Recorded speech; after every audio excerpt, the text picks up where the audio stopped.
Hello everyone, I am Tacit and welcome to day 134 of Brighter Shores. So today, what are we going to be messing with?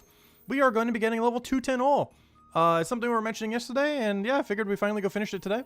We need one Forager level, one Woodcutting level, and one Bonewright level, likely doing an inverse order of yesterday. We'll start with Forager, do Woodcutting, then probably end on Bonewright. We'll also probably dumping knowledge into Bonewright just to speed it along a little bit. Gosh, we got so unlucky with Bonewright yesterday. But anyways, we won't be able to do racks for this because we don't have access to the fishing thing yet. So we'll simply just have to do the other method till 210, but that is perfectly fine. If nothing else, more potions for later.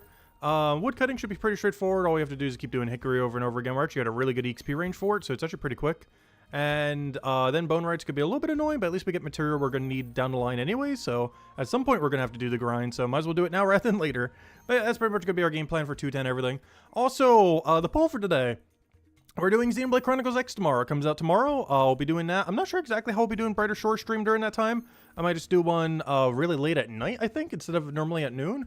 I might just do one later, like way later today, after we do the Xenoblade Chronicles X streams, because I do want to try to finish out that game within a week. Like, I want to try to finish it by, we're starting it tomorrow, and I want to finish it by probably next week's Friday.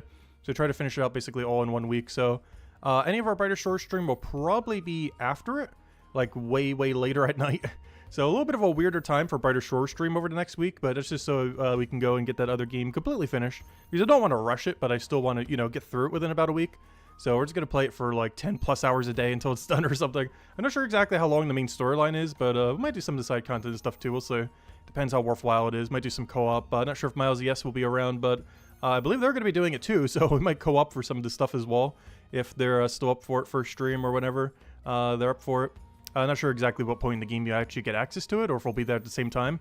Because if they grind that game anything like they do Brighter Shores, gosh, they'll be like, it'll be day 2 and they'll be like 3 days ahead of us. But anyways, so today's plan, yeah, let's start doing it. I'm currently midway through Chef Run. I was able to finish it earlier. I had some mic issues again. I'm not sure why. This mic has been really weird lately. It is like almost a decade-old mic. But gosh, this computer has not been wanting to register it correctly recently. I have no clue what's been up with it. It could also just be, you know, the computer issue more so than the mic. But it just, because it doesn't want to register my controller a lot of times too. But yeah, it's been having trouble finding this mic recently. I find my webcam mic fine and everything else, but for whatever reason, the actual like main mic I use doesn't like picking it up a lot of times recently. Even after restarting, doing a bunch of other things. I don't know, just Windows updates just really messed around with it for some reason. Just because it's an older mic, so maybe it's losing compatibility, who knows. Pretty sure something like that doesn't work that way though. Maybe it's just like a bad driver or something, I have no clue.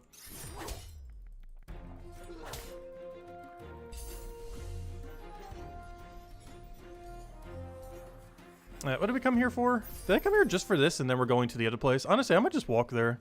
It's not that far. We already used the Mutiny. We can just run. Alright, what do we need here? South Wall. This would be Ray. Here you go. Have some Mana Ray. Oh, it's only 2 items. If we somehow do the wrong one, that's a problem. We have a 50-50 chance of doing the correct one at any given situation. I normally don't walk through this way, but I guess we're doing it this time. Normally it's better to tele out because it takes so long to walk out of this room. But since we have to go to Invincible and everything else, I think it's actually worth it for once. Oh wow, there's just barely enough time to get out of that room. Barely. But hello, Isabel! Hope everything's been going well. Oh yeah, Isabel, did you ever do the Pokemon thing or need help with it? Because I was trying it the other day, and wow, is the current one actually really strong. So if you need help with it, with Tyrion and such, let me know later. I'm not sure if he's setting up at some point. I'm doing it again, just in case we don't get around to doing it co-op wise. But if you still need help with it, let me know. Because honestly, that's been one of the harder ones they've had in a while. Alright, we'll put this one over here. Give him his lobster. Oh wait, I gotta go to Hook Hand. I gotta make sure I do that first. But that's fine. And one really nice thing about this run is, guess where it ends? It ends right at where we need to go to foraging, which is why we're starting with foraging today. As I'm already going to be over there from our chef run, so might as well. How long do we have to wait on our fishing bounty? 3 hours and 47 minutes. Well, I guess we're streaming for about 3 hours and 47 minutes then. Honestly, it'd probably be about that long. Because forager's going to take like, what, an hour and a half, hour and a half, hour and a half. Yeah, that's about that much. Counting knowledge and everything. Yeah, about 3.5 hours. I know what I just said is 4.5 hours, but that's not accounting for knowledge or anything. Numbers I mentioned were if you put like literally 0 knowledge in. I'm definitely dumping knowledge into Bone Right. I'm not sure if I'm dumping knowledge in the other two though. When I do Forager, I'm probably dumping it into Chef. Oh gosh. Okay, good. I did. No, that was the wrong one. No! 50-50 chances I still got it wrong. Amazing. There's literally only one wrong choice and we picked it. Yeah, while I do Forager, I'll probably be dumping it into Chef. While I do Woodcutting, I'm probably going to be dumping into Gatherer. No, honestly, but doing Woodcutting into Woodcutting is not fine. I mean, perfectly fine. So maybe I'll do Woodcutting to Woodcutting. The only problem is I'm running really low on 7% pots.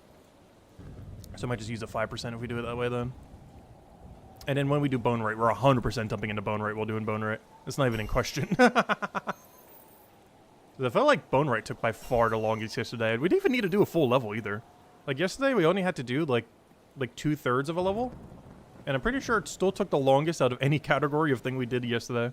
Actually, I think it was quicker to get a level and a half Forager than it was to get like 2/3 of a Bone Right level. In all fairness, we weren't doing the quickest thing we could be doing for Bone Right. But it's the main thing we need for weapon crafting. As far as like super accessible material. Oh yeah, we're gonna have to do the juggle again, aren't we? That's not ideal. Yeah, we're gonna have to do the weird juggle. And we are stuck on a 185 material. A 185 and a 161. Amazing. We're still stuck here because it's not worth doing rack only. Rack only is really, really bad.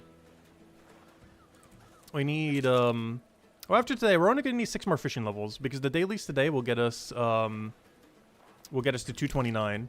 And at 235, I could finally do Cod Rack. But honestly, until we have access to Cod Rack, I don't see myself ever doing racks. It's just way too bad a value to go for otherwise.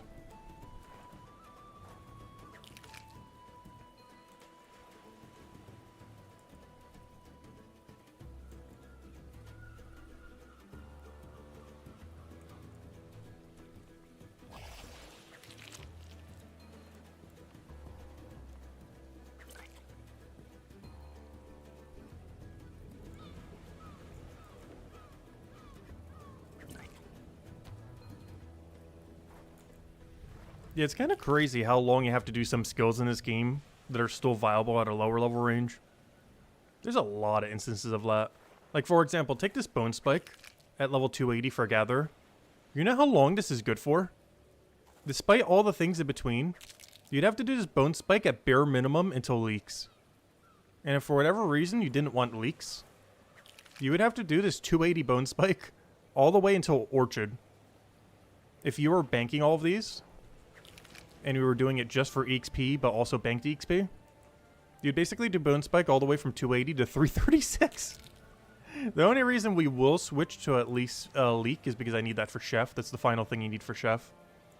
But, yeah, everything else in between, at least counting for bank time, Femur is worse. Though you are getting a good material that gives more Bone Right EXP. And Snake Skill is really bad because it's in a double aggro room. It's actually so bad, I'm pretty sure it's better just to get the Orchid and then buy the Snake Skill. Even if it's at a loss, just because of how bad it is to get Snake Skill. Because it's not boosted by any tool like the Rake is, like any of the bones. But it's also far from a bank. But it also requires an aggro potion the whole time, like the Fear Potion. It's really, really, really bad. There's a lot of instances of that in the game. Where you camp a resource like multiple tiers lower and it's still better XP rate.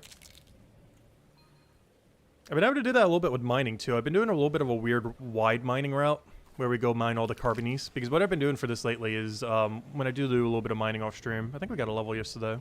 I did like half a level, then half a level. We're getting there slowly. At some point, we will train up mining. But we'll do like half a level at a time. Been wanting to do 1 level a day, but it's been turning into half a level a day. But anyways, yeah, whenever I do that cycle, I do 10 Flatinium, then 10 Carbonies. Then I drop 6 of the Carbonies, then mine the other 4 Carbonies of the 10. Then I go grab another 10 Flatinium, and then boom, we're good to go. And you just repot all the way at the beginning of the cycle like this. And rinse and repeat. But yeah, that's what I've been doing for Flatiniums. 10 Flatinium, 10... oh wait, what are we putting this into? Oh yeah, nothing for now, because I'm going to use 10%. Yeah, 10 Flatinium, then 6 Carbonies. Drop the 6 carbonies, then get the other 4 carbonies, then 10 Flatinium, then bank, then repeat. And eventually that's going to be 10 Flatinium, all the carbonies, drop all the carbonies, 10 Flatinium again, then 4 granite instead of 4 carbonies. So we'll get even more XP. It also will allow us to bank way more smithing compared to stonemason, as we need those supplies way more. As the stonemason supplies we're mostly just using for star upgrades, whereas all the smithing supplies we'll need constantly for weapons over time. But hello, Reptile with sad human eyes. Welcome, welcome, welcome. Hope all has been well.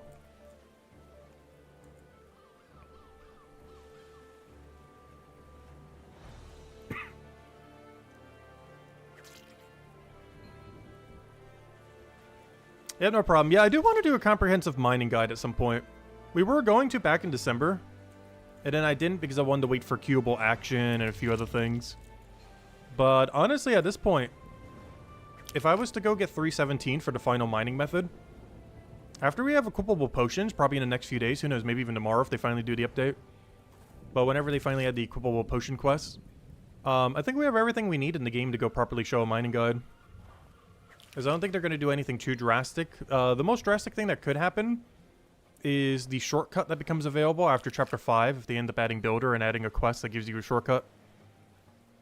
But beyond that, I don't think there's anything too revolutionary in the next half a year to a year that's really going to change how you do mining. But the only exception being how you do Carbonice and Flatinium ore might be slightly different after they add a shortcut there. Particularly Carbonice. But beyond that, it should be pretty unchanged for the next half a year to a year after equipable potion comes out. And even if that shortcut was added, you just route it as your bank instead. Like, the actual mining method would still probably be the same. Just the way that you would bank route would be slightly different.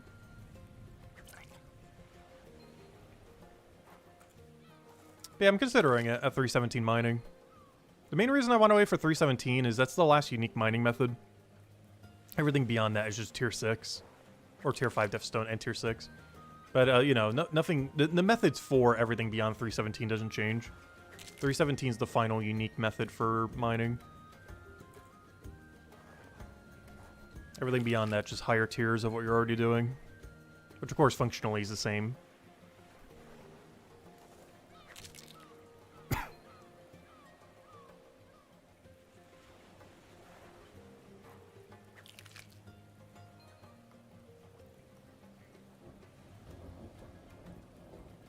But I've mostly been waiting for closer to release before we start doing a bunch of stuff like that. Just because the beta is going to be changing so many things over time. Like, every single month, things are just going to get drastically different. Like, just within this next month, we're going to get, like, what? Maybe not all of them exactly in the next month or so time, but in the very near future, in about a month, month and a half, 2 months, we're getting an entire skill tree that might have some overworld effects. As we already know, you'll be able to escape quicker from battle, potentially is one of them. We might have higher movement speed as well. We don't know if this is going to be only affecting combat or the overworld as well. We don't know. But we're going to have an entire skill tree. We're going to have equipable potions. We're going to have multiple quests, whatever those rewards might open up as far as skilling methods and everything else. So it's already 3 big things that's coming within the next 2-ish months. That will already be changing quite a lot of things very substantially. With equipable potions in the short term, probably the most impactful one.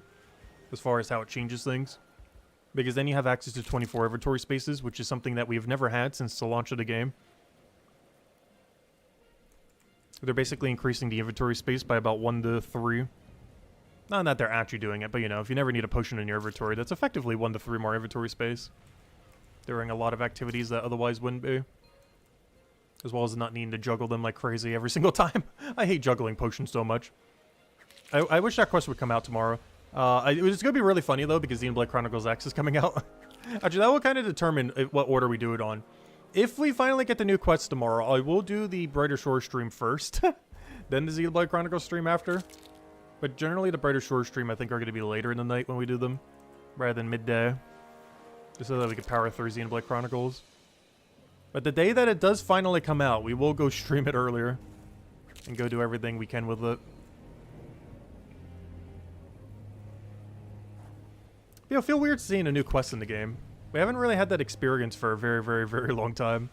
Because we finished all quests by Thanksgiving, which is what, November 25th, I think? 28th? Somewhere around 25th, I think. So we finished it by like the 3rd week. We were completely done with every quest in the game. So we haven't gotten to experience a new one in, what is that now, 4 months?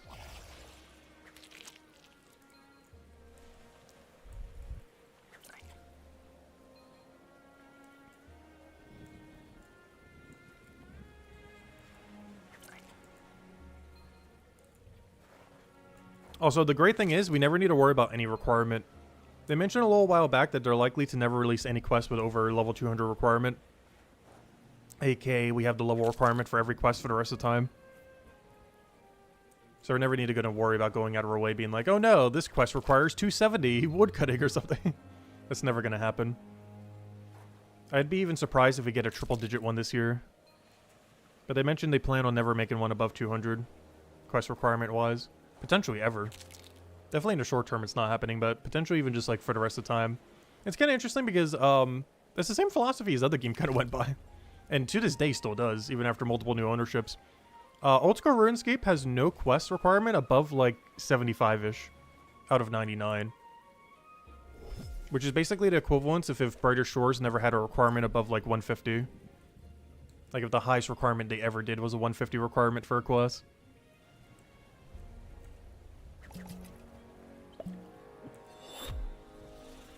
Which, based on the fact that they said they're never going above 200, sounds about right.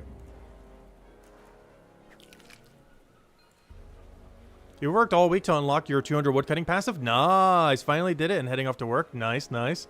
Keep in mind, don't forget to buy your loppers if you haven't already. That gets boost ratioed by your lopper level. So if you have a level 0 lopper or you haven't bought any other upgrades, you might want to do so. At least get to like level 10 and buy all the upgrades you can from the shop. The only ones that don't use loppers are the ones that have an axe next to them. It's actually what I'm waiting for before I do my passive. Because at level 225, this passive right here uses your hatchet level rather than your lopper level. So if you don't want to level your loppers, you would technically only want to do the ones that have a hatchet next to them. Because the hatchet ones use your hatchet level and the all the other ones use your lopper level. All the ones that use loppers, though, give you carpentry banked, like carpentry AFK material.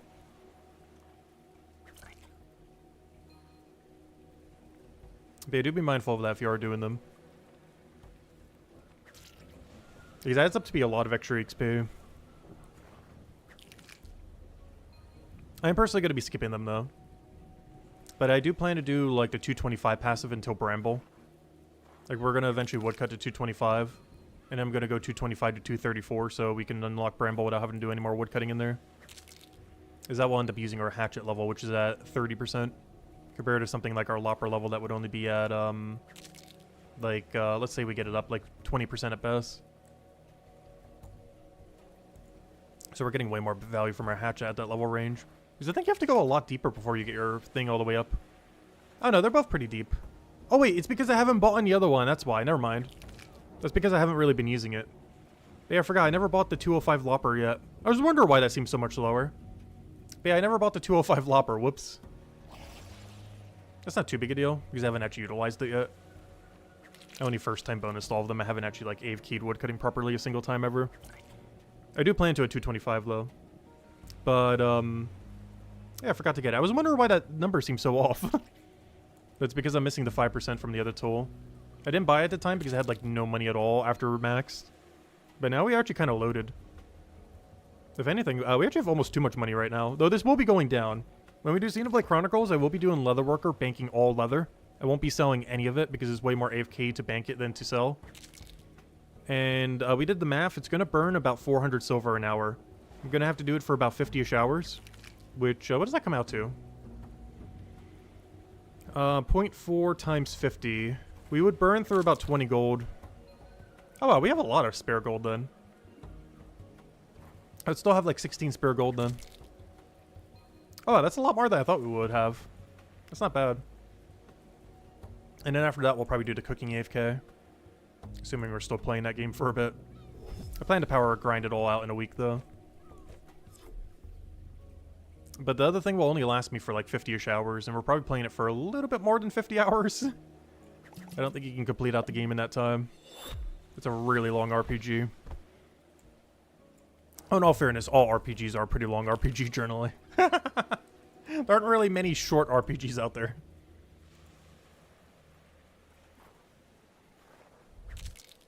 You're saving up for the 205 Lopper? Yeah, I think it's like a gold and a half. Like, it's not a lot, but if you're down bad, it's kind of a lot. Luckily, we're kind of in a surplus of gold. Actually, I think this is the most gold we've ever had at one time. 36.6 gold. I don't think I've ever had higher amount of gold, which is kind of sad. We're almost 5 months in, and I've never had more than what is basically like 2 days worth of money making. Like, if we did nothing but leatherworker and sold it the whole time, we can get this money in 2 days. I will be banking everything when we do leatherworker, though. I still got to keep prepping our armor maker supplies.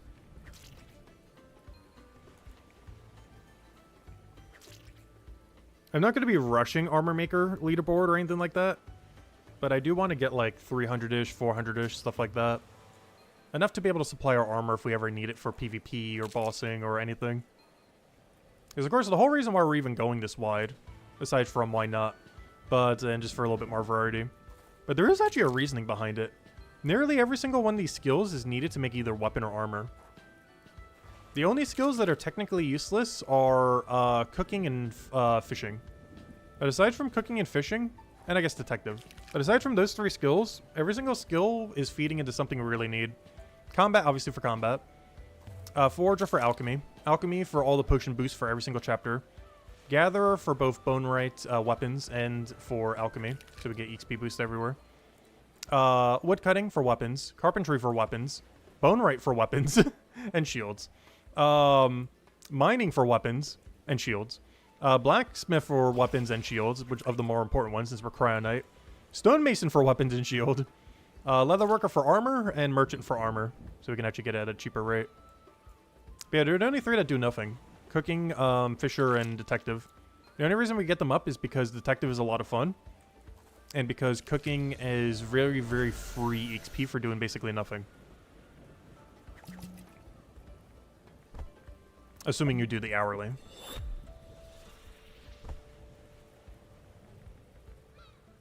What am I putting this into? Oh yeah, speaking of cooking. We still gotta get to 217 by sometime next week. So whenever we're doing anything in this area, I will be dumping my knowledge into Chef. There's 2 things I plan to do when we do the short Brighter Shore streams in between Xenoblade Chronicles X over the next week. I want to get 224 Gather, and I want to get 217 Chef. Those are going to be our main 2 goals. The reason for 224 Gather is so I know how much banked EXP I have for Chef. And the reason for 217 Chef is so we can finally get to Vegetable Stew. A.k.a. re-unlocking the cooking skill. Because right now we can basically only do bounties or leek pies. And leek pies are kind of annoying and require a really finite resource to go make. Which is why we need to go gather more of that finite resource while they're still viable. And, yeah, then we have to get like an actual real dish.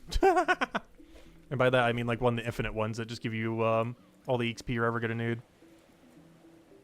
Like we can pretty much do that all the way to 276. It would not be efficient to, but you could. You could do 217, 276 off of just stew and nothing else. That's not going to be the only thing we do for it, but it is going to be quite a bit of it. At least a 250-ish. Got to get rid of some of those really bad contracts. The last really, really bad contract I would say is... This is not respawned yet. There we go. The only really bad contract that we still have to deal with, and probably the last one we ever have to deal with, is the cod and chips that we just unlocked. The problem is we have to deal with it for a long while before it's out of the rotation. The golden age will be at 276. Because at that point we have a very free vegetable stew, a very free omelet, something that's a one-step, something that's a one-step that requires 2 ingredients, and only one annoying one, but I'm going to have like a billion of them banked. Because remember earlier when I said I'm going to be doing cod rack? There's the cod. For that cod rack that we're going to be doing. So we're going to have a billion of them banked, so we're going to be good to go. As honestly, I'm probably going to have like 2,000-3,000 of this cod. Due to the fact that I need about 2,000 of the rack. But it's likely to be a 2-to-1 ratio due to how the respawns work. Where I think we're getting twice as many cods for how many racks we're getting. So if I need, let's say, 1,500 racks, that's going to be 3,000 cod.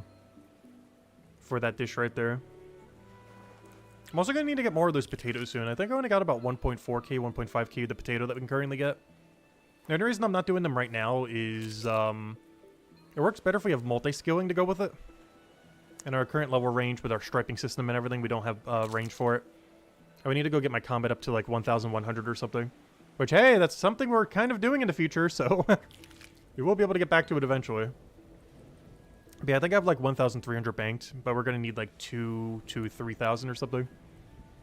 Somewhere's around there. But that's a later issue. But that's what the COD rack is for. The COD is for that dish, the rack is for 10% XP pots for when we eventually run out. We have a lot of them still. I think we are coming down to our last few hundred or something. We made quite a few, but we are starting to get kind of low now. Because we've been using it for the venture every single day now. We've been using them for cooking contracts. Probably a little bit too much. I need to stop just chugging them during cooking contracts. Like, almost every single run, if I'm turning in like 3 items or more, I've been using them basically every contract, and I probably should stop doing that. Unless we have like a knowledge point or something else to go with it. Or unless we have like a 4-time century turn in or something. Like 2 scrap merchant and a triple century or some kind of other like absurdly good one. Because I think I've been using my 10% just a little bit too much on cooking contract lately. Just to expedite it along a little bit.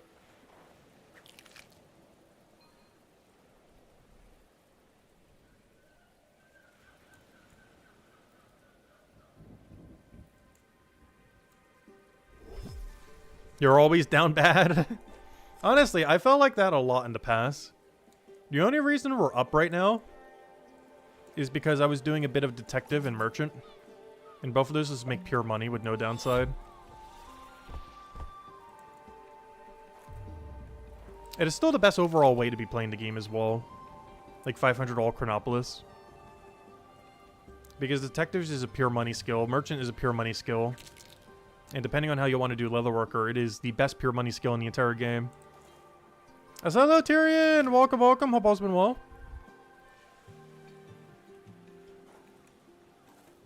Did you do the Pokemon event yet?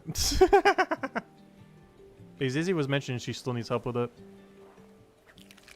If you guys need a third person, let me know. Ideally tonight before Xenoblade Chronicles X comes out tomorrow.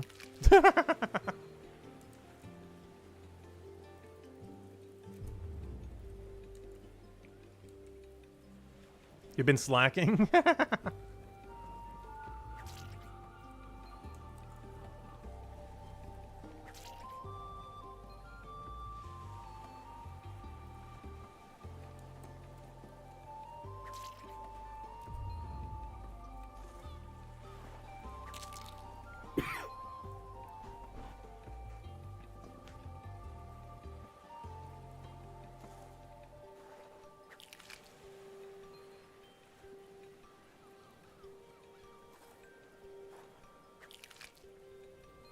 Seven or 8 my time or sometime after 10, that's fine.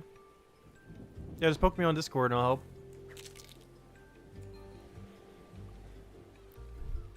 Because I ended up just doing it with Tank Slowking. Like Hidden Power or whatever that one is called that boosts based on all your stats. It was just Iron Defense, Nasty Plot, and Hidden Power or whatever it's called. Whatever the one that is one that boosts based on how many boosts you have. I just ended up doing that for it in solo. But I'm pretty sure you could do the same thing in group, as long as everyone's tanky enough.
Oh yeah, I forget if I mentioned the other day. It was kind of funny.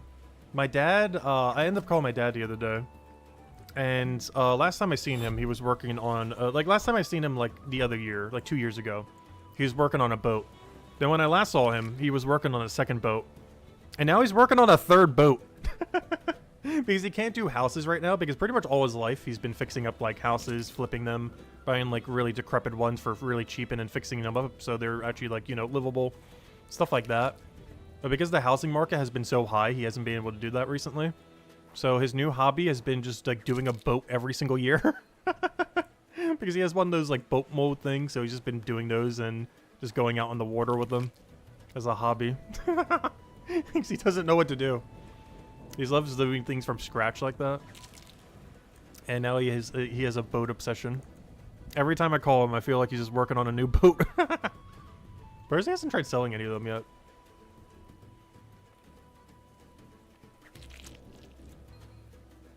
I'm not sure how water safe they are, though. Find out when I go on a boat with him this summer and it sinks. If we don't come back, we sunk on a boat.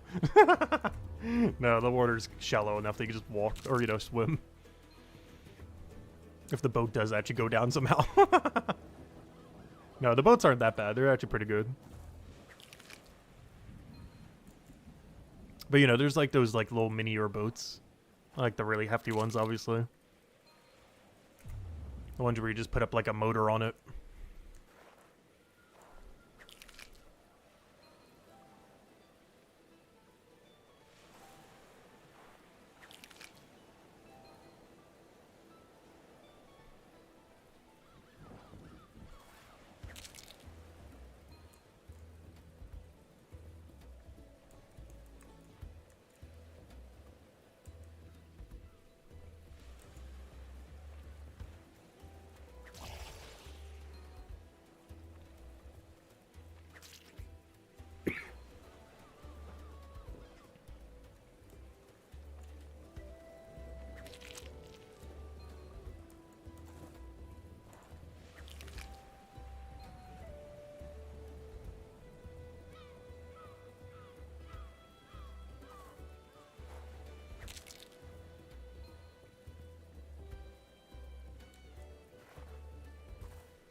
Hey, what's the poll currently at? So, we currently have a poll going on. We'll be starting Xenoblade Chronicles X tomorrow. Have you ever played or seen a game from the series? 50% currently at yes, played at least one. 17% has seen at least one. Which might be some people who've seen our Xenoblade Chronicles 3, who knows? Because honestly, that was a really good storyline. Honestly, one of my favorite storyline games, honestly, of almost all time, pretty much. I can't think of a better one off the top of my head. It was pretty solid. I'm pretty sure there is a better one out there. But it was pretty top tier for that one. I have heard the storyline isn't as good for this one, though, comparatively. Not that it is a bad storyline, it's just not as good as Xenoblade Chronicles 3's was. And 33% at no. But I don't know, anyone who's been wanting to see Monster Hunter, it's basically Monster Hunter. It's basically a situation of, oh, we have Monster Hunter at home, Monster Hunter at home. Xenoblade Chronicles X. It's pretty similar to it, though. There's some things the series does better. There's probably some things the series does worse. I've never actually played a Monster Hunter game, so I'm not sure what all the comparisons would be. But Monster Hunter is probably the closest comparison of any series to Xenoblade Chronicles series. Except Xenoblade Chronicles is a lot more, like, team comp heavy. Whereas I'm pretty sure Monster Hunter is more on an individual level. As far as like how most of the content is scaled and everything. Whereas all combat in Xenoblade is always multiple party members. Like traditional RPGs, but almost in like a real time. It's like a weird real time turn-based mix. Which to some degree is kind of like how old school RuneScape in this game is. Where it's like pseudo real time. But so many things are turn-based that it's technically turn-based. It's just really quick turn-based. But it kind of looks like it's real time. Even though it's effectively just a turn-based strategy game. Just running at a really, really quick pace.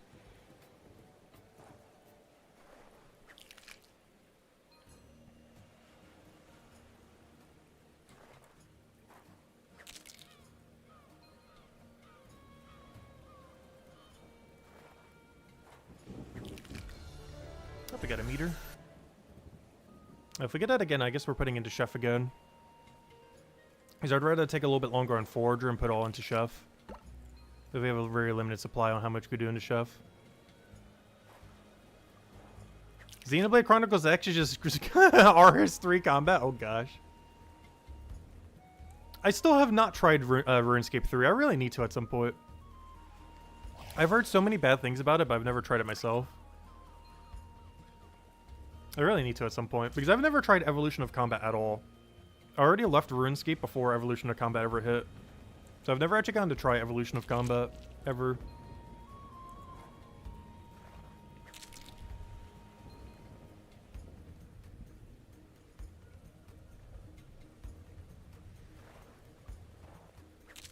I do have to say, though, between Xenoblade Chronicles 2 and 3, I definitely preferred the combat system in 2. I've heard that the combat system for X is pretty in-depth. I'm not sure if that's a good thing or a bad thing, though. Because honestly, I was not a fan of the combat system in 3. I would have rather had 2 any day over 3's combat system. But hopefully X's combat system's pretty good.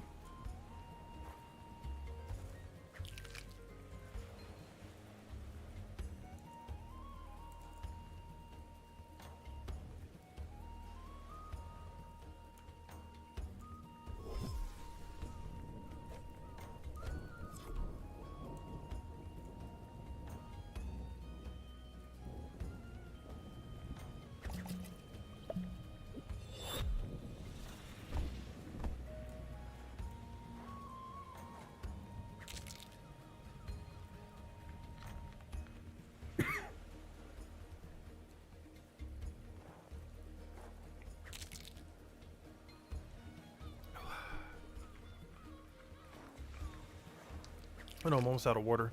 That's not gonna last me, I don't think. I got like 2 more sips left to last us like 3 more hours.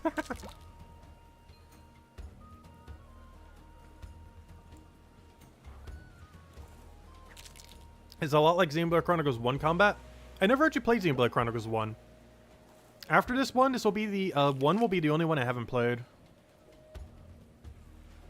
If I ever see it on a sale, like the digital version, maybe I'll get it. But yeah, the order that I played them in was 2, 3, and now X. But yeah, I've never played 1 yet.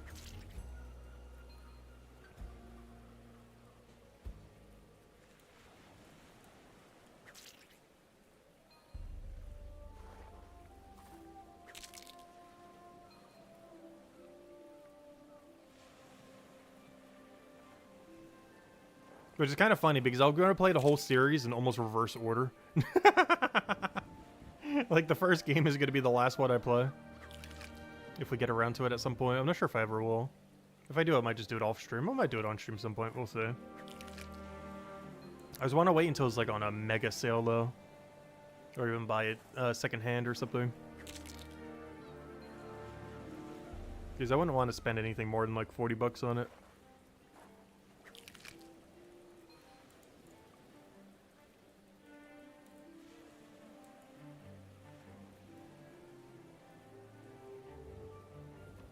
So far, from what I can tell, Xenoblade Chronicles 2 had the best characters. Xenoblade Chronicles 3 had the best story.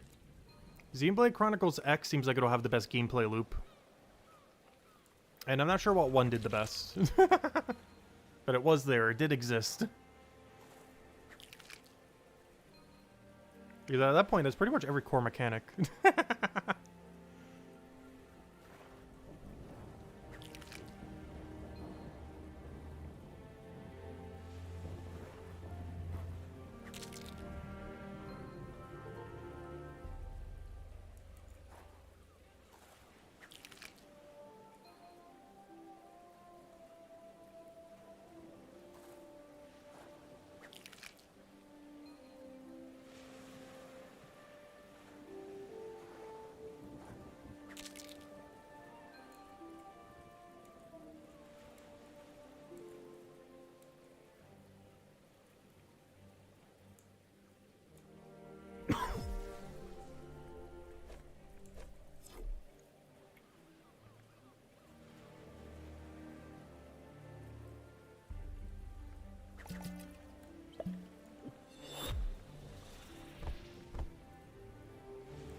Oh, this forager level is going to take a little bit longer than I expected. But not quite. I said about an hour and a half, and that's about how long it's going to take, so never mind. It's actually pretty much on par. I just realized it's only been 40 minutes, and not all of that has been spent doing this. So never mind. It should be exactly at guesstimation then. Pretty much on the dot. The only thing that might take longer is bone rate, but we're dumping knowledge into bone rate as we do bone rate.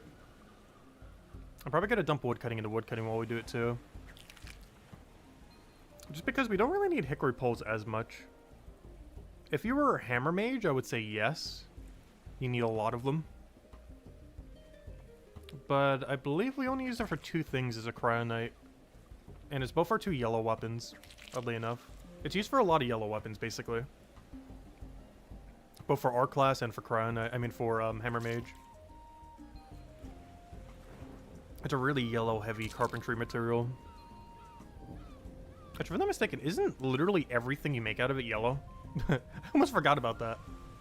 It's not even that it's yellow heavy. I think it's literally exclusively yellow. If we go over hickory, whatever, like hickory pole.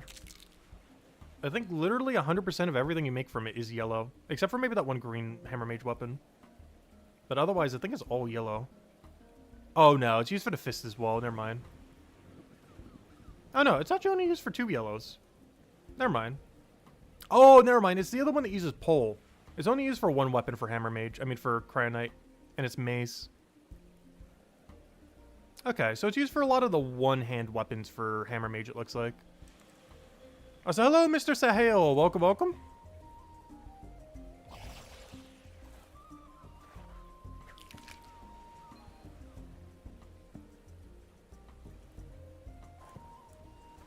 But yeah, it's a really heavy one-hand weapon then. It's basically used for everything hammer mage one hand, and it's used for what's it called? The yellow mace.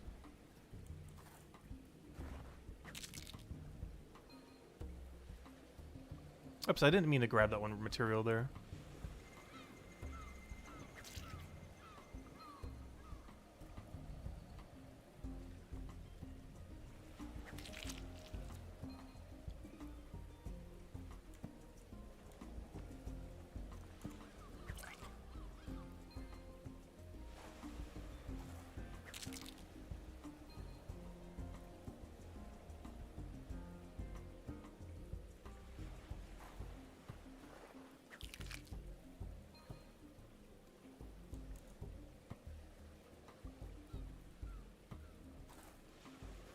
Hey, Mousy, yes, did you already finish the Gatherer grind? I saw you doing it earlier when we were off stream, because I was doing it some off stream as well. Let's see, how do I check where you are? Well, I guess I could just check total. You're always there. Yeah, you finished the Gatherer grind. Oh, you're already moving over to Clover. Gosh, you're really done with Gatherer then. Well, not like done, but you know what I mean. Hey, you already shot past it by 3 levels. I still need to go finish it. I'm not sure when I'm gonna go do it, but we definitely need to at some point. Before the 217 chef is achieved.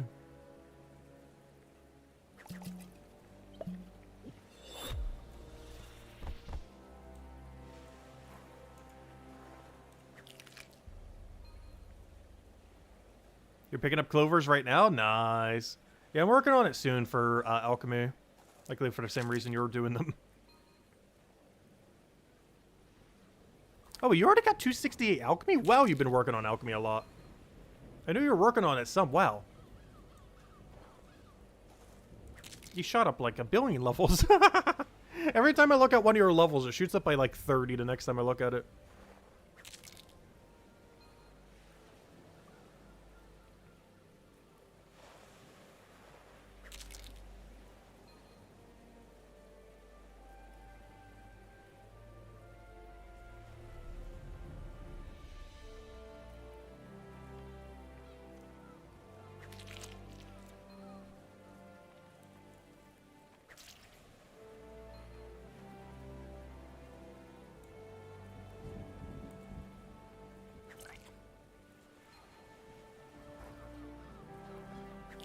Because, yeah, our alchemy path right now is get to 238, make every last sphere we have. I think we have like 800 banked. I do need to buy some of the other secondary supply, but it's fine. Probably sell all these to make back the cash. Then, probably gonna have to AFK to 277 then. I will have some active potions I can go make, but they're all lower tier stuff. Like these 8%, these 40%. Like we're talking like all lower stuff. Like I'll be able to make these 40%, I'll be able to make these 8%, I'll be able to make these 10%. But that's it. So we're gonna be in a really weird position after that. Because those that we have at 238 will get us to like maybe 250 at best. Or we're gonna have a bunch of knickknack potions that will get us to maybe like 260 at best. And then, yeah, I'm not sure how we're doing the rest. Because I'm still gonna have to AFK like 15 to 20 levels or something. Unless I want to go spend $1 billion on alchemy supplies.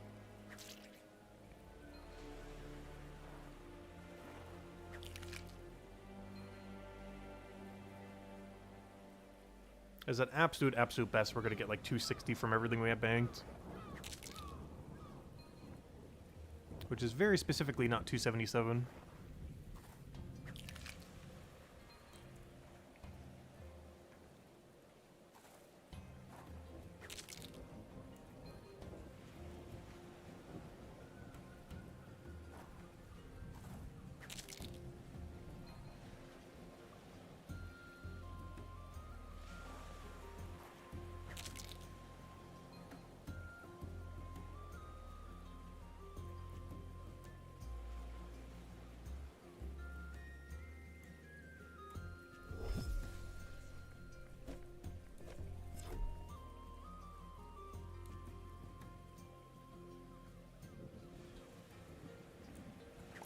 Moment of truth. Do we put this into Forger? No. It is tempting, but no. Forger's just too free. Honestly, my Forger XP rate that I'm getting at 185 is better than our gather rate at 225. Or sorry, at 223. Which is kind of sad. But it actually is the case. Due to how all the synergy that Forger has everywhere. But our XP rate is better at 185 Forger than it is at 228 Gatherer.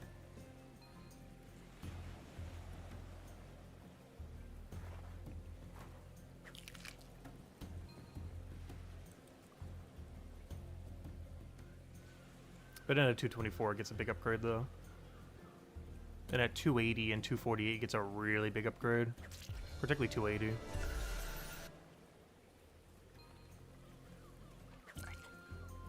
Whereas Forger honestly doesn't get like an absurdly good XP rate again until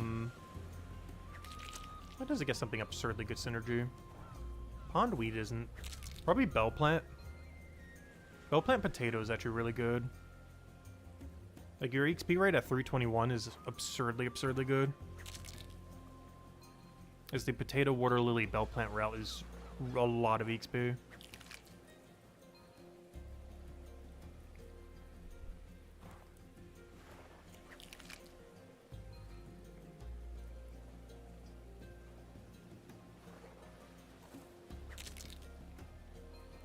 The only problem is it uses 3 different tools. You would need all tools upgraded.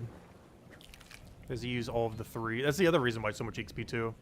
All 3 of them use a tool that's from the chapter. Bell Plant uses the Secutor, the Water Lily uses the Pond Net, and the Potato uses the Trowel. That's one of the other reasons why. Honestly, that's probably the best XP you get for a while. Like, when would you get a better XP rate than that? Because if you're counting bank time, pretty much never. Until, like, the final potato. Shouldn't say never, but... Yeah, this is honestly your best XP rate for, like, an absurd amount of time. I'm not sure how much more XP you get for each of these items. Like, you could probably do, like, a Hogberry Limpet drop route that's better and stuff like that. But yeah, I didn't realize how good of an XP rate that is. That is absurdly high relative to level range. If you had all 3 of those tools upgraded and did a Bell Plant, Water Lily, Potato, especially if you dropped them and didn't bank them, they're close enough to a bank where it wouldn't be that bad banking them. But I never noticed they were that good. That's actually absurdly good XP. It's mostly because they're all right on top of each other. Because the potato and lily are in the same room. Then the lily, or the bell plant, I mean. Basically what ends up happening is here's potato bell plant. Then here's bell plant water lily. And then you have water lily. So worst comes to worst, you can just go do both of these rooms and just take everything. Which will probably be the route. Like take everything in here, take everything in here, take everything in here, take everything in here, bank, repeat. And it's within a one-click bank as well. Honestly, that almost makes me want to go get it for the forager grind.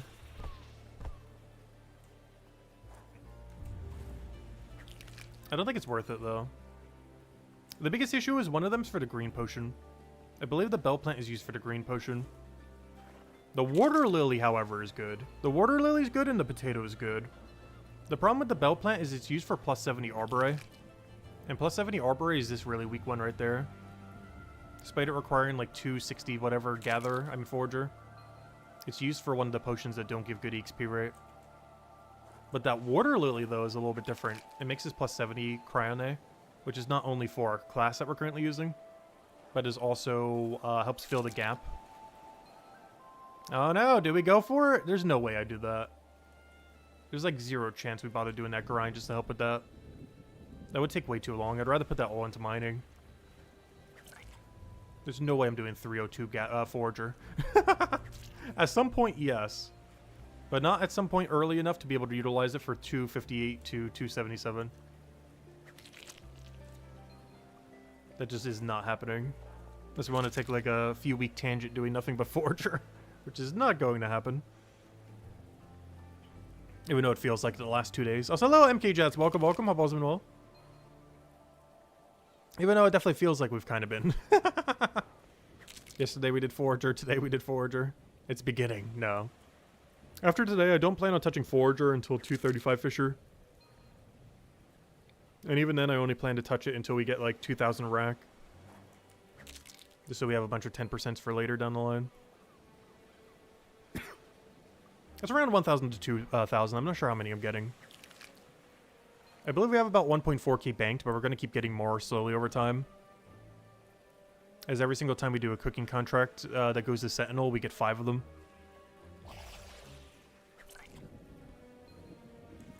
Though I might start taking those a lot less for 2 reasons in the near future. One is it's eventually going to start falling off of where our forager level is.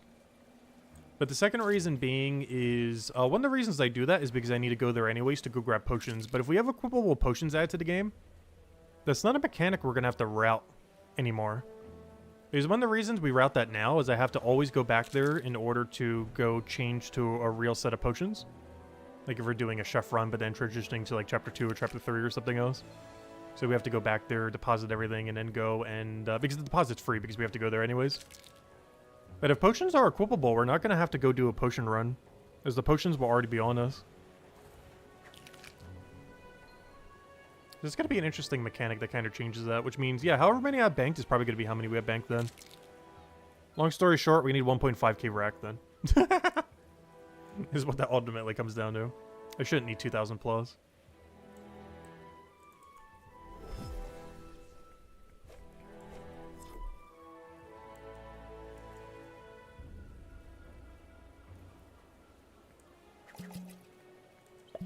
And that reminds me, how is Shore Central doing on the alchemy grind?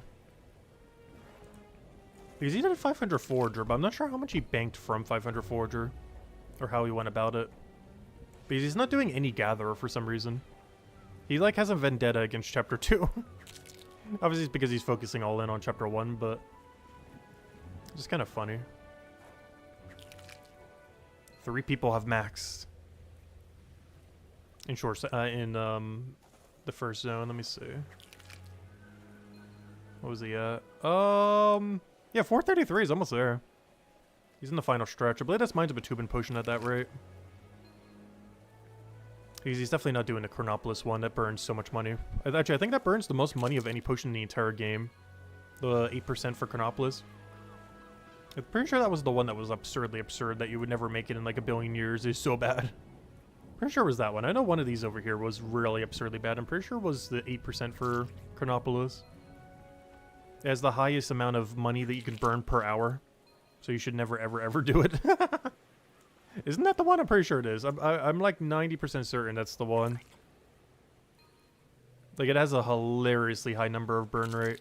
More than I think any activity in the entire game. Yep, there it is. It is negative 8 gold an hour. It is negative 8.5 gold per hour. Just for a 10% increase compared to the previous potion. That is only a minus 2.3 per hour. That is hilarious. But yeah, negative 8.5 gold an hour. That is insane. Which means you never make that potion, obviously. Honestly, it's not even worth it for the first time bonus. It is so much. Maybe just for the first time bonus.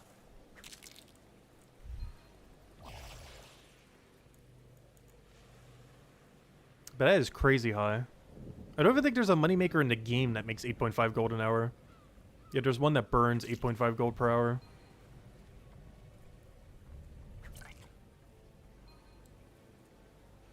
Because even Peak Leatherworker, I think, is closer to 8 gold an hour. Not 8.5.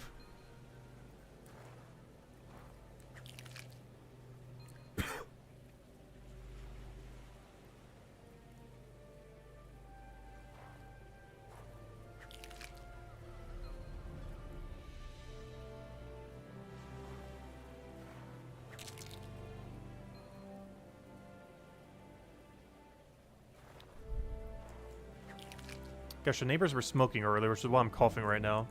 And now they're mowing, which is making it even worse. The houses are so close together. I'm not sure if you guys can hear that on the mic.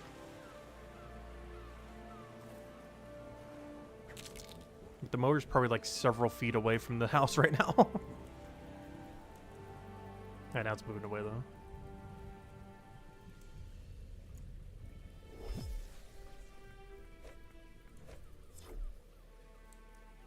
But the houses are so close together. If I grabbed a broom and opened my window, I could touch the house next to me.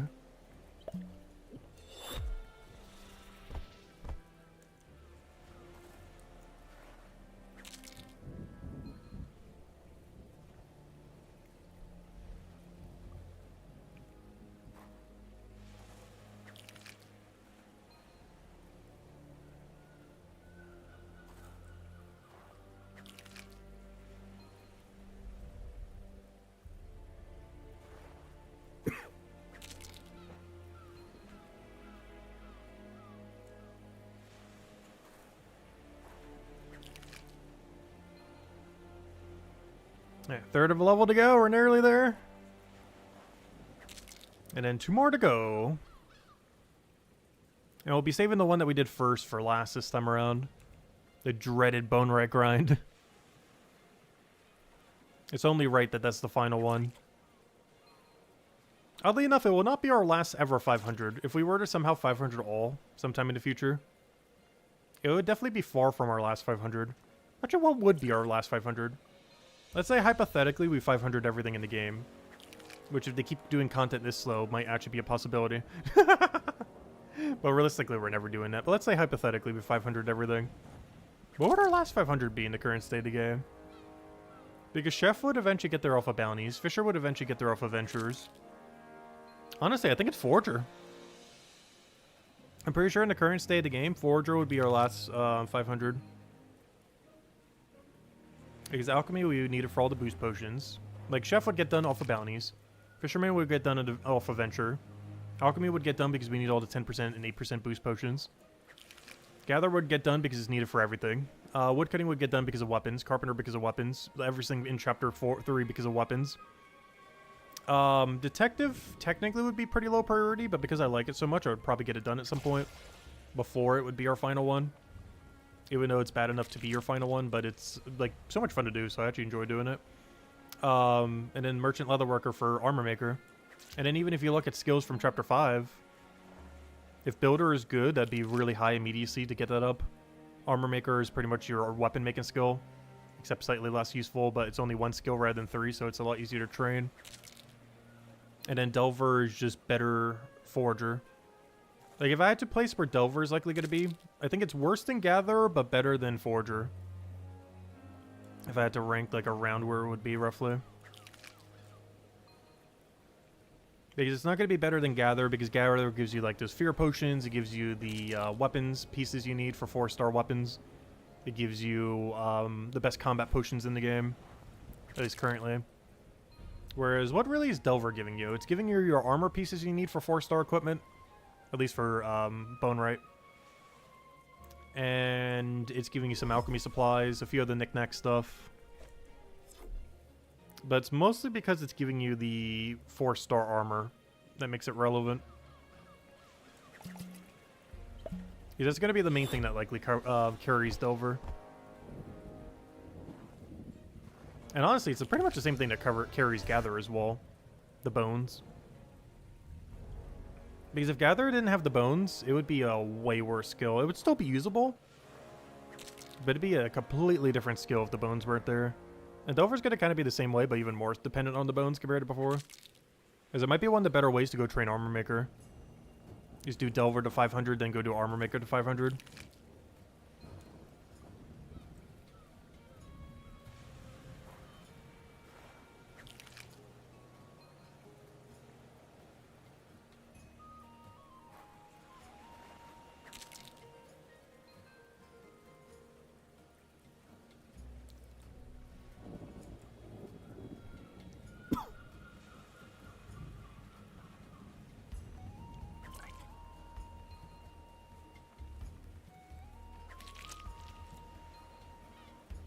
Also, if we do a 500 rush on anything in Chapter 5, it will be for Delver. I'm probably only going to do it with like level 25 or level 30 tools or something. And only using like 5, 6, and 7% pots. But I do believe I would do it. We won't be the first. But if I was to power grind anything in Chapter 5 as the first thing immediately, it would probably be Delver. Actually, there would be two things we would do. I would get Armor Maker to 200 or to whatever level you need for the post 200 passive. Start doing that post 200 passive every day. And then we would go do Forager. I mean, Delver all the way to 500 or whatever number we want. Because I would want to start getting the Armor Maker AFK going. Or Builder if it's really good. We'll have to wait and see. We just don't know how viable Builder is. Could be the best thing in the world. Could be like the worst skill in the entire game. We don't know. I don't think it's going to be anything in between. Builder is either going to be really, really good or really bad. I don't see it being average.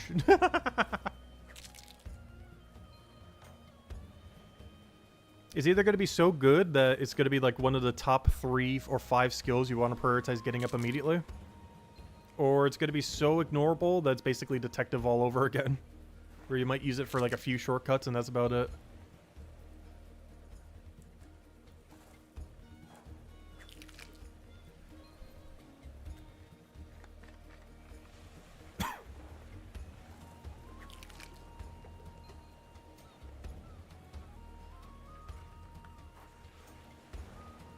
Oh yeah, that's another factor too I didn't think about with the 500 Delver Rush. We might actually have to do Builder 202 first. Because there might be shortcuts that come in through Builder that affect a chapter. That would drastically make some of the routes way better.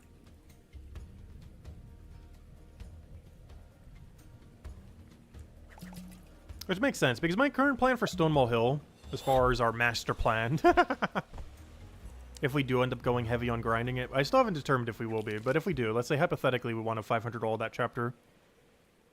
I would first start by playing it casually. We're going to just go through the storyline, have fun with it, mess around, explore the place, you know, for the first day or two. Just kind of see what's there, what's in every skill, all that kind of stuff. Then I'm probably going to 200 all. And then we probably do Delver. With the only exception being we would go deeper into Builder if it does give other shortcuts to Delver that we would need. That we wouldn't otherwise have. I'm just not sure at what level it would cap out on. For Detective, it capped at 83. We don't know what that level would be for Builder. It could be level 50, it could be level 100, it could be level 350. We just don't know what that number is currently. All we know is that for Chapter 4 it was level 83. Like the equivalence of the mechanic. Obviously Builder will likely be used for other things too. But that'll likely be one of the perks of it.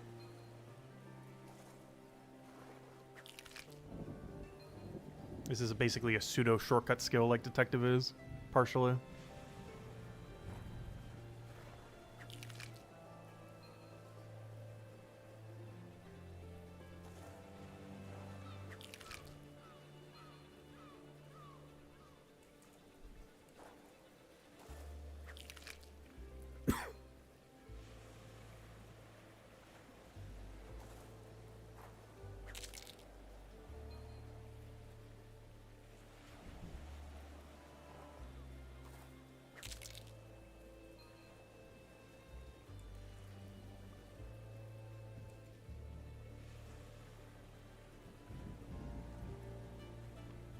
Also, how on earth are there 420 big boys? Was he able to, like, change his number or something? How is he big boy number 420? That seems too deliberate.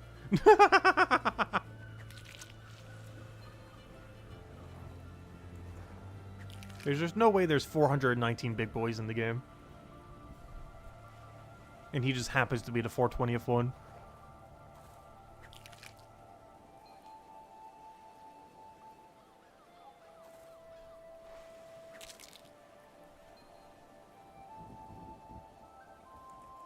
Oh, you know how you might be able to do it? You might be able to go and make a character, name it, delete it, make another one, name it, delete it, and keep going that way. I wonder if you could do that. I think there's some amount of time on how long it takes to delete something. I didn't think about that till just now. Because you can name a character something, then name a character, another character, the same exact thing. Then you delete the first character. And then once that's deleted, you then make it 3. And then you go delete the second one. And then keep doing that over and over again. So you make 1, then you make 2, then you delete 1. And over top of 1, you make 3. But then you delete 2. And then make that into 4. And just keep going back and forth until you have what number you want. I'm not sure if they removed the 1-day delay, though. Because if they haven't removed that, that would take so long to do. Unless you made like a billion Steam accounts to try to help with it.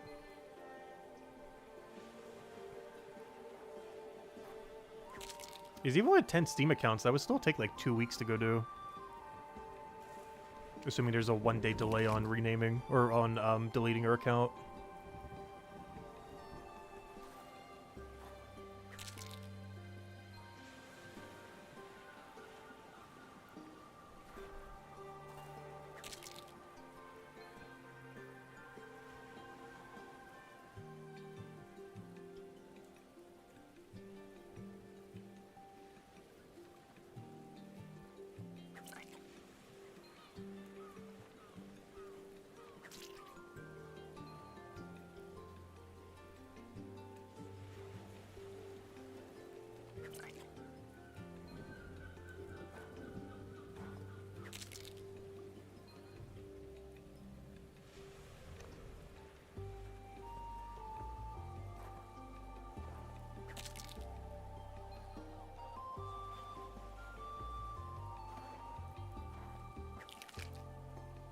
Yeah, 4 for level to go. We're almost done with Forager.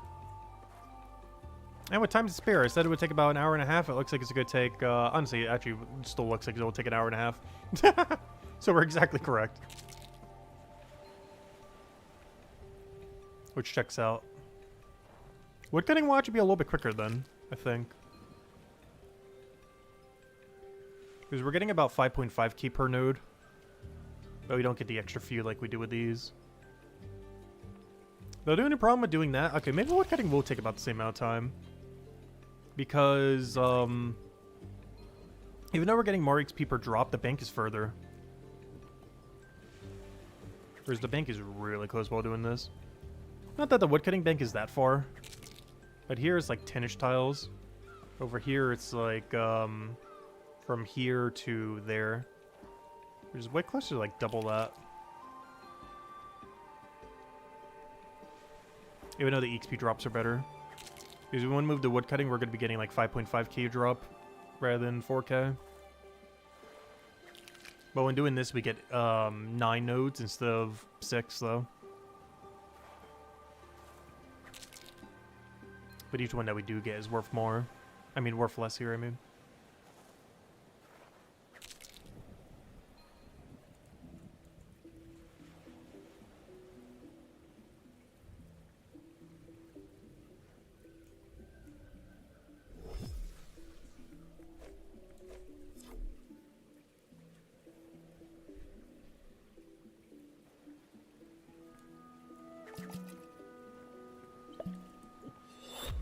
Oh, it's time to go check our cooking contracts, too. Oh, no. Now we'll get back there soon. Gotta get that cooking level. Actually, we're about to go get it from the knowledge, actually. 6 more levels to go after that one. Slowly but surely, we'll get that 217. I just really do not want to go make, like, 3,000 leek pies. That would take, like, an entire day of making nothing but leek pie. We're talking, like, 9 or 10 hours of nothing but leek pieing. That's not even counting the multiple hours it would take to go buy all the supplies to go make them. Which I think is like 3-ish hours of buying supplies. So over 12 hours of leek pie, basically. Or about 1/4 of the time is buying the supplies, and then the other 3/4 is actually combining it all.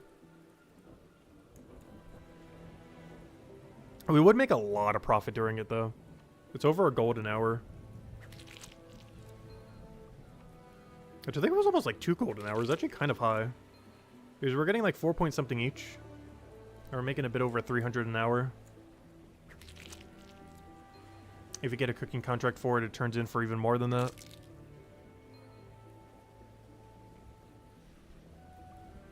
It goes close to like 1.5 gold an hour. Which is not like leatherworker money, but it's not bad.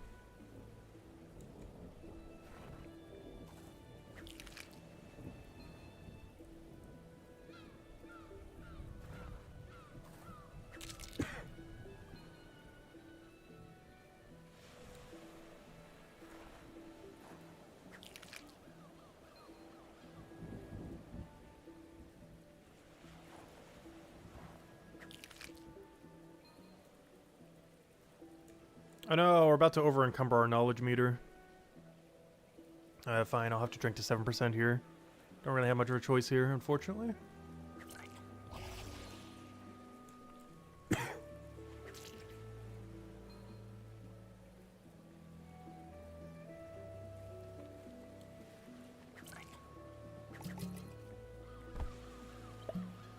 Alright, this will be the last meter we need. I guess I grabbed one too many then. Put that on the chef. Oh, didn't get a level. Put that on the chef. How'd you get a level? There we go. 211. 6 levels to go at some point. Definitely not today. Let's see, how much XP do I need for the next level? How many are we getting per leek pie? It's like 4 point something. Let's just say 4k. 4k per leek pie. Oh gosh. That's like 600 just for the next level. Though, that does mean, based on what I currently have banked, that would get me to about 214. And we still have to go do more for Gatherer. But what we currently have banked gets us to about 214. Chef. If we were to go process all of them. Yeah, that's good to know. As a hypothetical, if we do. The problem is we have to keep at least 1,000 or so for contracts, though. So I can't actually use all of them.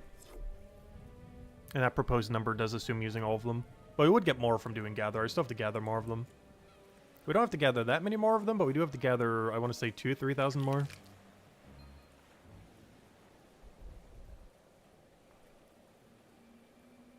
Whatever gets us to 214 gatherer.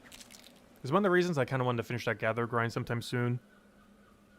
So we know how much chef XP we have banked, so we know the ratio of how many knowledge points we have to dump into it and or contracts we have to go do.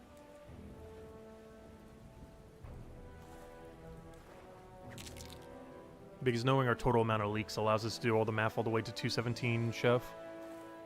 We'll know how many leaks we have left over. We'll know, hey, just did the AFK there. I've actually not really bothered with these AFKs. Are they really that worth it? The rock pull ones? I guess he is doing the alchemy grind right now, so I might need some of the supplies.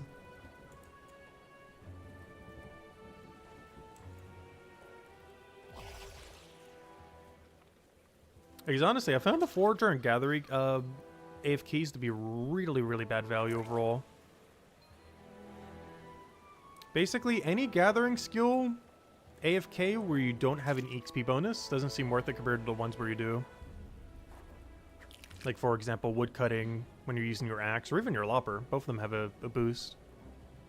So basically all the woodcutting AFKs, all the mining AFKs, except for maybe gold panning because it's not worth upgrading your gold pan. Stuff like that. I wouldn't say the fishing ones because they burn too much money. But those are the only two that are particularly worth it, I would say, as far as the gathering skills. Obviously, production skills, they're pretty much all worth it. But when it comes to gathering skills, I would say woodcutting and mining are the only two gather skills where it's worth doing the AFK for. Maybe merchant, if you count that technically as a gathering skill. The problem with merchant is your XP rate is already so good. And the other issue with merchant is you do not get XP bonus while doing the activity. It just feels so nice to be able to skip it. But no, merchant's not a good one. It's definitely tempting to do. But no, it's mostly woodcutting and mining. If you're going to AFK and mine, gathering skill, they're the best too. As every single activity for them has a boostable option. And by that I mean a tool upgrade that's making you get more XP per hour from doing them. Fisher does, but you make negative money. And Forger and Gather don't really. I think there's one in Gather where you do, where you like rake the bones, but they're at a really weird level range that's not worth doing. There's one thing that's really strange. All of the passive bones are an absurdly high level. Like you see this level 288 sheep rib right here. You would think, oh, this is for like, I don't know, 250 bone rate, maybe 260. Like what do you think the lowest this could be? Is like what, a 220? No. It is used for... Actually, I think my other guy's using it right now, now that I think about it. It's used for, like, level 100 bone rate. It's actually insane how low it's used for. Like, this right here, I think is used at 104 bone rate. I think my other account is literally using it right now. The 280 Gather AFK. It's used for, like, 104 bone rate AFK. It's insane. It's, like, the only one worth doing for Gather, yet it's at a point where it's not worth doing for Gather. Like the for bone rate, I mean. Like the material itself, you just basically just sell it to the shop. Because that was what, sheep rib. Oh, what was that exact item? Let me go see. That was passive. It was spear sheep rib. Oh, the problem is I don't think it's gonna be really obvious if we go to the other page. Let me see. Spear sheep rib. Spear sheep rib. Yeah, I'm pretty sure it's used for needle. Alright, we're gonna have to check the wiki because it doesn't actually show us here properly. But I'm gonna make a bet this is the 104. Spear sheep rib. Yep. The only reason I know this is because my other account's literally doing it right now as we speak. Because it's currently AFKing to 500 bone rate. One step at a time. It's at around like 100 something right now. But yeah, it's insane. You need 288 Gather to get a pre-200 resource. At that low of a level. Only 104.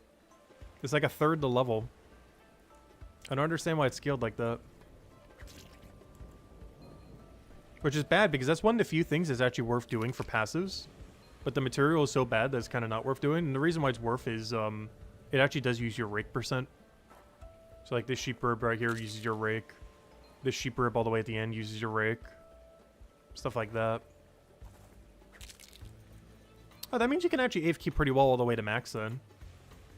Oh, that's kind of interesting. You can actually do 473 all the way to 500 Gather while using your rake AFK if you really wanted to. I don't know, there might be some range where that's worth doing. But if you're getting your Gather that high, you'd probably actually be wanting to get the resources though. Probably wouldn't want to be skipping them. If you're bothering to get Gather that high, you probably actually want the material that's also around that range.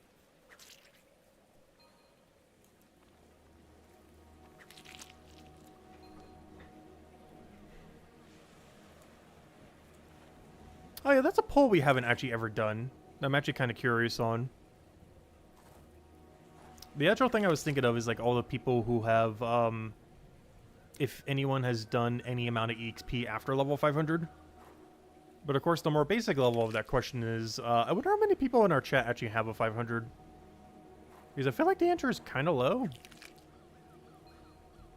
Like who actually went for a 500 rush or not.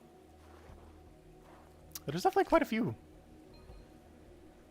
I know, I just never really saw it as a priority. Going for a 500. Mostly because of how the XP system works. The main thing that still bothers me with this game, actually probably more so than anything, is just that level 500 is when you stop doing a skill rather than start doing a skill. Like the second you max it is when you have to stop doing it forever. Rather than being the beginning of the skill.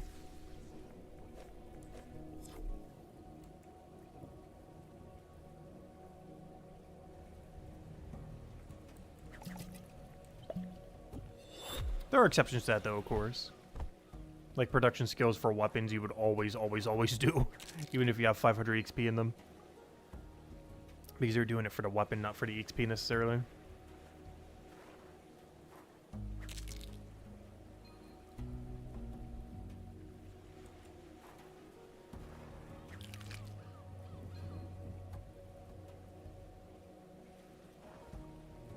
And some people do that for Merchant Leatherworker right now as well. They do Leatherworker for like 8 gold an hour. Even though if their XP kept moving, they'd be like level 1000 Leatherworker by now. I wonder who would be the highest level Leatherworker in the game. If it went above 500. Because there's definitely someone out there who would have level 2000 Leatherworker right now. If it kept going. Someone would legitimately have the amount of XP that is 2000 Leatherworker. And probably have like 5 platinum. Or actually probably more than that. If you went that far, you must be loaded.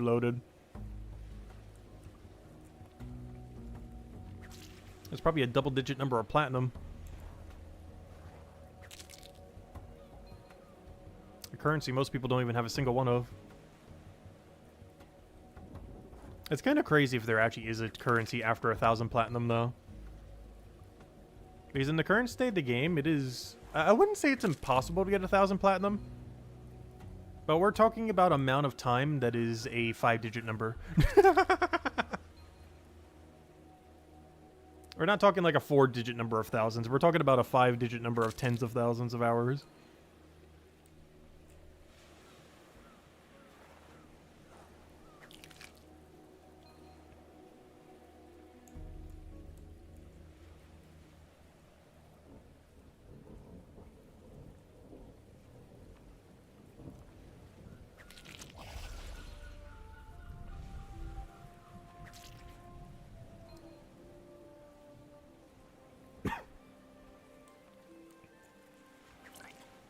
We should actually figure that out, couldn't we? Because let's say Leatherworker is 8 gold an hour, which I believe it is. If we were to sell it. What is, what was I saying? 10 platinum? Or 1000 platinum? Yeah, 1000. So 1000. What is this I'm looking at? This is 1 silver, 1 gold, 1 platinum, 1 whatever's after platinum. Alright, so I got the number that would be 1000 of platinum then. And we divide this by 8,000 silver, 000 gold. It would take... Is that hours? I need to reevaluate this number because, wow, that's a big number. I think that number is correct, though. Let me just double check the math. It is 125,000 hours. If you did a money-making method... I think that's correct. That sounds about right, honestly. But yeah, if you did a money-making method that was 8 gold an hour, it would take 125,000 hours to get 1,000 platinums.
Yep, I think next run and we finally got it. So close yet so far. Yep, 90,000 more XP. Alright, one more trip after this one. And then what are we doing next? Woodcutting? I think we're doing woodcutting while dumping into woodcutting. And then bone rate while dumping into bone rate. I am very tempted while we're doing woodcutting to dump it into gatherer though. We'll see what we do once we get there. We'll make that determination as we go.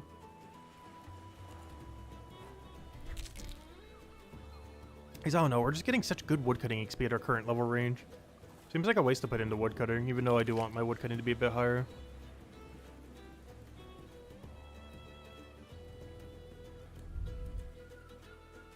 It's just the rate that we're getting for woodcutting at level 209 is already better than our gatherer at 217.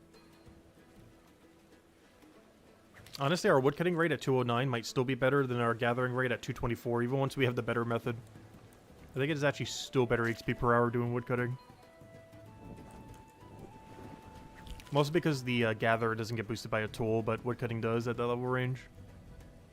Or technically every level range. Woodcutting is always boosted by a tool. Gatherer is only occasionally boosted by a tool.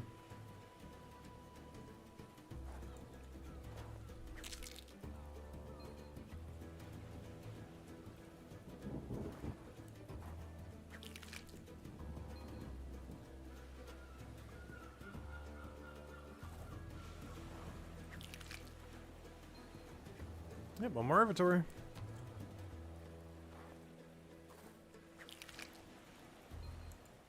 This also should hopefully be the last time I ever have to do kelp and shell as well. Because by the time we ever come back to Forager in the future, we're going to be doing cod rack. So I shouldn't ever have to do shell kelp ever again.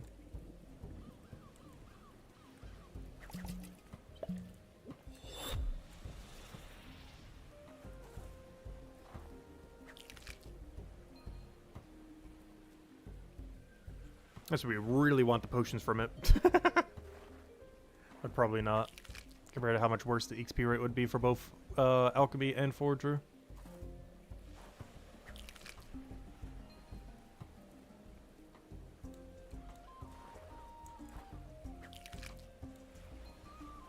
So you know what, since we only need a little bit more, let's go do a rack run. We're gonna do a rack run. Why not? I need a little bit more XP anyways. Gonna grab triple rack, then triple rack.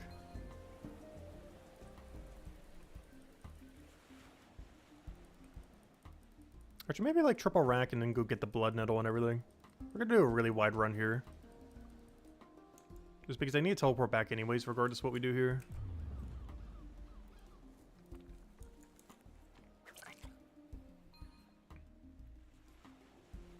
So we'll go really, really wide. Don't worry, COD, we're coming for you. There we go, 210. One done, 2 to go. And it took exactly an hour and a half. Look at that. Said they would take about an hour and a half each, and look at that. Exactly on the dot, pretty much. With like a minute to spear.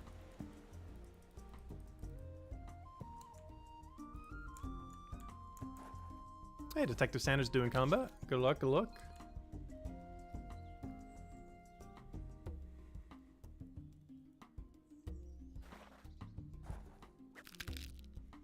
I think we're just heading to Blood Nettle and then teleporting away. Oh, I just realized, where am I supposed to put these potatoes? But I guess I'm grabbing my cooking contract, so it kind of works out. So we're kind of still going to both. Ooh, he's at the big carnivorous plant. Okay, that's good to know. With current striping, the next carnivorous plant is at 1208.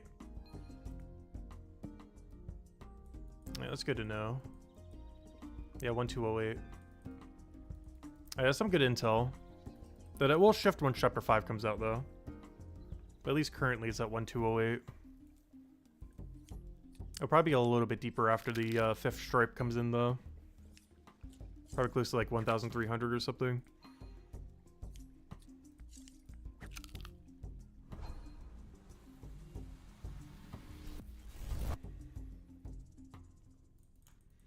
Alright, so game plan, game plan. We now pivot into doing Gatherer. I have no bounties right now, so I don't need to do any cooking bounties right now. I just gotta go grab them. So let's go get all of our potions, go store everything away. And yeah, then we go ahead to chapter 2. Let's do them all down the line. Do everything we need to do for chapter 1, do everything we need to do for chapter 2, and do everything we need to do for chapter 3. And once the Blade Chronicles comes out tomorrow, we'll start doing chapter 4.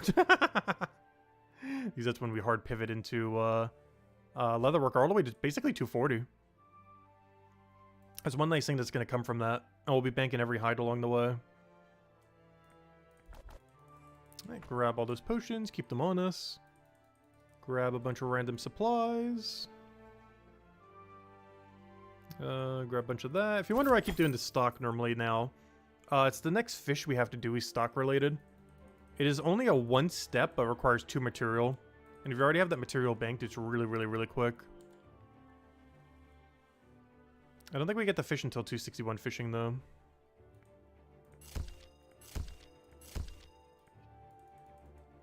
Alright, put it all away. And now we teleport next chapter. Alright, let's go to the next grind. I will just be using a 5% when I do the boost potion, though. I'm really low on 7%, and I want to save them exclusively for carpentry at this point. So if we're ever boosting into gather or woodcutting for whatever reason, it has to be 5% only. Because I have under 100 left for 7%, and they have to all be for carpentry exclusively. At least until we have access to 8%, but we don't have access to those for quite a while. Like 8% for alchemy is not till 344. And it's not even counting the gather level we need. Which is like, what gather level is it? I know it's high, but it's not like absurdly high. Well, it's kind of absurdly high. It's level 261. We need 261 woodcutting. I mean, 261 gather, I mean. Though in all fairness, we would want to have a pretty high woodcutting level 2. Because you can get a free ash tree every single time you do that. Which means if you want to maximize your woodcutting XP while doing that, you would need to have 336 woodcutting as well. That's definitely not required. But it would maximize your amount of XP per hour. As you'd be getting best in slot woodcutting XP from that one tree that you would do every apple cycle. You would likely drop the log, though, in favor of another apple. Because by then we should have a equipable potion. Well, we definitely would by then. So you could just run 6666. You don't have to do some kind of weird shenanigan. Because that's something you can kind of do right now if you wanted to. Where you keep some potions on you and grab 6 apple, 1 log, but don't drop the log. And then just bank it once you fill up. Because the potions are going to be in the way anyways if you don't want to juggle the potion. But after we get equipable potion, you're always going to want to do 24 apple only and don't bank any of the log.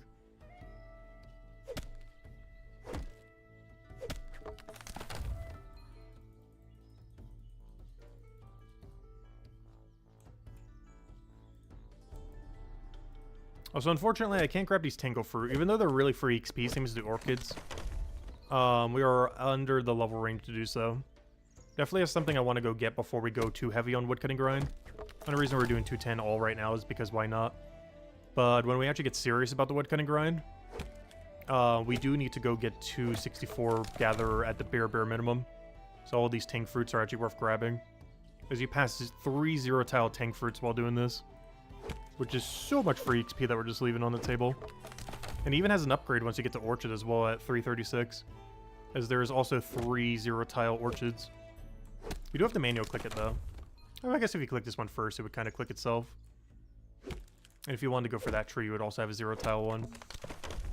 Otherwise, it's only 2 0-tile ones if you're not going for it.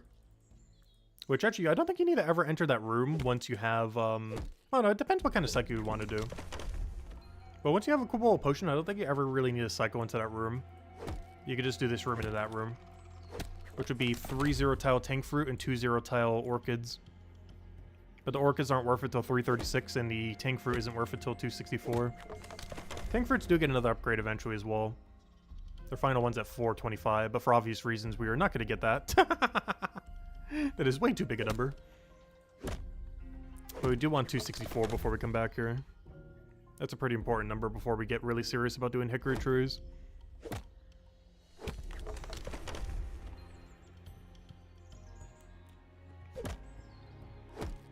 Also, having a equipable potion by then would also be great.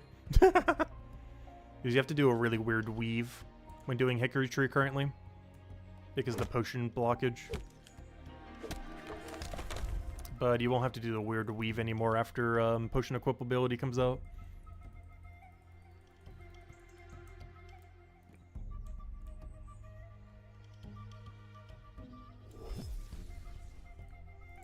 Oh yeah, I forgot to drink my potion, speaking of which.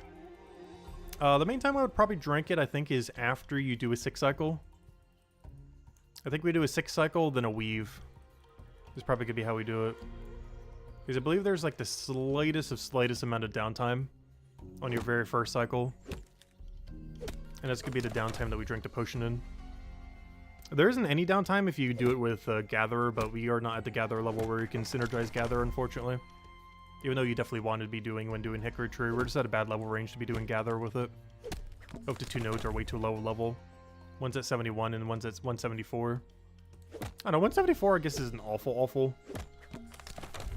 But we're just so close to the next one, it just doesn't feel worth it. I think they're like 2.5k XP each. Like, it's not horrific, but I don't know, I'd rather focus on the woodcutting. We're here for woodcutting. Once 264, we will grab every single one to 3. And right here, we should have a little bit of downtime. You'll notice the tree's not spawned yet. No, it is. It's not that much downtime, but it's more than nothing. And that's where we're going to drink our potion every time then. Because there is about a 1 second wait for the tree respawn there.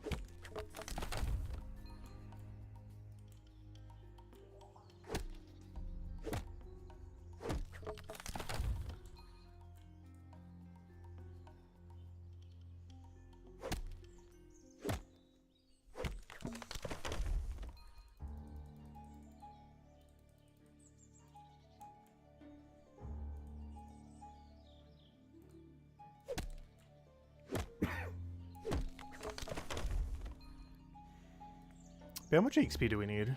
1.8 mil? That's not too bad. That's less than 400 of them. It should be way quicker than Forager then.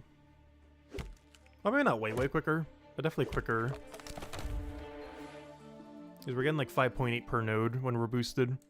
Earlier we were getting like 4.1 from the other ones.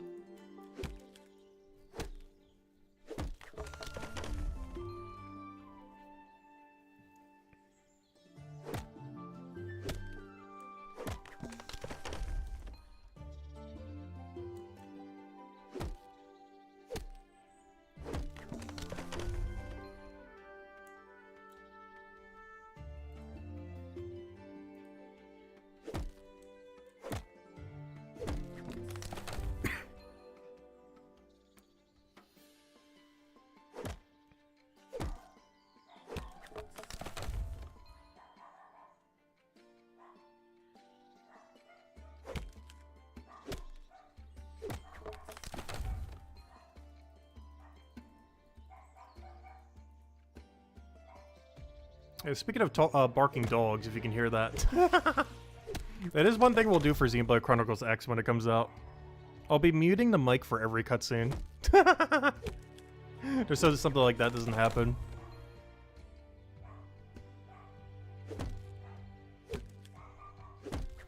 Also, I'm still not sure if I'm going to be reading all the dialogue.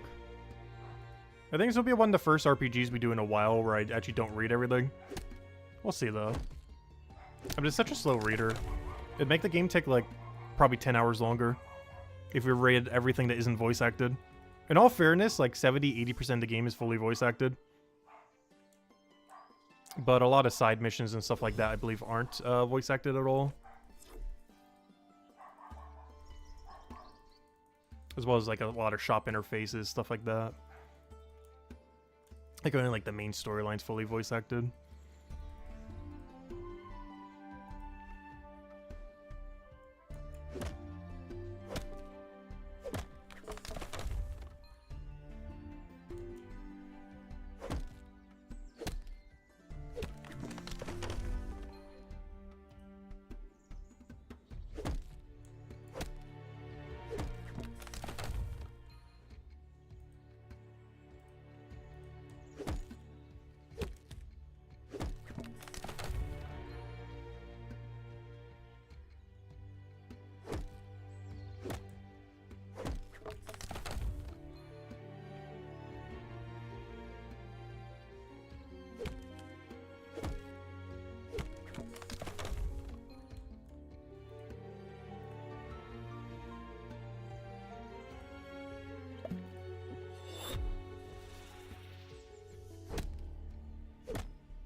Also, gosh, we probably got a lot of logs in the bank. I just now realized.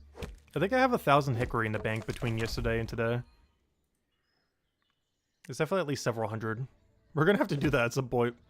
At a rate of like 150 an hour when counting bank time. Oh gosh. We got like 6 hours of carpentry banked roughly. Like 5 or 6 hours. Hey, if we need some extra AFK activity. The only problem with that is banking them is really non-AFK, and I would want to bank a lot of them. If not all of them. I don't know, compared to Leatherworker, I guess it's the same amount of AFK-ness. It just is even more AFK when you just sell them to the shop. I don't know, I guess I could, and then just all of them after I would have to make sure I bank. Because that is one nice thing that this actually does. It banks a lot of AFK time. Like, this is like one whole day of AFK later, if we want to utilize it. If we do sell method the whole time.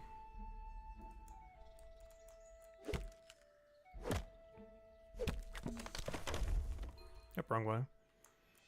You only have to do the weave once. Though, oddly enough, I guess you could double weave once Equipable Potion comes out. Because it might be better to do a double weave than to bother going to everything in that room. I would have to count the tiles later. I didn't think about that. Even once Equipable Potion comes out, I think you do a double weave. Because I'm pretty sure double weave is better tileage than doing no weave at all. We'll need to count the tiles later when the Equipable Potion comes out. That's on the long list of things that we need to go test. If it's better to double weave or no weave.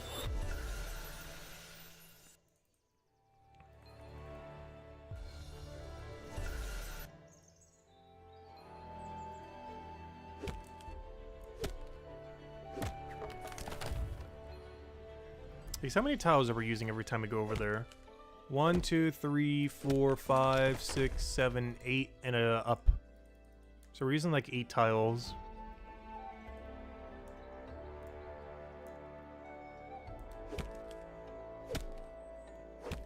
So does it come down to, is every single thing in that room more than 8 apart from each other? Every single time? Because that's only for one log. So we're talking like, what, 24? No, because you get to do this other one here. Because we're only talking about a 3.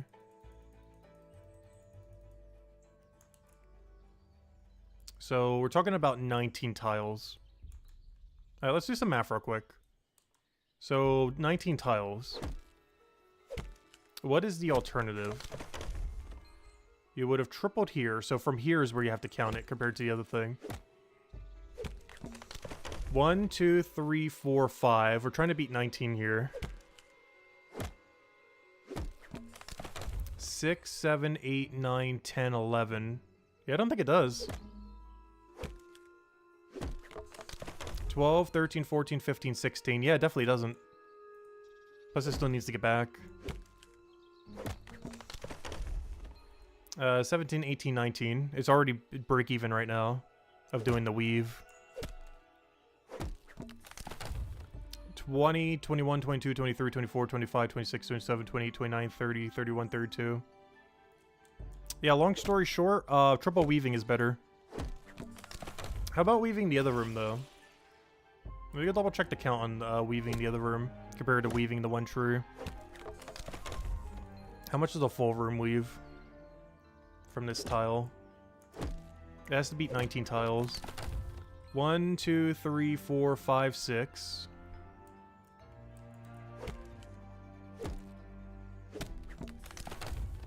Seven, 8, 9, 10, 11, 12, 13, 14. That's not going to. 15, 16, 17, 18, 19, 20, 21, 22, 23.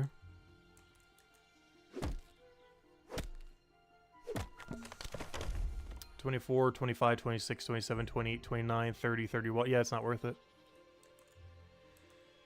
100% not worth. And how much is it for this tree again? 1, 2, 3, 4, 5, 6, 7, 8, 9, 10, 11, 12. So you're gonna have to do that twice, then the other one. Okay, so it's closer to 24 for how many you have to do, but that's still lower than every other alternative. But yeah, it's closer to 24 tiles. But it's still better than doing this room over again.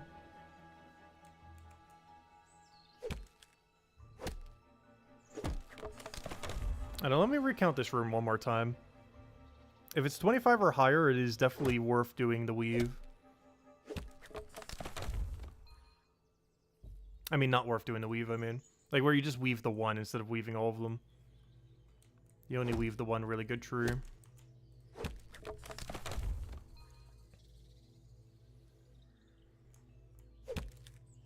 Also, because I was experimenting, my inventory is really bad right now. And let's double check the exact tileage of this though real quick. 1, 2, 3, 4, 5, 6.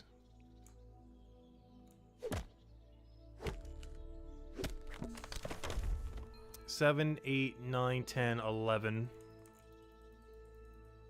And how much is this? 1, 2, 3. And then 4. Because then it just diagonals back. I guess technically 5 then. So was that 11, 11, and 5? So our final verdict is what? Worst case scenario, if we count every single one of those.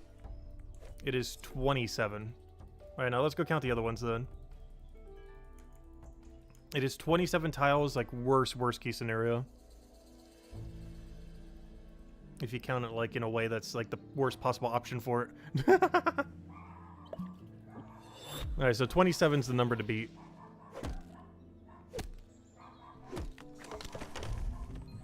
So we already know this room didn't end up doing it. Like the full room. But let's see this one other room real quick. So what do I have to count it by? We'll count it the second we get in. I just count that only. Oh no, you still have to count it from this tree. So let's see. 1, 2, 3, 4, 5, 6, 7. So the number to beat is 25 then. 8, 9, 10, 11.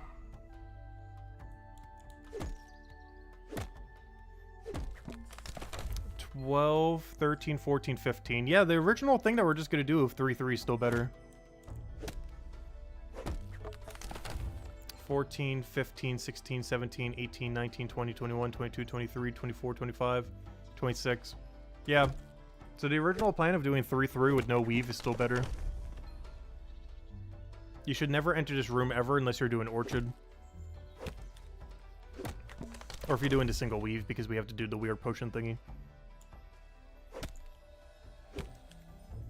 But otherwise, you should never enter this room for hickory trees then. Other than this one tree we have to grab occasionally because we don't have a equipable potion. But ignoring that one tree, once we have a equipable potion, you will never need to enter there for anything other than orchard. It's always better just doing the 2 primary rooms then.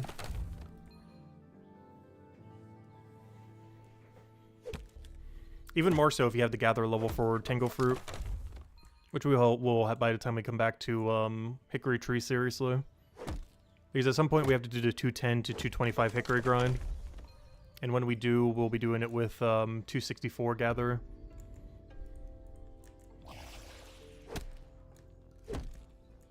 No time soon, but at some point, that grind will be done. It's like a 2-day long grind. Well, more so for the Gatherer, but you know, once we have the Gatherer level, it's a 2-day long woodcutting grind.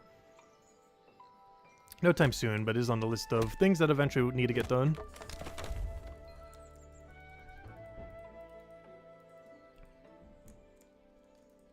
As we're basically locked out of woodcutting until then. I need 264 Gatherers so I can get 225 woodcutting so I can AFK to 234. So that we could proceed with the woodcutting skill. In which case we get Bramble.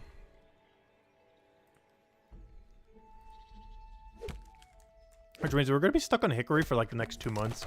Not because we're woodcutting the whole time. But because the path to be able to get it higher, as well as how much time we'll allocate towards it, will make it take that long. Obviously, if we truly power grinded it, we could have it in a few weeks. Between the Gatherer level and the other thing. I think we could probably even do it in a week. We would definitely not bother doing it that much, though. I'd have to get like 10 Gatherer levels a day and then like 12 woodcutting levels a day. which is technically doable. We're not going to grind that hard, though. But if you did, that would get it done in 1 week. Because we'd have to get 47 gatherer levels. And then proceed to do 15 woodcutting levels.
Yeah, woodcutting is already making good progress. We said it would take about an hour and a half, and we're half an hour in, and we're already got like half a level.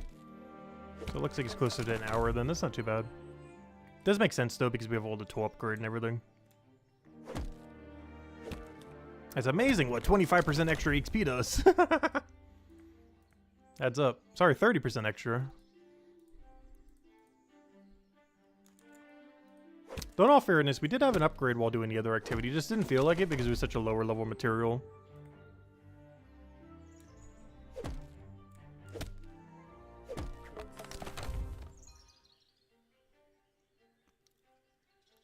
Whereas this is like the highest level thing we could do at our level range. And it's right around where the level range is, so we're getting almost the best XP you could be getting. It's only one level below. I drank the potion at the wrong time, whoops. I didn't do it. I should have done that the previous cycle. Mistakes have been made. Gosh, this potion timer has been off, honestly, this entire time. Poor potion timer.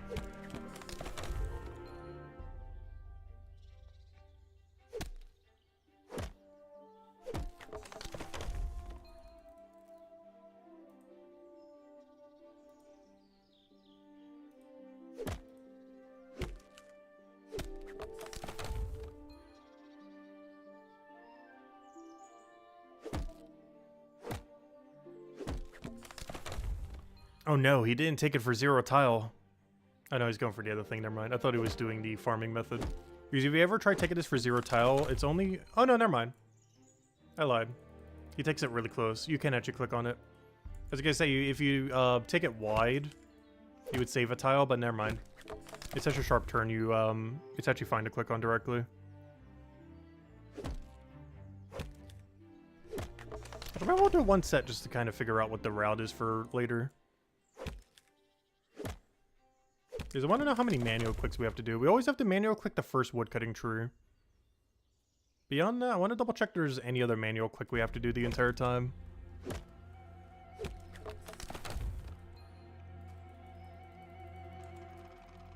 Because it's not like when you do it with the bitter fruit with the pines, where you could basically just click everything in the room and only lose like 2 tiles. Because they're in 2 separate rooms, it's a lot more annoying to do. I also believe you lose way more than 2 tiles if you were, even if you were able to click them all somehow.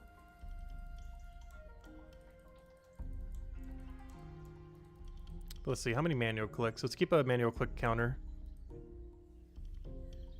I'm not going to count the manual click we have to do to go over there though, because that's going to be fixed once Equivalent Potion comes out. So let's ignore that one.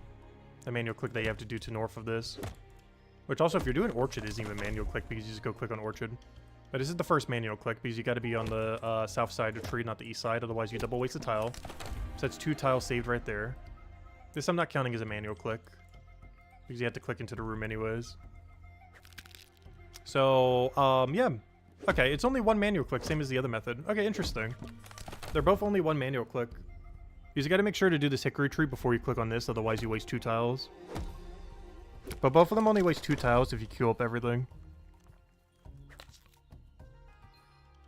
That means this entire room wastes no tiles at all if you manual clicked everything.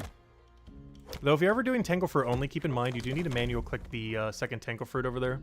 Otherwise you double waste a tile. Interesting.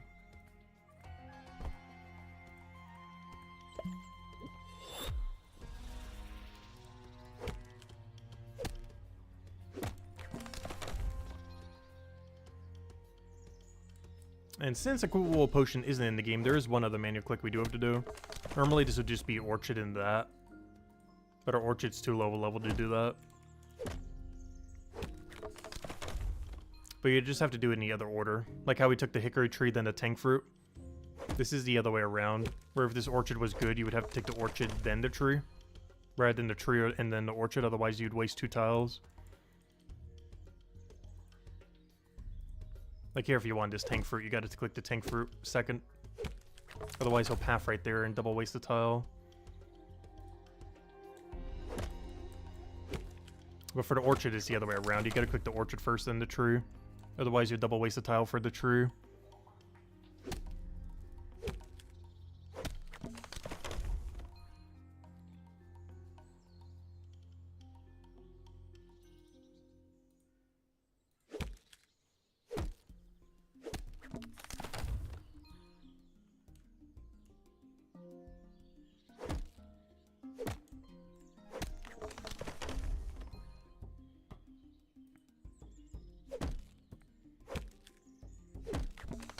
That looks like about, what is that, 9 more inventories? Somewhere around there.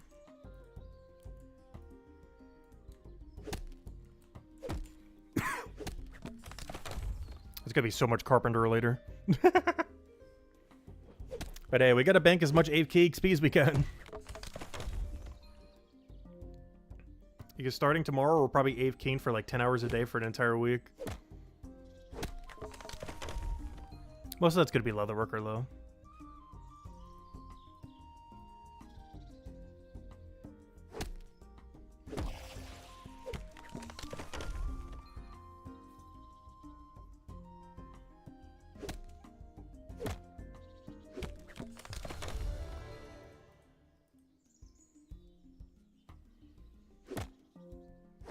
And what few grinds we do on stream, I think it's going to be for 217 cooking push.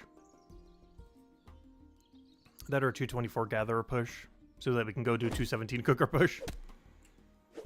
Those are probably the main 2 things we farm over the next week. 224 gatherer, 217 chef. Which unlocks a new AFK method of stews forever. We get back to the golden age of cooking.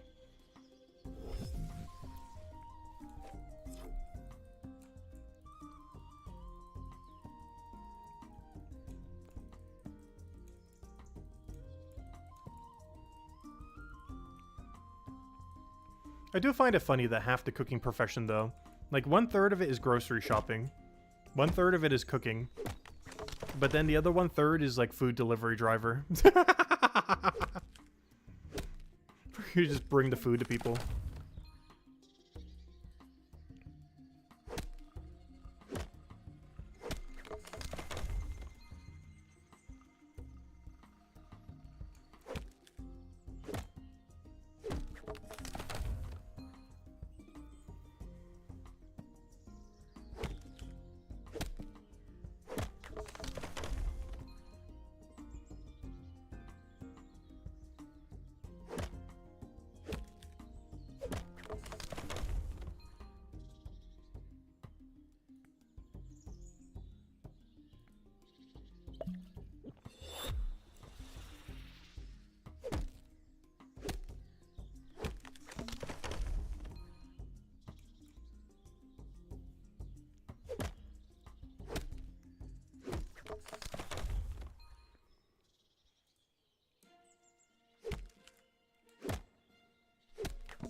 Hey, how much is our on our time? Okay, good. We got 2 hours. Can we get every grind we want to get done in 2 hours? I think we can. As long as while we do bone rate, we dump all knowledge into bone rate while doing bone rate. That should be doable. All wood cutting into gather and all bone rate into bone rate. Also, one of the other reasons I kind of want to speed through bone rate right now, actively, is our passives actually starting to fall off. It's not something you really think about too much with passives, but passives do get worse the deeper you go. Obviously, they get really worse once you get to the new one, but they also get worse every single level, technically, in the sense that you still need more XP per level and they don't scale up at all. So they're really good for like their first like 5-ish levels, maybe even 10 levels. But even if you haven't moved to the new activity yet, they kind of still fall off. And it's kind of where our divination is at level 200 right now. It is still a post 200 one, so it still has the really good XP rate. But by about 210, you kind of fell off on that. It's actually better to manual train like the last 2 levels and such. Which is pretty much what we're doing. Because we're in a little bit of a deader zone for divination right now. Or for bone rate AFK right now. It's not so dead that you couldn't do it. Like, worst comes to worst, if you had to do this dinosaur all the way from 212 to 232, it's not that big a deal. But by level, like, 225, you're getting, like, really bad XP compared to just training it manually. Compared to an active method around that time. It's one nice thing about having a lot of passives open, since we have every passive unlocked, is we could just do whatever ones are at a really good level range. Like, my one for alchemy right now is starting to fall off. The only reason I'm still doing it is because, I have to. Because the alternative is to use the non-existent resources we have. So we kind of have to until we get to 238. I guess I could use all my smaller potions we have, but I don't know, I'd still prefer doing it the way we have been. At least till 238. They'll make over our mega potions and then we'll make all the smaller ones. I guess in theory right now we could start doing the smaller ones, which honestly we might start doing. We'll start pivoting back to Mines of Bitumen AFKs. Bone Rate doesn't get good again until 212. Mining doesn't get good again until, honestly, 301. To fill out a little bit of a dead space. And Carpenter's really good right now if we want to utilize that one, though. But I want to do Mines of Bitumen one. The problem with that is none of them are set up right now to be good. Oh, wait, I do need the 270 mining one. Wait, maybe we do that one then. Hold up. Oh, time to go farm 4 mining levels off stream. Wait, really? I didn't even think about that just now. Hold up. You got to use that Propaldium again. And I believe that's my next smithing AFK. Oh no. We got to go back to smithing AFK. And mining AFK. Tempting, tempting, tempting. Do that for like 10 levels or something. Because I really want to get to granite so we can stop doing the platinums. And that gets us all the way to granite. Oh, that is so tempting. Do we do it? Is that worth it? It might be worth it. Maybe not all the way, but definitely closer to where we are now. Like, I don't think I would do that all the way to 284, but I would definitely do it closer than none. Because I'm pretty sure that Propaldium is used for 280. Oh, we need to go double check that. But I am like 95% certain that Propaldium is still used there. Let me just double check the wiki. Mining AFK, mining AFK. I'm looking for Orchid Propaldium. Orchid Propaldium. But that should be used for the 280 smithing AFK. I'll see why it wouldn't. Orchid Propaldium.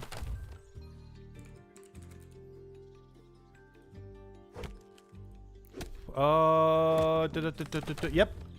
That would be it, obviously. I just wanted to double check just in case. Alright, well that's good to know. It is indeed used for that. I guess we actually are going for that angle. Oh gosh, does that mean I'm gonna go farm 4 mining levels today? So we can have it for tonight. Obviously off stream when I do that. I don't think we're gonna do any amount of mining on stream. We're gonna do like somewhat AFK Flatniums or something. But yeah, I think we're doing that. I think we are doing that. Well, good luck, us. Time to go farm 4 mining levels tonight. For the rest of tonight. Like after dinner, I'll just do mining, then mining, then mining, then mining, then mining, then mining. So we can get the mining AFK rolling. Because yeah, I think that is the pivot.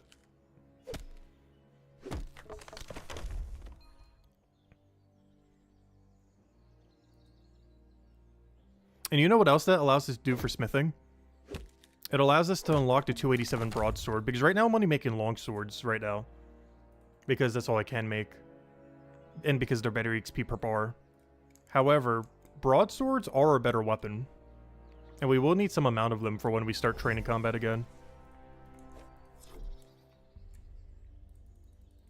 Especially when special attacks come out. Like the difference between a broadsword and a longsword should be drastically different. As broadsword spec should be way better than longsword spec. Especially if the enemy's weak to blue. But even if they're not, it might actually still be better. We'll have to see exactly what they are and what all the numbers are and everything. But yeah, that's probably the game plan, because that also gets us that. So I could just smith the bars and then convert them into, or get 7 levels basically for free then. Because we need level 280 smithing. Yeah, that works out perfectly then. Not to mention doing that for about 10 levels probably gives us about 7 smithing levels anyways. So it should even out pretty much perfectly. Yeah, we got a game plan. We got a game plan. You know, anything bad about that game plan is that means I gotta go farm 4 mining levels today. When on average we'll be doing half a level to a level per day. It's doable. I would just have to do it for a very, very, very, very, very, very, very long time. I might also have to get the dump knowledge into mining assist in there. As much as I want to try not doing that, if I want to get it operational by tonight, I might need to. If we had to wait 1 more day, it wouldn't be that big a deal, though. Honestly, that's probably the pivot for tomorrow's Brighter Shore stream, to be honest. If I don't end up going all in on that today. Like, finishing it all the way. I think we gotta finish it tomorrow. So tonight we'll do some other AFK, maybe still Alchemy or something. But then when we stream Brighter Shores tomorrow, oh, but the only problem with that is the quest might come out. It's the only thing that kind of throws a wrench in everything. Is what if the new quest comes out tomorrow? Which it probably is going to. Because that just throws a gigantic wrench in every single angle of every single thing we were going to go do. Because if we do get the update tomorrow, we are doing a very early Brighter Shore stream. Like, we're talking like a few hours after the patch early. But if we don't, we're doing Xenoblade Chronicles X around that time, and then going all the way, and then doing the Brighter Shore stream at like 10 PM at night.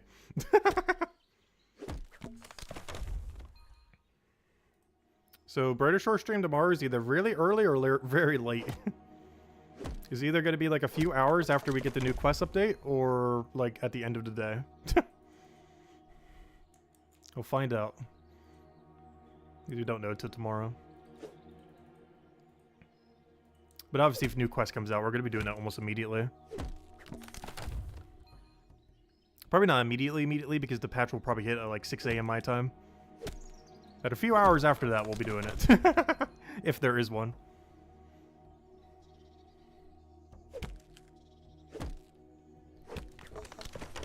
But he just loves doing updates at like 5, 6, 7 AM my time. Which is not like the worst time in the world, but I'm generally not up at that time these days.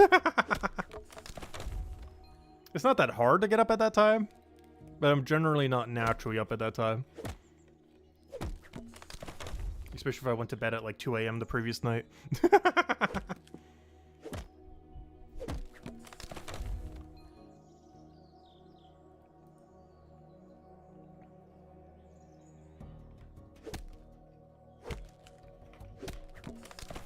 I just realized something annoying.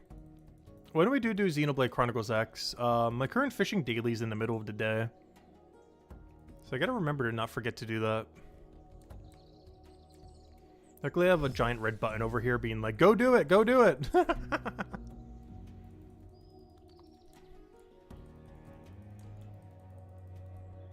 Also, I won't have any screens up on, like, you know, when we're doing Xenoblade Chronicles X. However, I will have the ability to bring them up. Which means when we do Xenoblade Chronicles X, we're going to have a potential option when we're waiting on something. If there's like some downtime to have like a billion screens on screen. The entire bottom is just going to be like, oh, here's all the things we're AFK'd right now. Here's Brighter Shores, here's RuneScape, here's RuneScape again. I don't think there's going to be any downtime in the game. It's pretty heavy on giving you content and content and content and content and content. I don't think there's going to be a big downtime where it just makes us wait like 5 minutes for something. I don't think there is. I could be wrong. But I'm pretty sure the game is just all action all the time. Or no, not like action, but you know what I mean. Like, there's very little downtime. It's not like we're gonna click on something and it's gonna take like 3 minutes to process or something.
This is probably the last double meter we get to put on Gatherer. Because by the time we have double meter again, I believe it's going into Bone Right.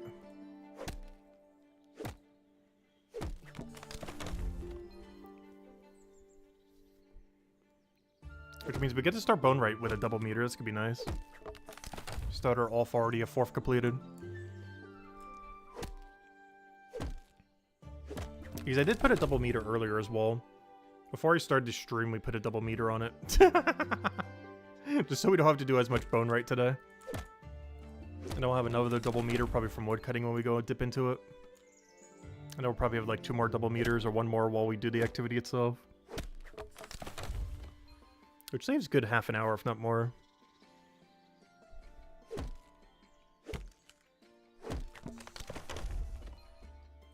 How bad have we been doing on leveling? How much have we been slacking lately?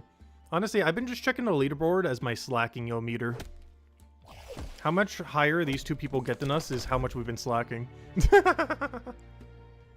We know we've really been slacking if one of these 2 numbers below us start catching up. But I've mostly been looking at these 2 as our slackometer number. The difference between my level and theirs is how much we've been not playing. Which means we could have had about another 10 to 20 levels. Based on our slackometer over here. Because we could have had around 14 to 22 more levels.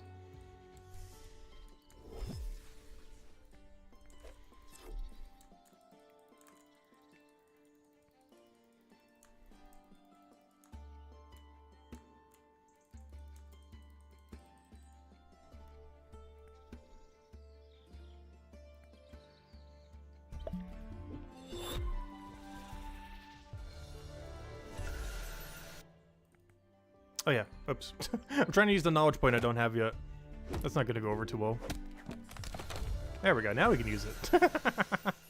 Oh, come on, you're not going to give us a gather level? Boo. Oh, come on, it's literally 1 resource node? I'll just grab that for 0 tile right now. You gotta be kidding me. I'm just going to 0 tile as we grab this tree or something. 0 tile this one. It's literally 1 small node away.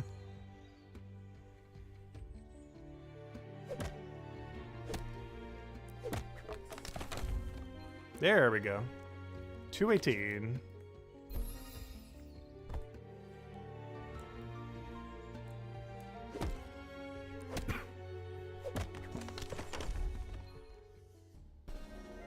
Oh yeah, I forgot. We get a rake upgrade. Why? I have no clue. I completely forgot about that. It throws you a rake upgrade in the middle of nowhere. Oh yeah, I wanted to go test the AFK activity once we get to 221. I almost forgot about that. I want to test it pre-rake and post-rake. Because last I recall, the wiki said that it does not get boosted. But I want to double check to see if coins do get boosted. Because it really confuses me why on earth you get a rake upgrade at level 221. Because normally whenever you get a upgrade for a tool like this, it's near something that you can actually use it on. But from what I can tell, you can't use it on that based on what the wiki said earlier. But based on how you do it, I believe you do rake it, so you should be able to. I feel like there's more of a bug if it doesn't work on this coin. Because there's no reason why it shouldn't work on this coin. I believe everything else in the pile that you get it from is rake boosted. I've never bothered testing it yet, so that's something I want to go test later. The wiki could have potentially changed it though. But if the rake is not working on coin, I am pretty sure that is a bug and not a feature. Because I'm pretty sure it's supposed to be. Because why else would you get a rake immediately after that upgrade? There's nothing else nearby. Because you can't use a rake on Clover. You can't use a rake on Leek. Because generally whenever they do something like that, they put it near, you know, where you can actually use it. Like, for example, let's say, I don't know, any of these. Like, what's our next one here? Like the sickle, for example, at 454. Why is it at that level? It's because at that level range, you are currently doing something that boosts based on it. The Dock Leaf, which is boosted by that weapon, or, you know, that tool. But normally they'll always have synergy like that. But that rake is in the middle of nowhere if it doesn't work on the coin. Because there's no activity near it that uses a rake. If that coin does not use a rake. But I want to go double test that at level 221. Technically we could do it now. Well, actually no, I would need to wait to 221. Because we'd have to test it before we have the rake and then after we have the rake. And see what the EXP difference is. And if they're different, then the tool does work. But if they're the same, I'm pretty sure it's a bug. Because I'm like 90% plus certain that it is supposed to work on coin, but currently doesn't work on coin.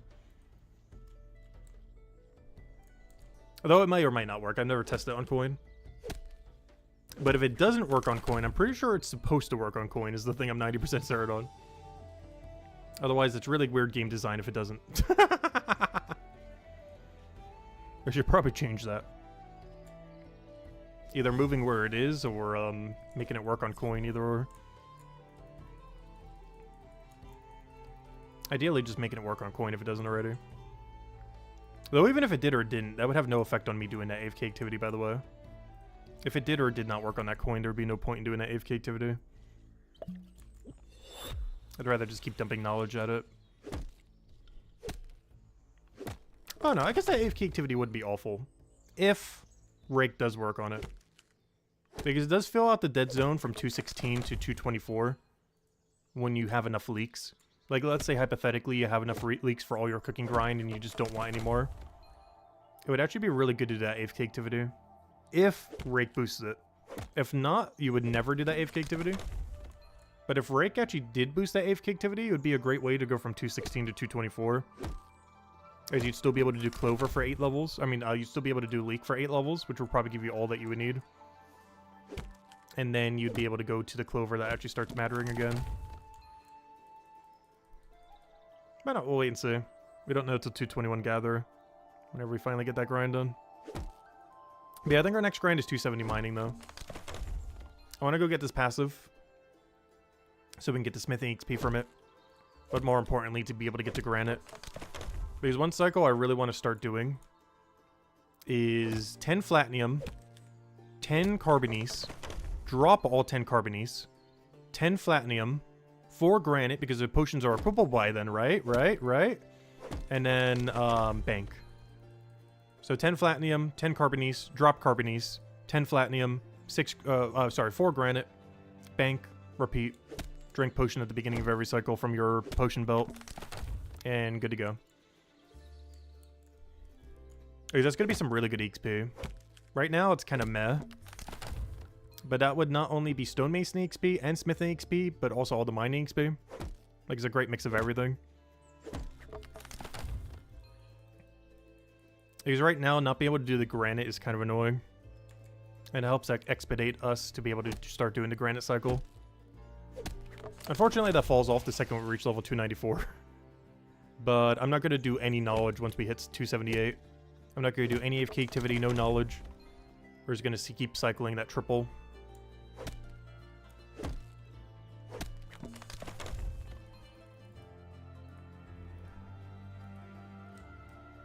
But getting there is annoying, though, because our XP rate until we get there is kind of bad. Once we do get there, it's really nice.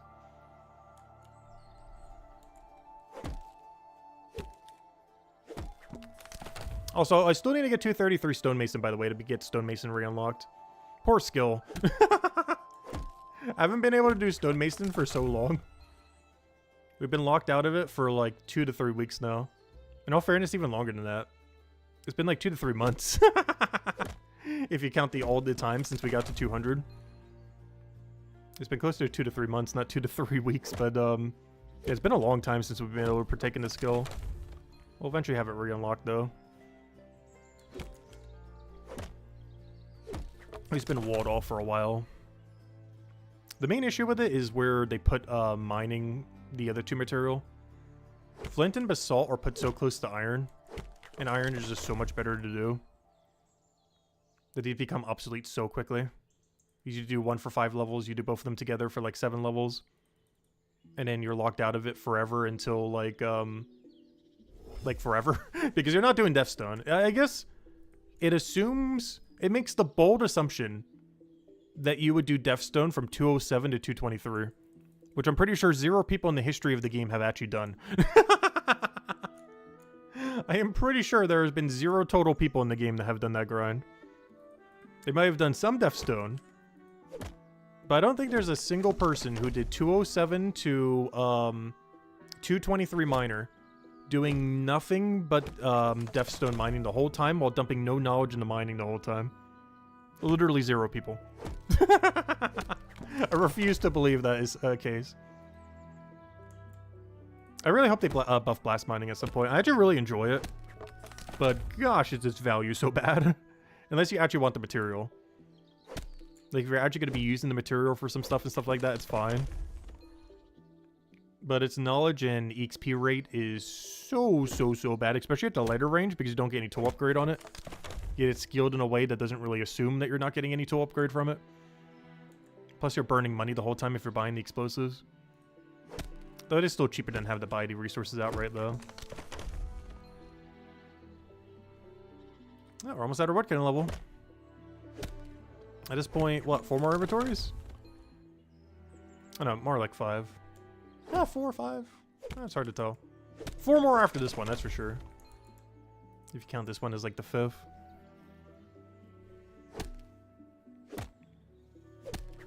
And then the only thing left is Bone Right for like an hour.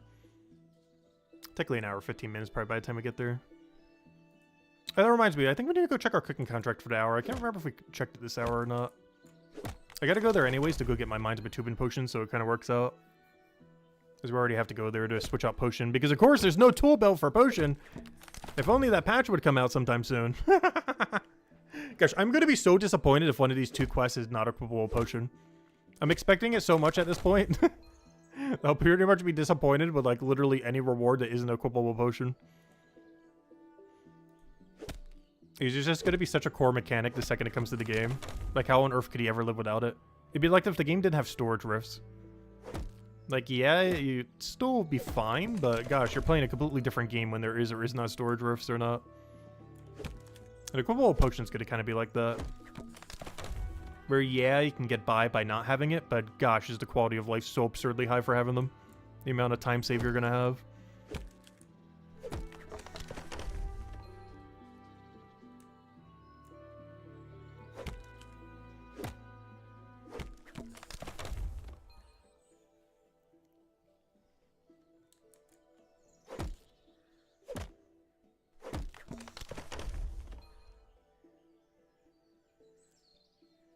But it's basically in the category of quests where it's not even optional. Like, it's literally pseudo-required. It is so good. Like, you're gonna... Whenever someone makes a new account, guides will say, like, rush this immediately. Kind of like how you already would for Spider Nest. Like, part 5 of the guide would be immediately rush that one quest that gives you a equipable potion.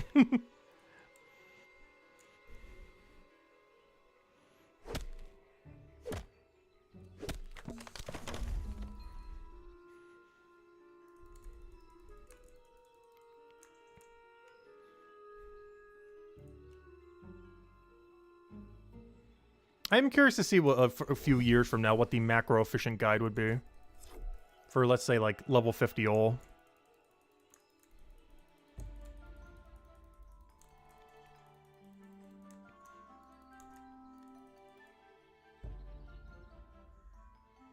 Like, someone's eventually gonna route it. No time soon, but someone is eventually gonna route like a perfect all quest guide. Once we have like 20, 30, 40 quests or something. Someone will route like the efficient per like second thing that you have to do for how to get from point A to point Z of every quest completed as quickly and efficiently as possible.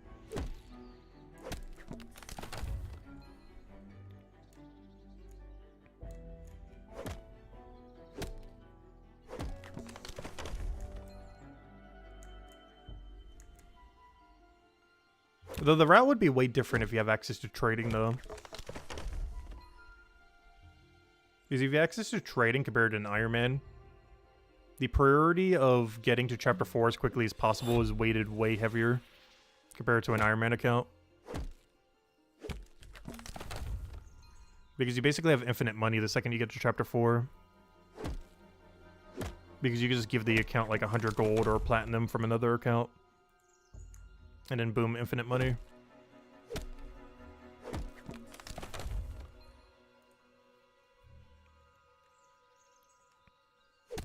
So any non-Iron Man rush guide would literally be just a getting to Chronopolis rush guide. Would literally be the entire start of the guide. Every initial step would just be rush to Chapter 4 as quickly as possible. And then claim your infinite money.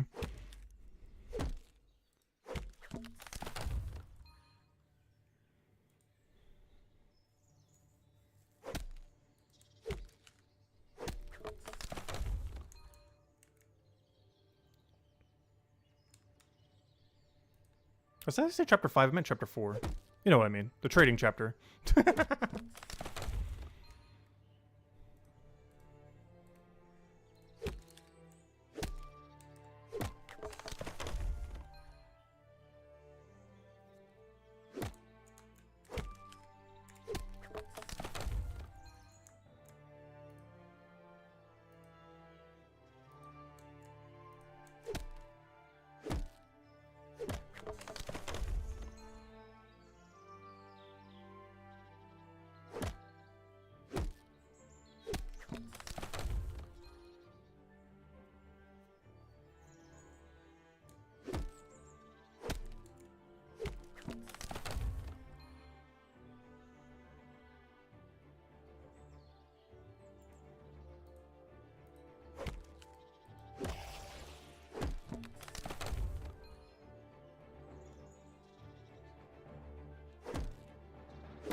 Though, speaking of efficiency, one thing that's still always in the back of my head is we really should get 500 Detective, Merchant, and Leatherworker. Like, you know, 500 all Chronopolis.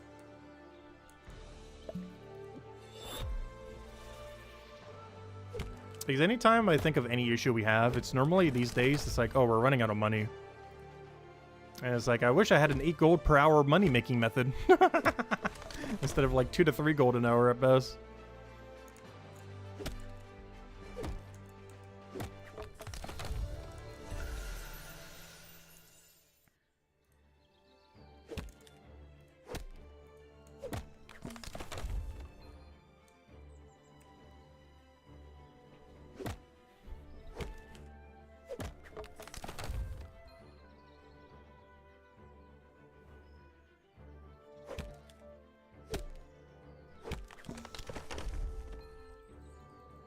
Because Leatherworker at max level is so broken for money that you would actually do it for no XP.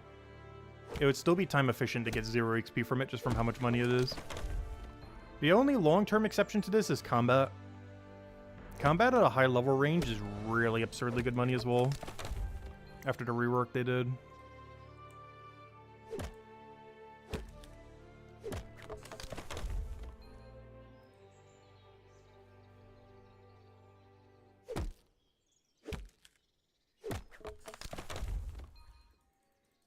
The problem with that is most people aren't at that level range yet.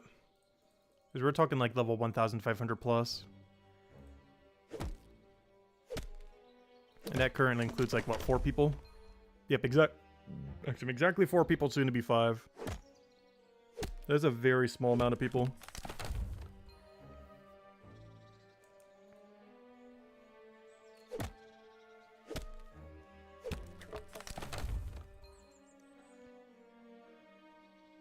Wait, that's when combat starts to get somewhat comparable to Leatherworker? Like absurdly high level Leatherworker? But the upside being is that you're still getting, what you call it? XP in towards a skill.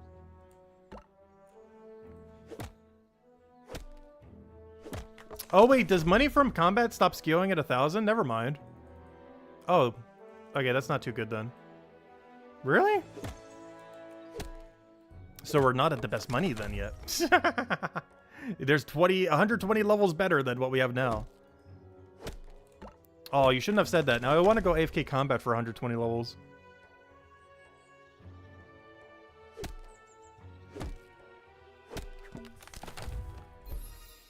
Hey, that's kind of weird. So high level gear is going to be really, really, really expensive when trading comes out then. Because if you can sell a level 1,000 4-star for the same cost as a level, like, you know, 2,000 4-star, one is better than the other. By a lot. But they would both have the same sell price. Oh, that's going to be really crazy when trading comes out then. These all the low tier gear, you can just sell it outright and get your money. But everything else would have to be traded. Yeah, I would assume the AFK activities still get better, though. I just meant AFKing it now because it's just really slow doing current combat. Before we have special attacks and skill tree and everything. Oh, wait, we got our woodcutting level. Oh. Okay, let me go back to Hopeport. Wait. Wait, we just got our woodcutting level. I didn't even notice.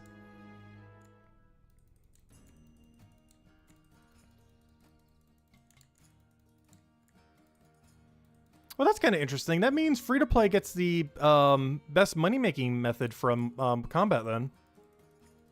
Because I'm pretty sure the money-making that you make from combat is better than cooking at that level. Like, I'm pretty sure you make more per hour doing combat at level 1,000 than you do from doing gourmet omelets at 490. Or stews at 438. So that'd be the best free-to-play money-making, then. As it would scale up to the highest possible rate once you reach 1,000. Which is the cap anyways. Alright, what am I doing? Oh yeah, mine's a Batubin potion. We're doing the bone right grind. Alright, we'll grab like, I'll grab a lot because I'm going to be doing a lot of mining later. And I will be bringing them with me. I will not be bringing the 7% with me though, so let me only grab like 3 right now. Maybe even 2. I'll grab 3 just in case. Only grabbing a lot of mining potions because I'm not going to bother dropping them every single time. What I'm going to do is do 7 Carbonease because they're all in one room, drop them all, then grab the other 3 Carbonease. It's 1 less per trip, but I don't have to constantly worry about juggling if I need to go AFK for a little bit. So I don't need to worry about despawning my entire stack of potion. Because they're still not equipable yet. Any day now, please.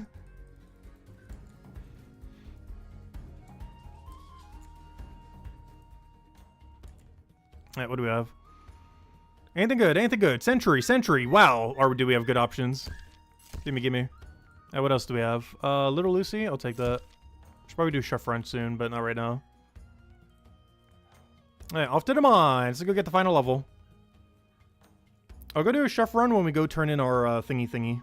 Whatever you call it. Because I gotta go turn in my 10%. Where am I going? Oh yeah, mine. Because in 1 hour, 14 minutes, we gotta go do the venture. Which means we've got an hour and 14 minutes to go get, what's it called? Oh wait, what's in here? Boo. Come on, give me something good. I'm not sure why I bother even opening that chest sometimes. I just like to see what can drop there.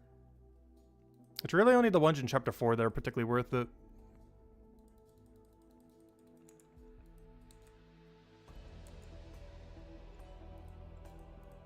Oh no, I did the wrong tile. Ah, no.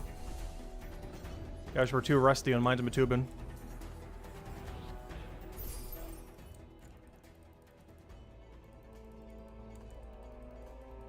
Yeah, let's go do the bone rack grind. Hopefully we have enough storage. I'll find out when we run out.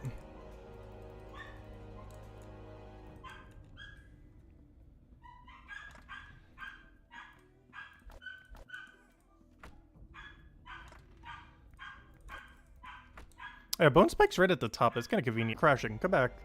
Come back, OBS. Connection, stop being so bad. Alright, we're back, we're back.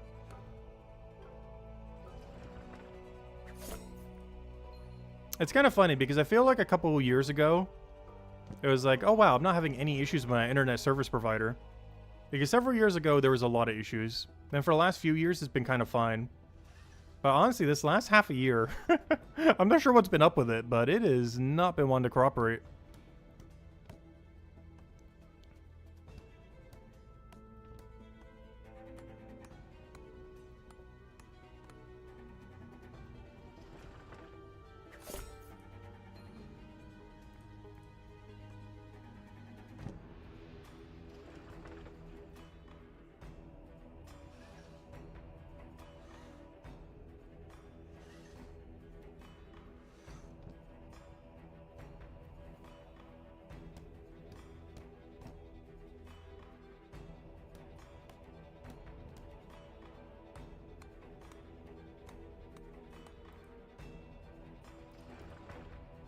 Now, what's our XP number?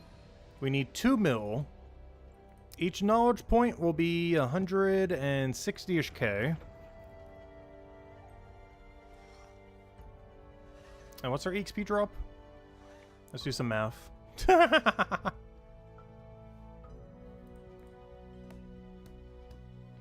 problem is this is still like a 161 method as well. Or a 168 method. I want to do these now because we're going to need these weapons later anyways. Well, it's not even an even worse option. Alright, 7.8. I just times it by that, even though the other ones are a little bit better. Times 5. How many inventories is that then? Subtract 2. Oh, you should probably be building one. Or waiting. While I'm calculating stuff, I should probably be doing something here. Alright, what am I doing? 2 million minus that number 3 times, which is 160k. So let me get that one first. 160k times... That's not k. 160k times 6. 960. Okay, so subtract that from that. So we got 1 million. Let's just say 1 million. 1 million divided by 7800. Divide that by 5. I'd have to do about 25 inventories of these. Which means I don't have enough storage space. Would have to actually go and bank once. Because there's not enough storage space to do that at one go. Well, we'll see where we are by then. So we're going to have to do slightly more bone rate than yesterday then. Let's hope we do better than yesterday, because we did so bad. It came back a little bit near the end, but we only got 2 the entire time.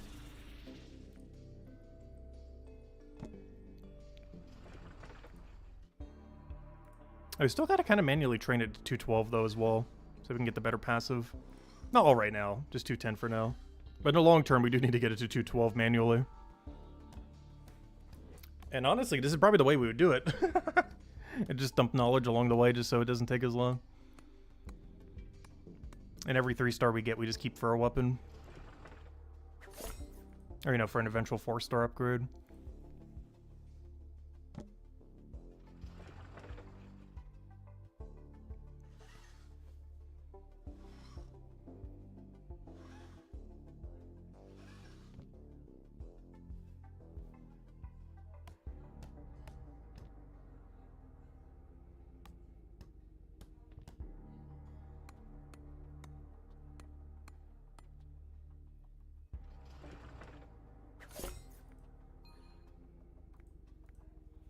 A bone garage at 2,000, nice. Isn't one of the ones doing Mines of Bitumen grind? Oh, Red Bean finally took over Rockstat, by the way. I think Rockstat's still going for wide farm. His total level is probably like over 1,500 higher than Red Bean. Yeah, he's almost there, though. Oh, the only reason why he's so far behind is he hasn't done Bone right. Because I think he wants to do all the Gatherer grind. Oh, that's why he's behind. He's not actually behind. It's just he's doing 500 Gather and 500 Woodcutter and 500 Carpenter first before he does Bone right, I think. Whereas he did most of the Blacksmithing Stonemason grind without it. He's probably just AFKing them all the rest that he needs at this point. I see what he's doing now. Yeah, that's why he's currently behind right now. It's not that he's necessarily behind. It's just that he's doing the entire Gather, Woodcutting, and Carpenter grind before he goes to his Bone right. Which makes sense.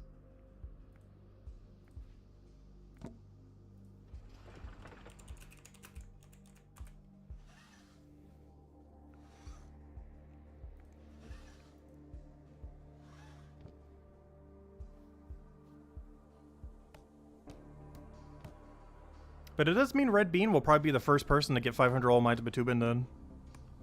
Rockstat would have done it more efficiently, but he's doing a way wider grind. So he's going to end up probably getting second. Because Red Bean's just going all in rush. Whereas Rockstat's actually getting pretty much all the material from scratch. Even if it's outside of Mines of Bitumen.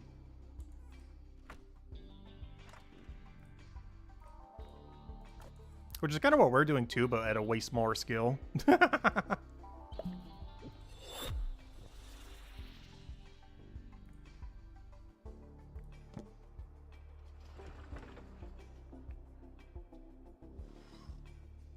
doesn't mean he's doing the whole grind without even 7% pots though. He's just using 5% pot only. Which I guess is fine. It's just one of the reasons I kind of want to get Alchemy up. 10% make a lot of a difference compared to 5% potion. The difference between 5% and none is the same as 10% and 5. Which comparatively is like the equivalent of using no potion with how strong 10% is.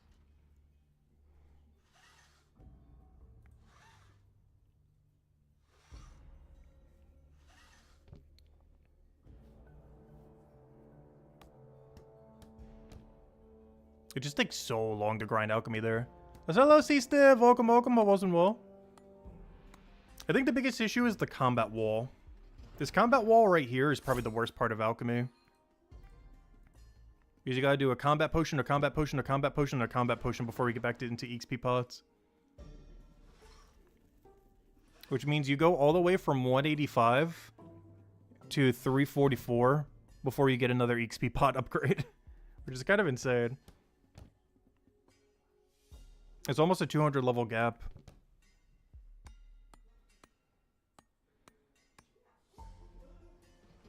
Actually, when accounting for 10%, it actually is a level 10, that big of a gap.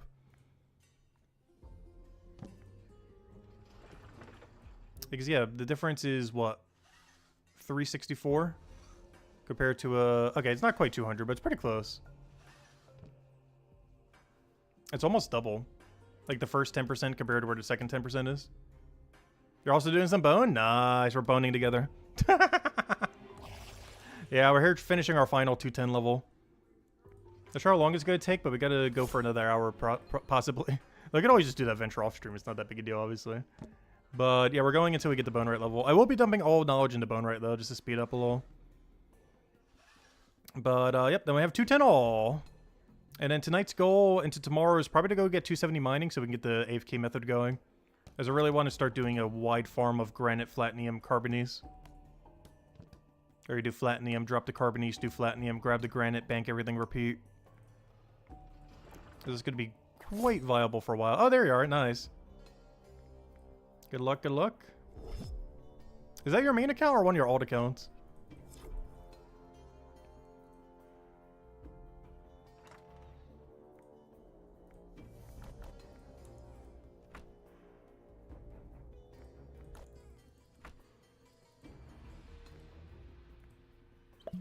You just started your noob. All good, all good.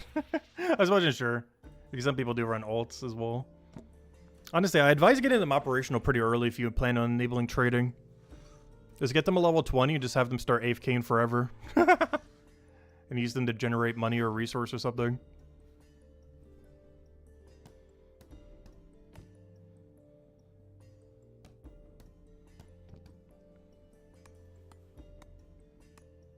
Right now, I'm trying to get them to 500 Stonemason and 500 Bone Rate. Because even though I plan to get pretty high on this account, I do not plan to max them anytime soon. Like, I probably will be getting like 300 from scratch or 400 from scratch. But I want to be able to do it fully from scratch. I think my main end goal is tier 5 from scratch. Which, if that was the case, I need to go figure out what every level that is later. That's going to be one of our master goals to go do very soon. Technically even now, working towards it. Is full tier 5 from scratch across all skills. Or, you know, all the things that make weapons and armor. Because the full breakdown of that, though, I need to go jot this down later. But to be able to do full tier 5, you would need 304 Gatherer. Let's see. 310 Woodcutter. 315 Carpenter. Oh, this one's kind of confusing. Where's the other thing? I'll figure this out. Wait. A bone rate level of 335. A mining level, which is actually the really absurd one. You need a mining level of whatever the Death Stone is. 348. That one's a little rough. A smithing level of 328. A stonemason level, and this is for all tier 5. A stonemason level of 321. A merchant level of that one's actually hard to tell. Oh, no. It would be the last superior. 307. A leatherworker level of 310. And an armor maker level of something that's 300 something. As well as a delver of 300 something. Both of those levels we don't currently know. But basically, like, base 350s on all of them almost. But I need to go make a list of that. Because honestly, that's one of our biggest stretch goals probably in the next few months. Is full tier 5 from scratch weapon and armor crafting. Like 100% from scratch. Every single component.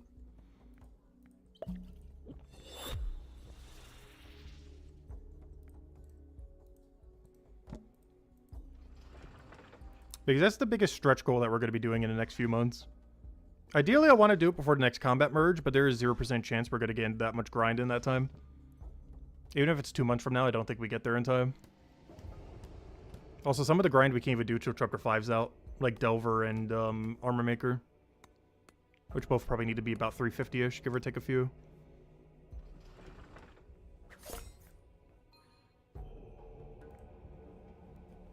And if we were to do that, that would allow us to be able to get combat up to about level 1,500 pretty comfortably. Which is basically double our combat level almost. Do I know about any updates coming? Yes, we should be getting an update very, very, very, very, very soon with a new quest. There's nothing 100% confirmed about the quests, but there are a couple things we kind of know. It is almost guaranteed going to be from Chapter 1. It is exceedingly likely to be a quest that has a equipable potion as the reward. It supposedly has, quote, the best reward of any quest in the game. And, is there anything else we know about it? I think that's it. Those are the main ones.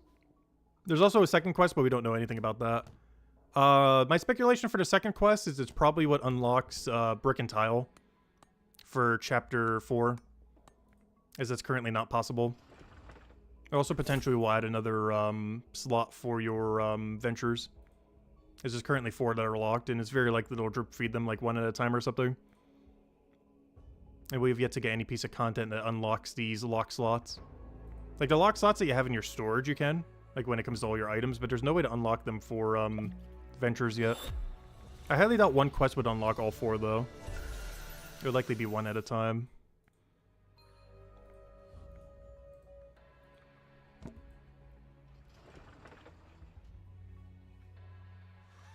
Be an equitable potion quest, if that is what it ends up being. That is so high priority to go get done immediately. So you never have to deal with this again. The day we no longer need to juggle a potion or keep one in our inventory is going to be such a glorious day in this game. The amount of annoyance that has been since like week 1 is so high. And soon it's going to be removed. Or at least the annoying part of it. Obviously the function of them will still be in the game. But what makes them annoying is going to be removed. We currently do this channel full-time at the moment. Yep, the YouTube channel is full-time. I do have a few investments and stuff like that, so it's not like my only means of income. But it is my only means of work at the moment.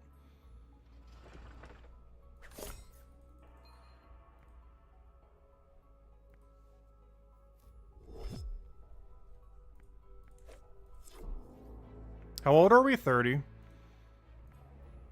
Actually, it's kind of funny. We turned 30 pretty much right when the game released. Our birthday was like 1 day before? 2 days before? I forget when it launched.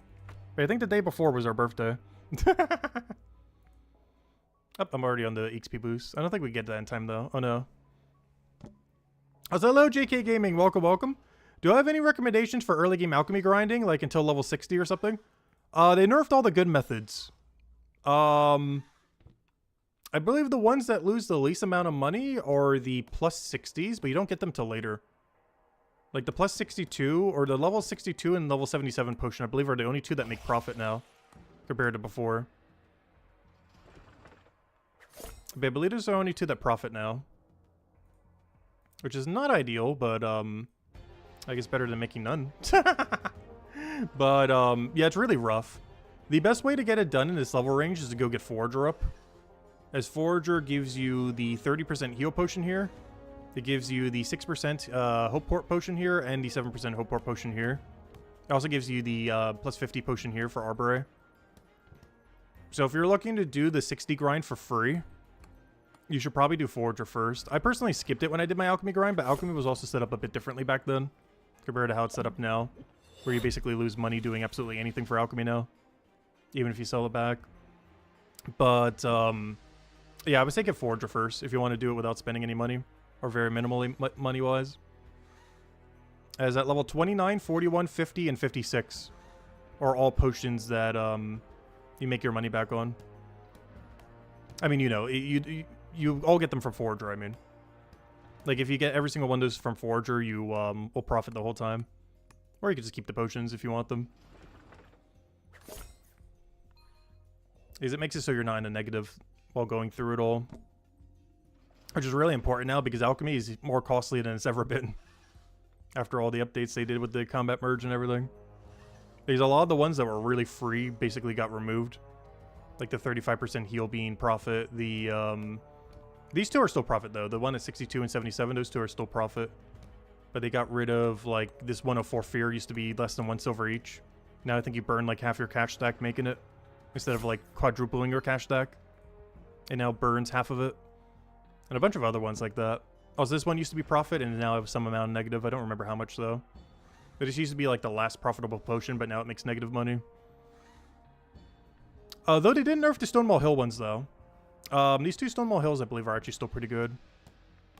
Also, they oddly enough made this one cheaper. There's one of the few that actually became cheaper rather than more expensive after the combat merge, despite having combat components. The best healing potion.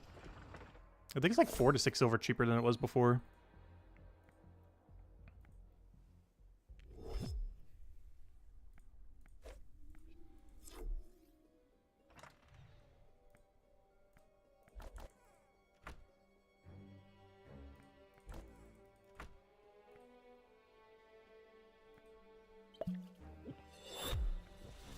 Yeah, if you don't want to do it without Forager, you're just going to have to get a lot of negative money. You just kind of double check how much you're wasting per item and see if it's worth it or not. That's pretty much alchemy in a nutshell. It's like spreadsheet simulator on how much you're burning relative to XP rate and determining if it's worth doing at a given range. But alchemy is definitely one of the more expensive skills in the game, especially if you're keeping all potions instead of selling them back.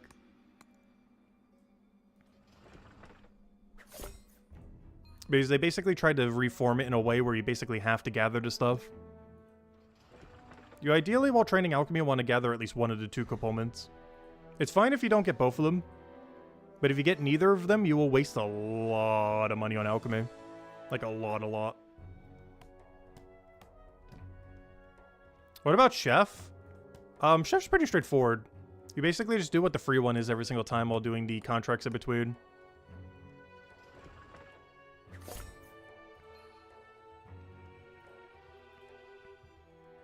So it's basically do all vegetable stews, do all bacon sandwich, do all omelets. And like only do those 3 things basically. While also doing contracts in between. There are other ways that you could do it too. Like chicken and leek pie is really good to go from 197 to 217. And a few other things like that. But aside from that, you can pretty much just do only the free ones. And it wouldn't be that bad. Like post 200, once you get to 217 vegetable stew, you just do omelet. Or all the way to omelet, then you do omelet all the way to bacon, then you do bacon all the way till stew, so on and so forth. You normally want to offset it with some amount of the other supplies. It's definitely not required to get it done, it would just take longer. But you're not losing money when you're making any of those 3 items. Bacon sandwich, omelet, and stew is always profit. And the amount of profit only keeps increasing as you go deeper. The problem is their XP rates at given ranges are really bad though. But you will always profit from it. You never make negative. So you're never going to run out of money while doing any of the 3.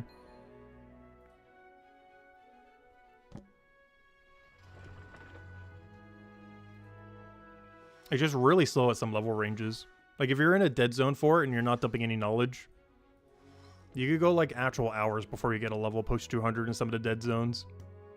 I think the most notorious one is probably bacon sandwich. You have to do bacon sandwich for a very long time at 345. Like an absurdly long time if you're not doing anything in between.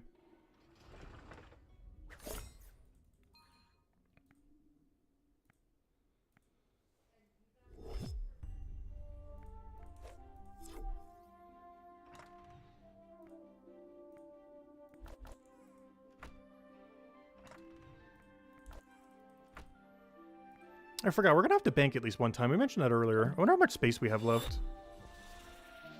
I should probably go double check after this potion goes out. Because we're running pretty low on storage. Actually, I'll do it the next time we go store everything. After we finish these 5, I'll go check how much space we have. Because at some point during this grind, we will run out of space on our 210 all while doing bone right here. Even if we're dumping all knowledge into bone right, we're still going to be, we're still going to overfill our bank. That's fine, we'll just have to teleport away and come back.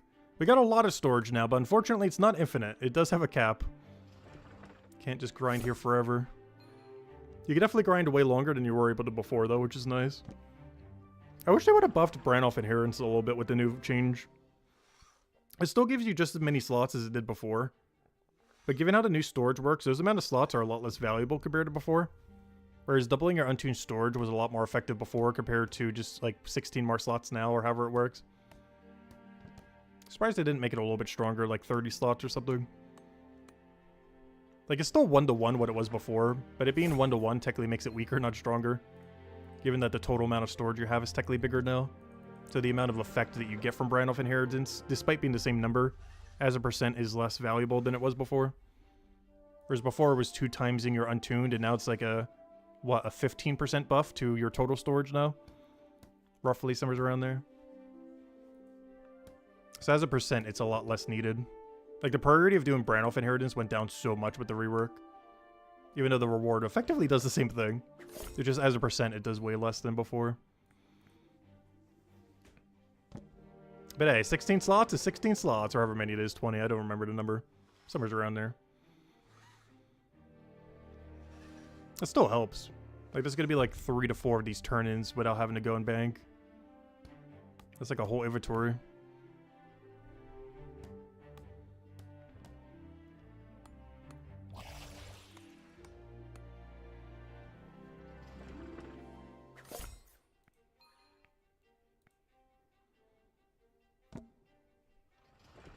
Hello, Ron. Welcome, welcome, Hobos and Wall.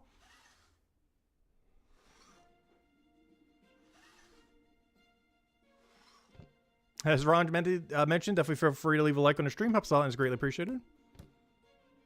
Yep, half a level to go till 210 all.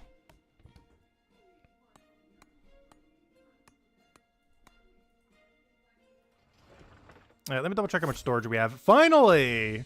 We got one. We got an item.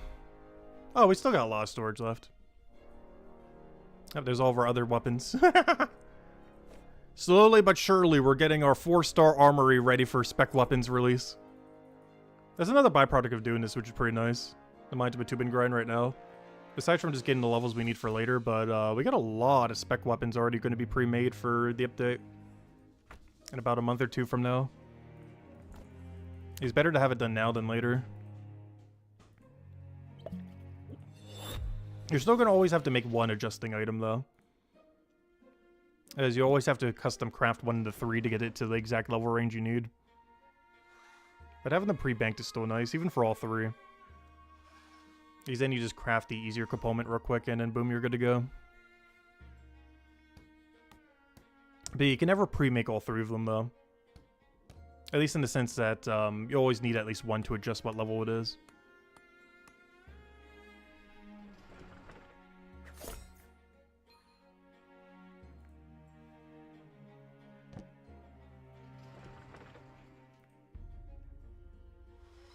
Yeah, 1.4 million.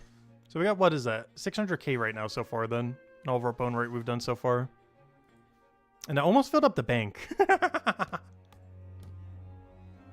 Which means we might actually have to bank twice. I thought we don't have to bank once, but we might have to double bank.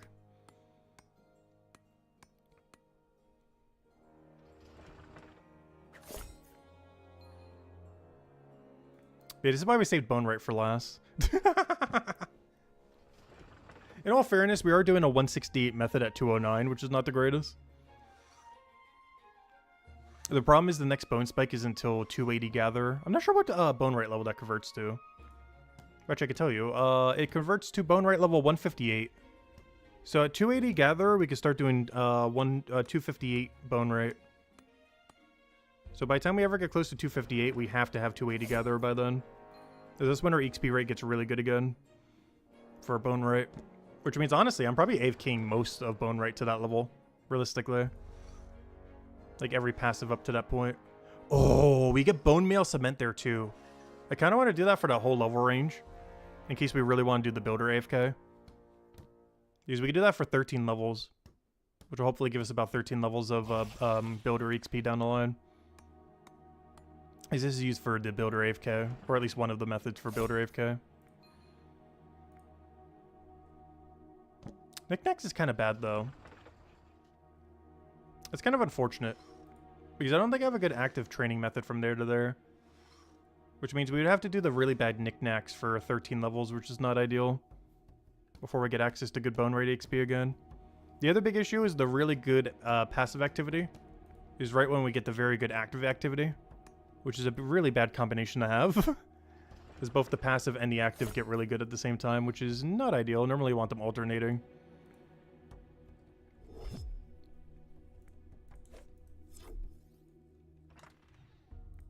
What would have been better is if the knickknack, or if the bone spike was around where the knickknack was. I know they're never going to change that, but if they really wanted some quality of life for bone rate at that level range, you would need to lower this weapon to be around like 245, give or take 5 levels. Either 5 levels before or 5 levels after, somewhere's around there. But you got a bit of a gap. That's a 13 level gap, it looks like. Where you gotta do the annoying knickknack. What's kind of crazy too is if you want to go gather that material, you need level 473 gatherer. Because of course you do. You need 473 gatherer to do a level 245 bone rate AFK. Because of course, balance. Perfectly balanced. Basically need max gather to go do level 245 bone rate AFK. So hello, Sonny. Welcome, welcome.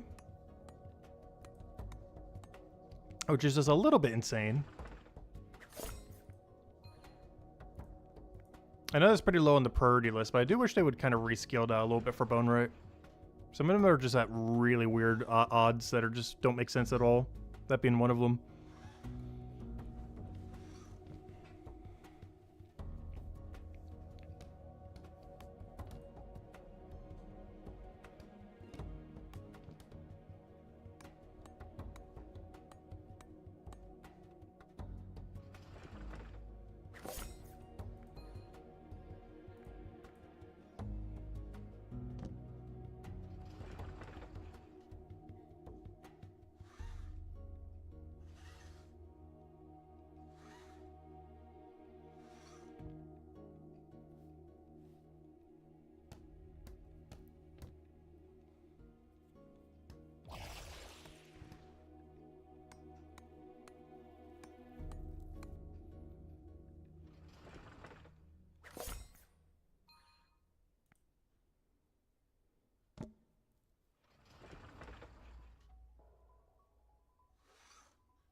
Let's see, will we get this grind done in 42 minutes? I was hoping we would. We might be a little short, though.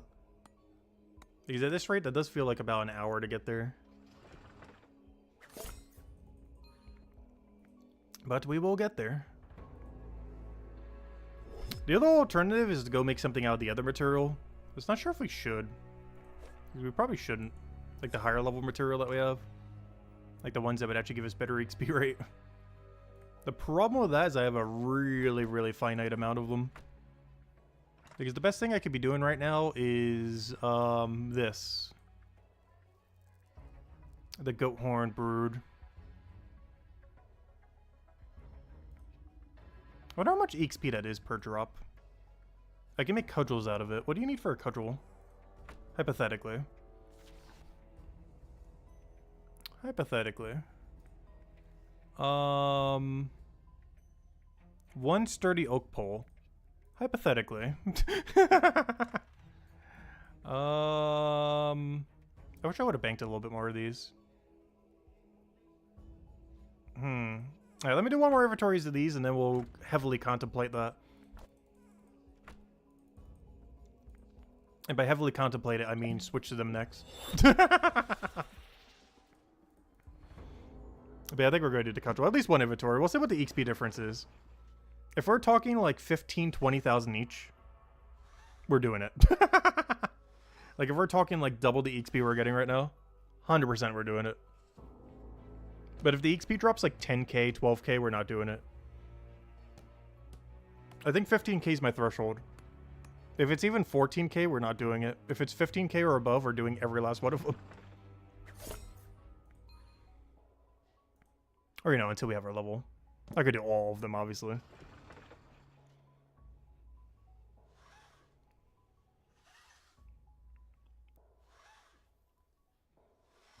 Yeah, I might need to get more tier 5 oak logs. I didn't realize I grabbed that few. The main reason I didn't grab that many is, at least from a weapon perspective, we're never going to need it. But from an XP perspective, I wasn't putting that into consideration. As from an XP perspective, we actually need slightly more than what we have.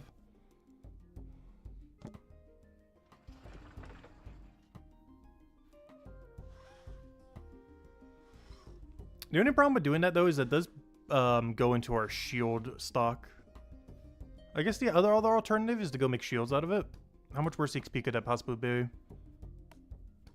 I've done the first time bonus for the shield, haven't I? Or can I not even do the shield yet? Yeah, I have. Alright, we'll test both of them and just kind of see then. Because those both use the same material. And the main reason I kind of want to do the shield is so we have a shield upgrade for later. Is the whole point of why we even gathered them was for shield upgrade, not for weapons. I'll do one cudgel just to see what its XP drop is and for the first time bonus. But then we're just going to be doing wooden shield out of it probably then. Yeah, that'll be the game plan. That way we'll get our shield upgrades that we're going to want to have anyways. How often are we going to be using a shield? I have no clue. But a shield nonetheless.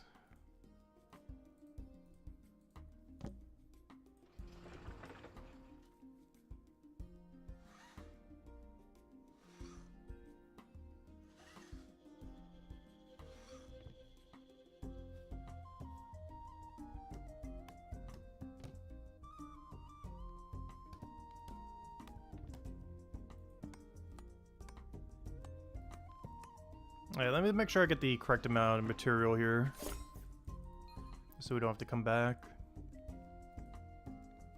I believe it's 1 to 3. Just want to double check, even though we just checked it earlier.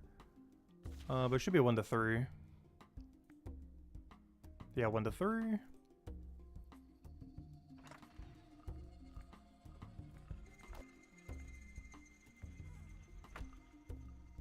Now to figure out what on earth we need for the rest, though. Because the other ratio is going to be kind of weird. So we have 33. How much inventory is this? Oh, so we would need, what, the tier 5 one? It just uses tier 5 instead of tier 4, doesn't it? Interesting. It's going to be a weird ratio because we're doing it weirder this time. I was going to grab whatever that is. We're definitely going to have some amount of spirit material somewhere here. Alright, so let's make the first time bonus for the cudgel. So, a moment of truth. Are we going to bother making cudgels? 15k. Ah, it's right above the threshold where it's not awful. It's above the threshold that says not bad. I think I might have to do it. And I still kind of want to go for a shield or two, though. What if we eventually need a shield upgrade? I highly doubt it, but what if we do?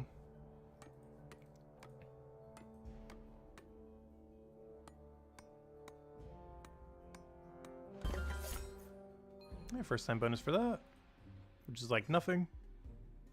Yeah, shield's only 1k less, though.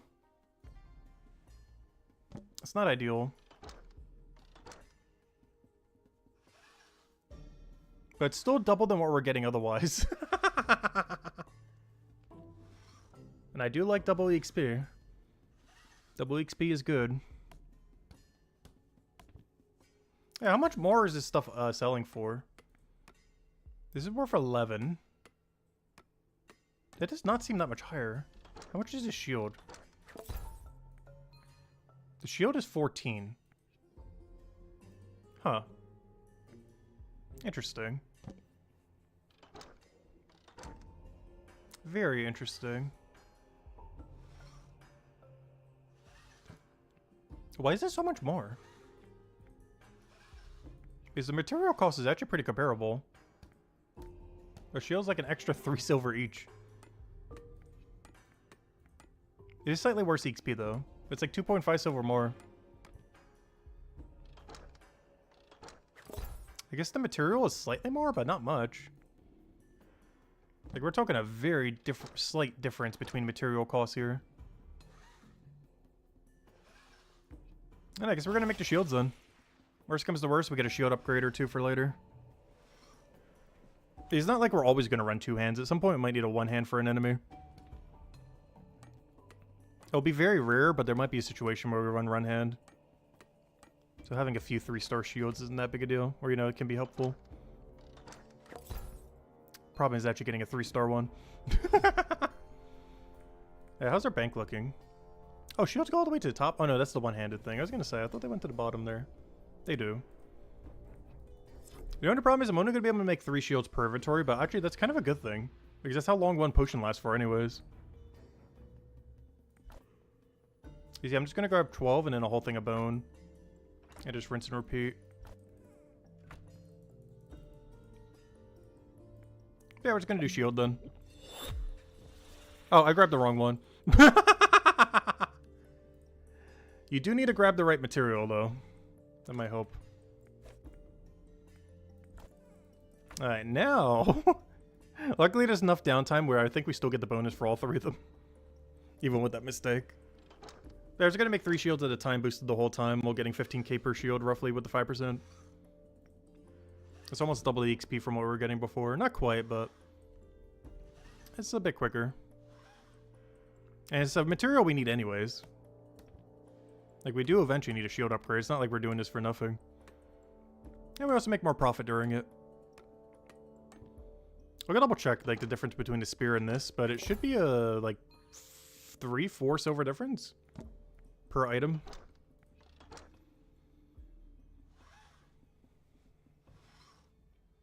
And we already have it banked anyways. It's not like the money's doing anything in the bank. It's just sitting there doing nothing. Waiting to be converted into an item. And or money. And or EXP.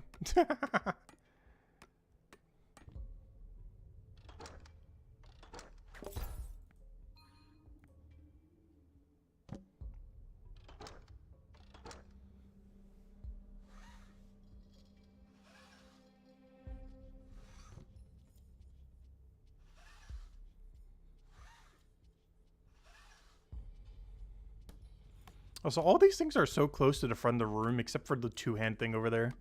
Two-handed range weapon is the only one you have to go a mile away from to go do. Every other one's like, up there they are, right up front. Barely have to walk anywheres. I want to check something. What's the difference between a spear and this? Oh, we're making like 5 silver more each. Like 4.5 more easily. That's not bad. Definitely add up a little. Let's keep going. Click on this, click 9. Click on this, click all. Use a potion, it will last for all 3 of them. Rinse, repeat until bone rate level says 210. And hopefully we'll get like 2 or 3 3-star shields along the way.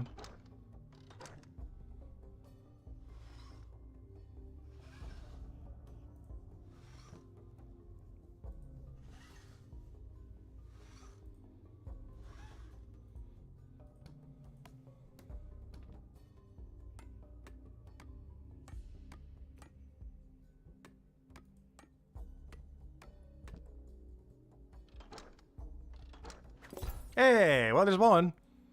How much is it worth? 187. Not a lot, but we're crafting into a thing, obviously. We're not actually using it as a shield. I mean, we're not selling it. We're actually using it as a shield. The exact opposite. Actually, technically, both of those are incorrect. We're merging it into a 4-star shield. We will never, ever wield this shield specifically. But it will be merged into a shield that will eventually be not useless. And actually wieldable for stats. So technically after the skill tree, I guess you can wield all of them, but it's not going to be worth wielding anything other than your class shield. Unless they do something really weird for armor to make it better or something. But the only ones you're ever going to use are the weapons if they get a really high percent, like 90% or better.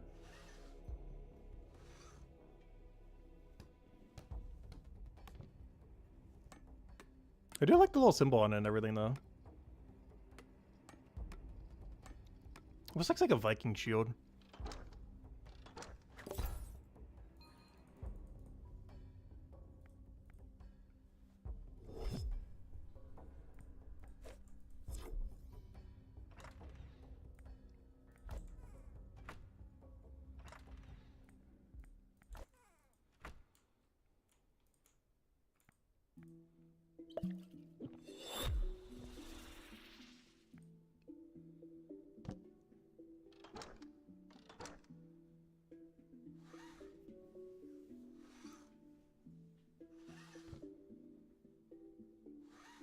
Oh, so I'm not going to need this other 7% anymore. This other 7% assumed I made the other spear the whole time. So the next 7% we use is probably the last one we need for now.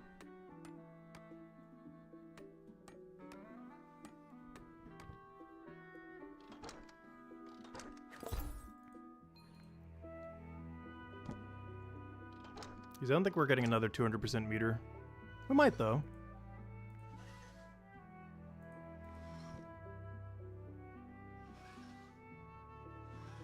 But a 14k per shield, 3 knowledge each, 70 more shields, 15k times 70, 15 times 70, 1 million.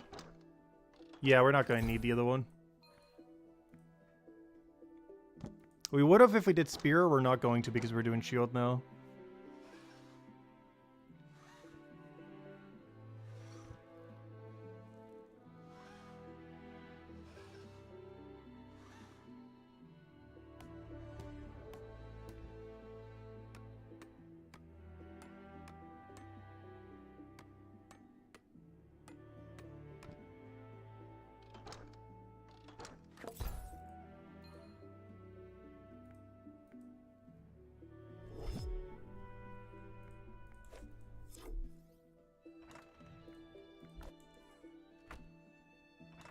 Oh. Whoops. Mistakes have been made.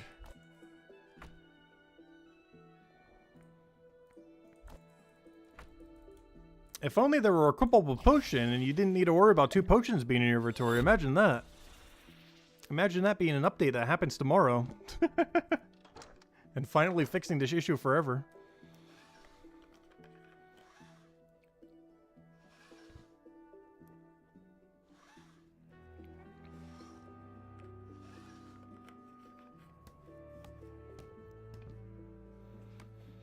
Oi.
Yep.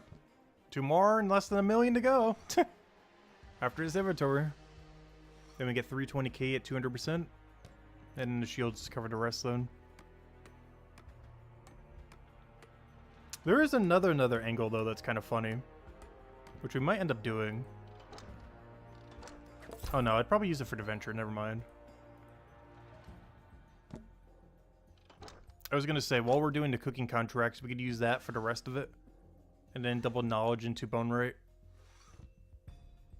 Because once we need 320k remaining, a double knowledge will get us to max. And all these cooking contracts is like 100, like basically 1 meter right here. If we do every contract here. Not double meter, but single.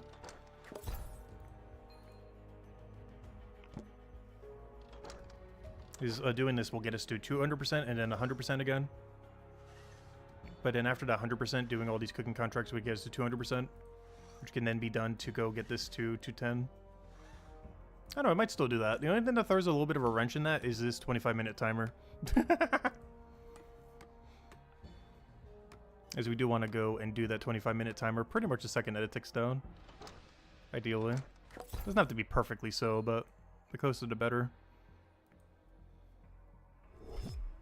Oh, so we should be running out of inventory space anytime now. 1, 2, 3. I could do 3 more inventories before I run out. Let's go do them. I'll have to bank for the first and only time then. And at that point, I might as well go to the cooking contracts then if we're already in the area.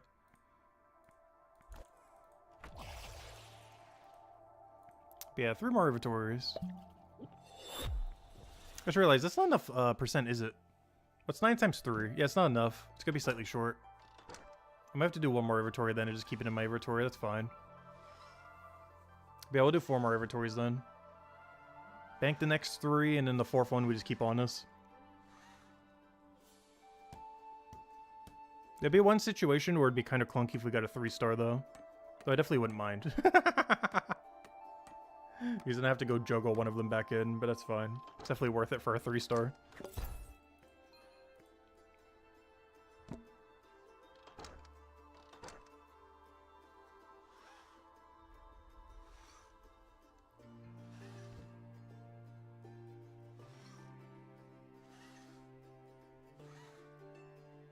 Oh, so that shield I saw earlier, that felt like it had a lot of stats. 1,000 all? Like, it just feels like a lot because none of my armor right now does that. But obviously, once you get a higher level, it would do that. Like, you know, all armor would. It just feels high because none of my armor right now says a 4-digit number. But it's because it's like, you know, almost 200 levels lower. Like a good 150 lower.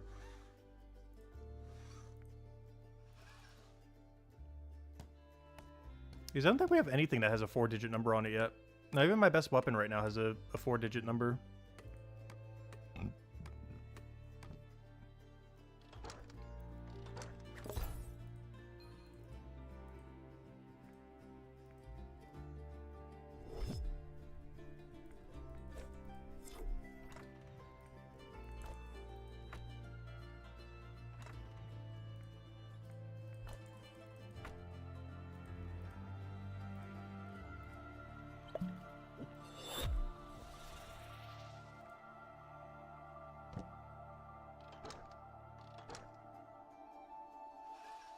Come on, 2/3 a level to go. So close. But yeah, that'll be the game plan then. We'll finish this inventory. 2 more. Dump all the knowledge into Boneright. Sell everything. When we go sell everything, go do every cooking contract, as well as whatever new ones show up there. And then, yeah, finish up Boneright then. And then the next double dump, we should be able to do it then.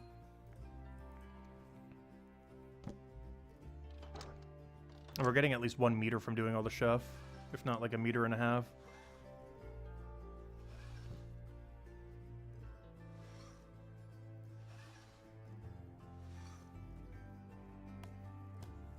Oh yeah, I also got to throw the contract thing in 21 minutes.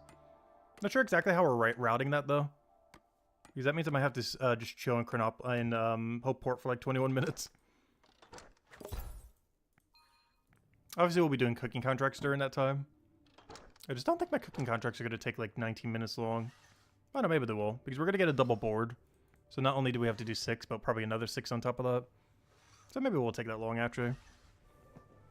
But at some point while doing the contracts, we got to route the double oyster into it. And then we come back to finish our final Boneright level.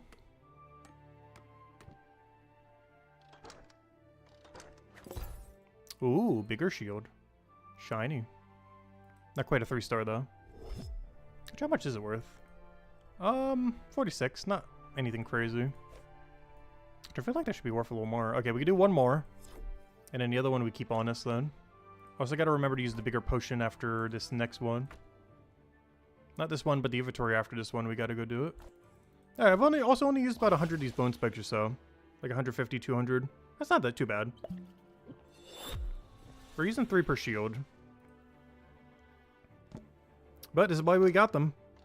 It was 4 shields.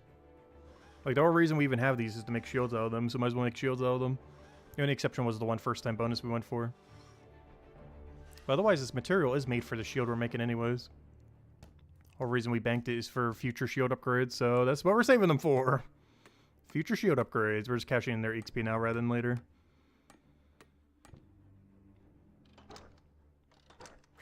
But it was already on the plan for this resource to use it for this purpose. I just have to hold it in my bank for a while because we don't need the shield for like a month or 2 from now. So it will be a little bit of dead space, but that's fine. We're just going to be really prepared for the combat merge, or the combat tree and everything. We're going to be really, really prepared. Honestly, I think by the time the update comes out, I'm going to have like 80 3-star pieces of equipment in my bank, ready to be merged into whatever we need for whatever level range. Might even pre-merge them, some of them into 4-star stuff. I just don't want to do that quite yet because we don't know exactly what level range we might need for stuff. We also don't know how weapon proficiency is going to work. Like, we might be level 880, be able to wield like a 1,200 weapon.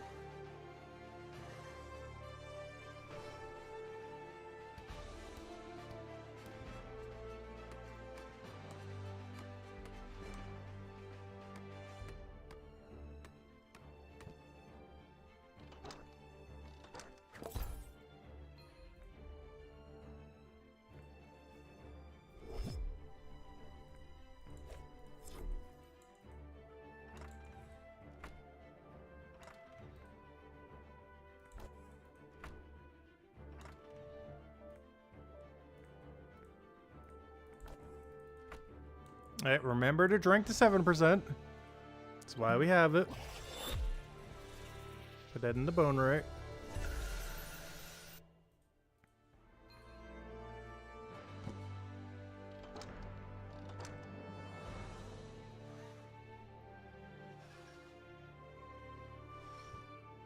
Yeah, now we're only gonna need a 4th level when we come back then. After all the Hopeport shenanigans. But we're gonna have to do like 16 minutes of shenanigans, but that's fine. Honestly, the cooking contract should align almost perfectly with that. Because we got, what, 13 minutes until the next reset. Should hopefully be able to do it in that time. There we go, 4th level to go. How much XP is that? 504. So I only have to get manually. Because we're getting like 160 each, so it's 320. So we only have to get about 180k more XP. So much we'll be getting this inventory. There's not that much at all. It's like, what, 5 more inventories? Which we'll do after we go back because we're running out of space. We actually already are over encumbered. My bank has literal max capacity right now. So much so I can't even put in what we have in our inventory right now. It would be a little bit awkward if we got a 3-star here. I would prefer this to be a 3-star to not a 3-star, but I gotta do a weird juggle with it. Because I have to go withdraw something from the bank and then put it in. I would definitely prefer a 3-star over not a 3-star, but it is actually slightly more convenient if it's not a 3-star, oddly enough. No, 3-star is still better. Please give us a 3-star. But that makes it so we don't have to juggle it at least. That's fine. Alright, let me go sell everything. Let's go make some money. How much do we have? 36.5 gold. Technically 36.6. Yeah, let's go get our money.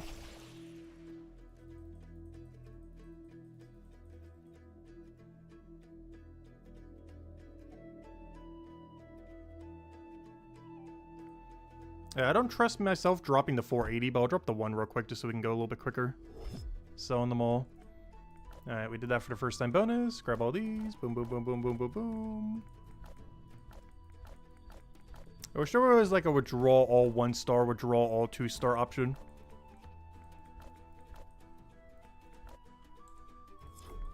Oops, I forgot. I'm not on Steam Deck. If any of you are wondering why I stopped while we still had 1 inventory left. It's because on Steam Deck, the smallest you could ever make the side panel has it with a by 5. It looks like this, for example. And it has like an empty space there. Like this is the smallest you can make the side panel on Steam Deck. So it always throws me off. Because when we have the full capability, I always keep thinking that corner can't be used. Even though it can, of course. But on Steam Deck, it's forced to have an empty spot there.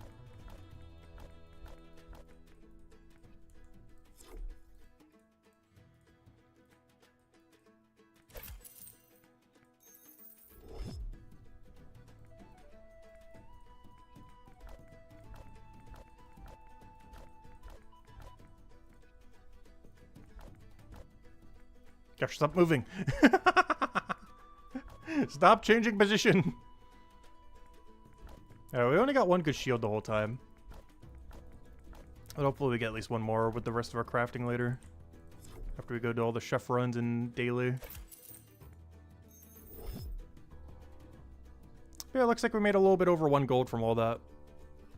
Not amazing, but not awful. Took less than an hour to make a gold.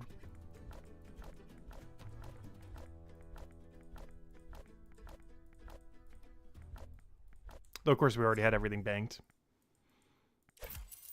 But, yep. We made 1.1 gold from all that. Not bad. And it's not counting the 3 stars that we're keeping. Which, of course, we made even more money. Alright, let me go trade up my potions for Hopeport. Because, of course, we don't have a equipable potion yet. Soon. Alright, let's see. Give me the Hopeports. Give me the other Hopeport. Alright, anything else? Is that it? Actually, do I even need this more potion? I guess I will. Alright, what are we doing? What's our contracts right now? Let's give me a bunch of junk. Thank you for the junk. Alright, what are we doing? We have 7 minutes to go do as many contracts as we can for our next cycle. Alright, let me go do Century. Let me just double check something. What do we have on board right now? Because I can get rid of a couple of these that aren't as good.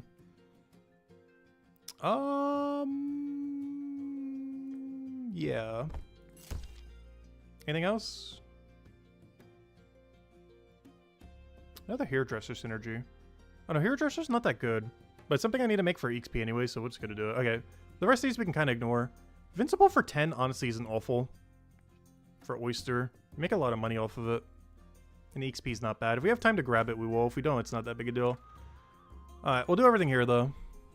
Oh, South Wall though? Well, I gotta go there anyways to go do the other one. Okay, let me just do the leek sandwich, then we go turn in everything else. Wait, can we actually fit that? 6? 9, 15. No, we're not gonna have enough inventory to do the 10 of the other thing. That's unfortunate. Wait, Invincible. Too bad. You know what? I shouldn't have taken Thief. I should have taken Invincible there. So I could have turned it in right now. That's fine though. Anyways, let me just do something and not just stand at this thing. Grab 8 of you. Grab 6 of you. Grab 6 of you. So yeah, we'll just double turn in this real quick. Teleport back. Take out everything. Do everything but the 10 for that one, which we probably won't even do, but I might still do it for the cash turn in if nothing else. Oh, you know what I can do the Invincible? I can do it when I go to the contract for Oyster. Perfect. Never mind. Because I gotta go there anyways. Oh, perfect. Oh, that'll work out perfectly then. Because we gotta go there in 11 minutes and 44 seconds anyways. Alright, what else do we need for this run? I think it was just this. I don't even need any other item. Because we're just doing hairdresser. Actually, let me do 5% on this. I think we can get to South Wall in that time.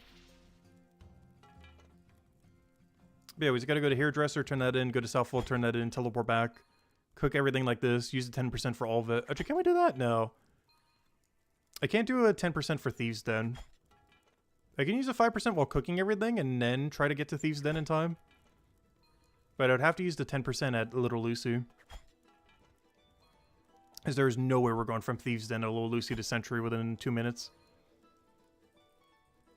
It's just too far away. So use a 5% to cook everything. Turn in Sneaky Brine within that time. And then we'll 10% at Little Lucy and head to Sentry while grabbing all 5 Forager supplies.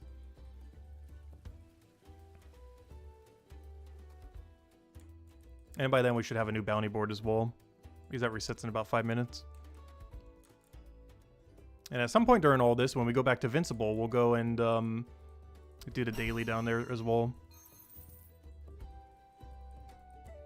Because Invincible is actually really close if you're already there. Normally Invincible is kind of annoying to get to. It's all the way over there, through some combat roads and all the way in the corner.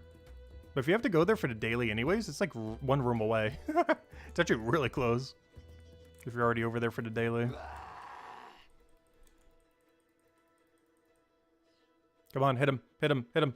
Stop being AFK, hit him, hit him. No! 3-second time waste.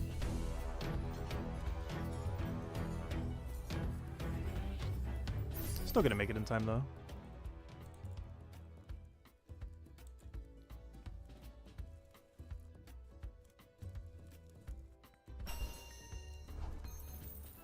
Alright, before I forget, let me go grab Invincible immediately. Before I get to grab it and let it expire. I won't be doing it this run, but I will do it when we go to the daily. As it's pretty much free to turn in while we're over there. And it's valued as if it's like a mile away. But we're already gonna have to go there anyways for the daily. And then we'll go finish our 1 level we need for Bone Rite. We'll have like a meter and a half to go do it with as well. Or at least a meter. Like, I think all we have to do is 5 more inventories of shield and we're done. For 210 all. Alright, before I forget, let me grab Invincible right now.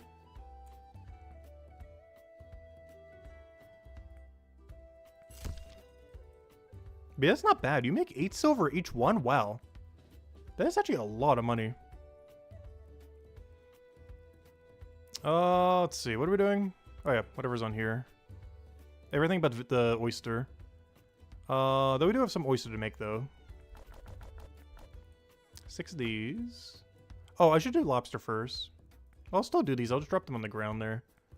6 of these. Drop, drop.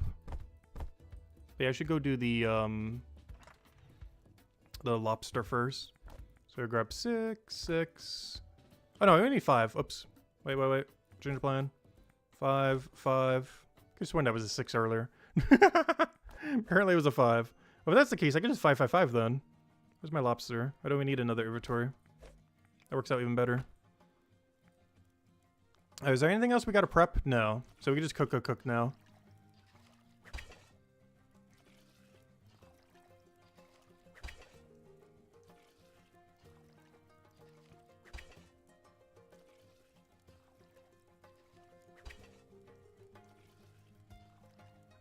And then we just grab the 4 mana ray and we should be good to go, unless I'm missing something here. Latest everything though. So we'll use a 5%, cook over our lobster, cook over the oyster, grab 4 ray, cook the ray, then head over to Thieves' Den. The only problem is that 5% from our thing might be expired by then. And I'll see how close we can get. I think it's gonna be expired though. It's not worth repotting because I would need to use the 10% for Sentry. Or for Little Lucy into Sentry. I don't know, let's me think we could do that in time. I just don't feel like you can make it that far. It's a really long walk. If it was like Little Lucy Scrap Merchant into that, it'd be fine. Or even Big Sheen, I think you could do. The problem with the Thieves' place is it's really weird, the alleyway. You can't get in through here, and you can't get in through here. Even though it looks like you can. It's in such an awkward position to get to. Because you gotta like curve around all the way out of your way in like a little alleyway. Like a couple of them you do have to go out of your way for, but I don't know, they don't feel as bad as that one does. Even though they all kind of do that to some degree. That one just feels particularly bad.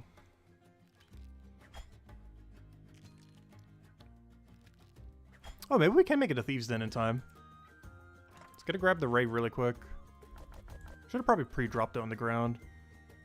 Okay, we're gonna have like 40 seconds to make it to Thieves. That might be doable. Let me just double check that we have everything. 5 lobster, 6 oyster, 4 ray. Yep, that's everything. Yeah, let's go do it. Alright, we're on the clock. Go, go, go! And our new contracts will be ready in 2 minutes. And then we'll go do them, and by then we should be able to go route for the oyster daily. And then we go use all of our knowledge to go finish up Bone Right. We're also doing Bone Right, of course. I think we need to do like 4 to 5 inventories of shield, roughly. Should finish it out. Alright, will we make it in time? I would have to say the answer is no. If it wasn't so annoying to get here, we would. If you could just walk through walls and just make a straight line into this place, we would finish it in time. I don't know, I might be able to make it. It's gonna be really close. Oh yeah, what do we need? What do we need? We need 1 oyster. Go, go, go, go, go, go, go, go, go. Go, go, go, go, go, go, go. Go, go, go, go, go, go, go, go, go. Yeah, we got it. Alright, now let's go do the other 3 with a 10%.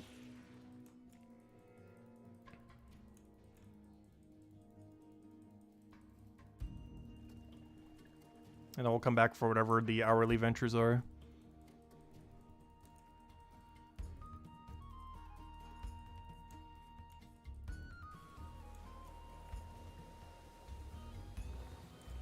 Alright, so with 10% here, turn in a Little Lucy, which is oyster. Then double turn it on Sentry while grabbing all the foraging supplies. We'll double check the bounty board, see if there's anything there. Alright, 10%. Use an oyster. Hey, someone's actually doing a fishing AFK. I feel like I never see that ever. I kind of forget these even exist sometimes. All the billion fishing AFKs in Hopeport.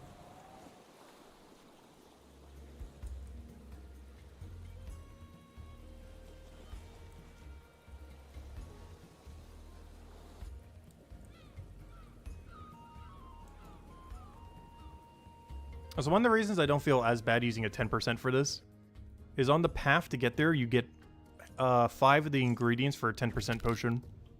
So I don't feel that bad using a 10% every time we do this.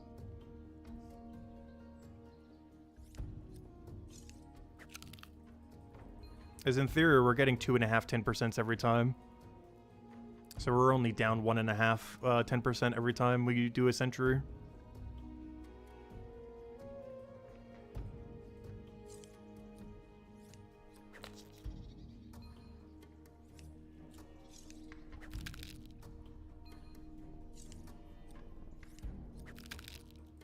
But yeah, profits more 10% and it loses.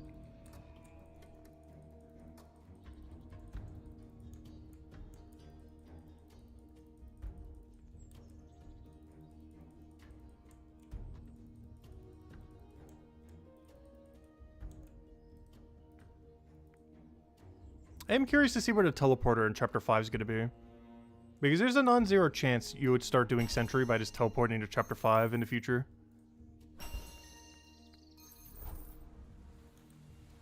Alright, let's go see our new bounties.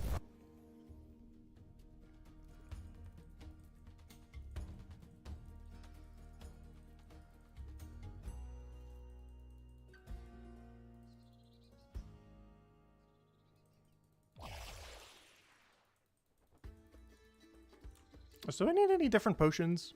I don't think I do right now. I still need to go bank these though. Which I guess is a little bit out of our way. Normally it would be as out of our way because we need to grab potions anyways, but it's a little bit more out of our way than normal.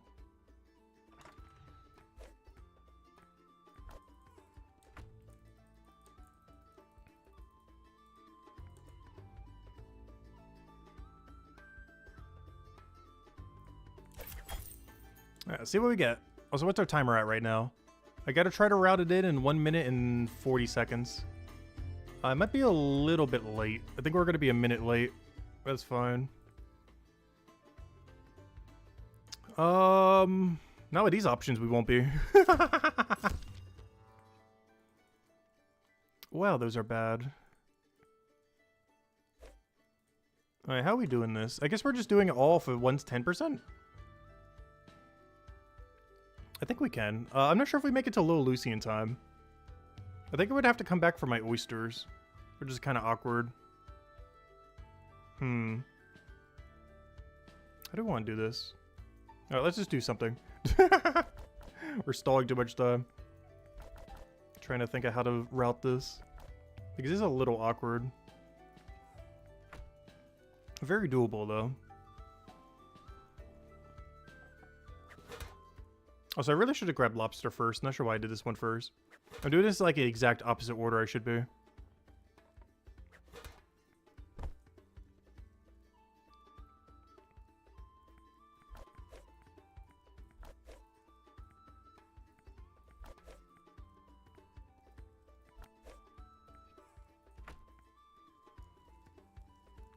Yeah, we do this, then we grab the other thing.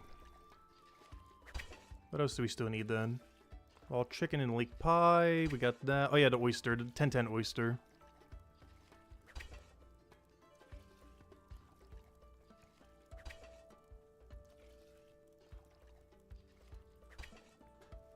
Oh, it's ready. Oh no, we're a minute late.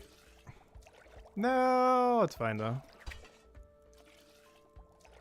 Yeah, I'm gonna have to do something really awkward where I drop all the oyster on the ground and come back for them. Because I'm not sure any way that I'm going to be able to bank them. While also running to Little Lucy with a 10%. I'm not sure if that costs more time or saves more time or what ends up happening with it. It's not ideal though. Alright, 1010 oyster. Let's go combine everything.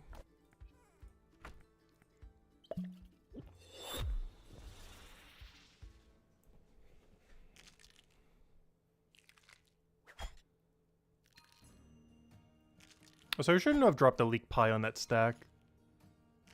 Because there's 13 items there, which means it's going to stall me because I don't have enough inventory for it. Hopefully it'll grab the correct items first, though. We don't want it to grab any of the leek pie, otherwise it'll block me from getting my lobster done. I'm about to find out. I'm pretty sure it's going to grab the other two first based on the order that they're in. It did not. Oh wait, that was enough inventory though, never mind. Oh, because it was 5-5. I see. I thought it was 6-6. Never mind. Okay, so I didn't need to drop those then. We had exact inventory for it. Didn't realize that.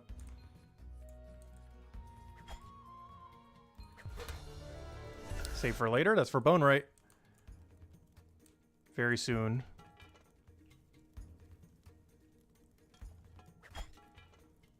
Alright, now to do a really, really, really weird run. Oh, wait, wait, wait. What if we started at, Wait, wait, wait. Duh, what if I start at Little Lucy? I think that works a lot better. Let me do that.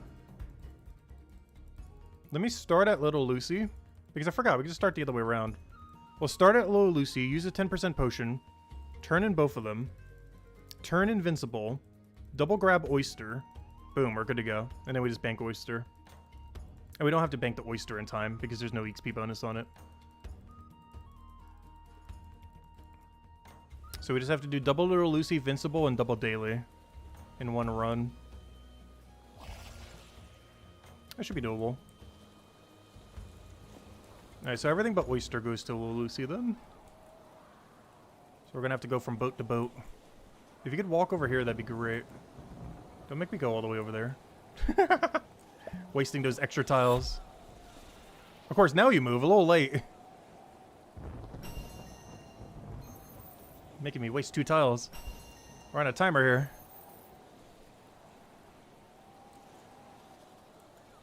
Oh, we should be able to make this easily in time. I'm just concerned because I never did a route like this before. I'm pretty sure we make it in time, though. It's also why I wanted to get rid of that 5% potion if you're wondering why we banked it earlier. Like the random 8 ones that we had. But it's to make sure we have exact inventory for the double Oyster Venture. Which we don't take yet. We gotta go do Invincible and then we grab double this. Yeah, we should make it in time. Oh, so it doesn't matter if the XP boost goes away by the time we bank. It just matters that we get to the double venture in time.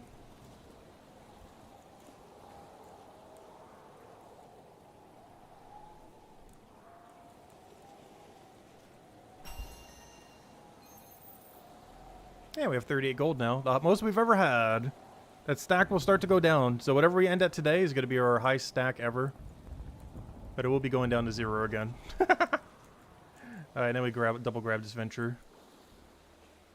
Nice, that went really smooth. A few minutes late, that's fine. We're never going to do the venture exactly on time every day. There's the fishing level.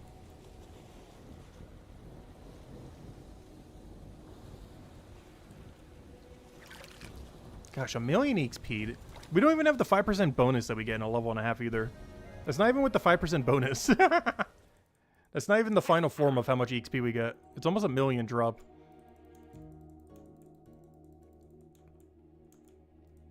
Alright, let's go reclaim our potion because there's no potion belt in the game. And, yeah, let's go finish out our level. Let's go get 210 all. Only objective left now.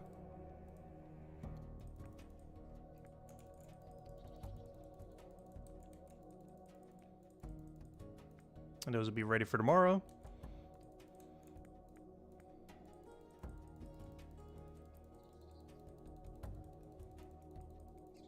And I think we're going to have to do 4 or 5 inventories of shield. We got barely any to do.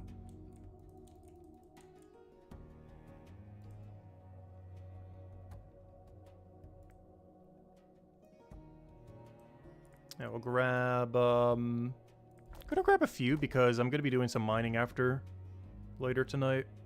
However, I'm only going to grab one of these because I don't plan to use the 7% later. I'll only be using 5% so we don't have to juggle them or anything. Because every inventory space is an extra rock and we need as many as we can get. What am I doing? Mine southwest. Alright, let's redeem ourselves on Tentacle Road. Because we somehow got hit on Tentacle Road earlier. Which is quite depressing. We've gotten so rusty from not being in Mines of Batubin for so long.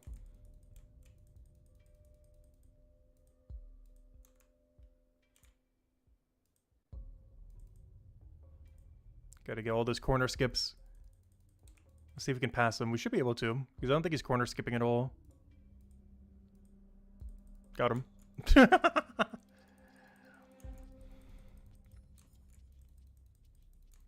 He's touching every corner. How could he?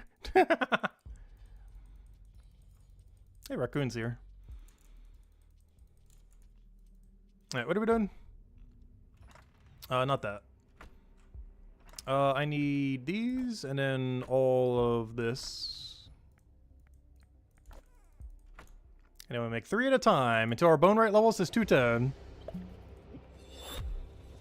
And hopefully we get at least one more 3-star shield along the way.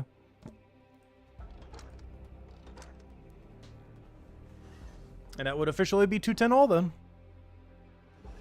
And then our next goal, I guess, is a little bit of a mining pivot. Because I want to start getting our higher mining operational. Because we're still in that tier 5 all grind.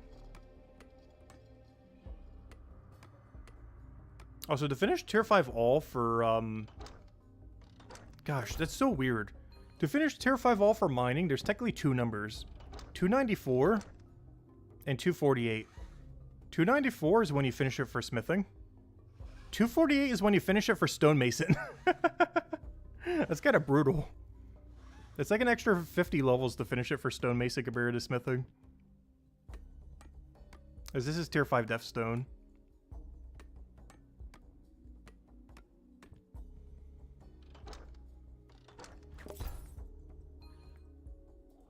It's only needed for 3 weapons, but one of them is the best in slot weapon on Hammer Mage.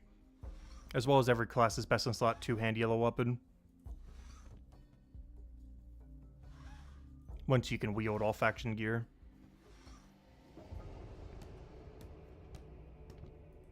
Because that's something we are missing. Even though we do have a 1-hand melee weapon, or even though we do have a yellow melee, we don't have a yellow 2-hand at all. It's only a 1-handed.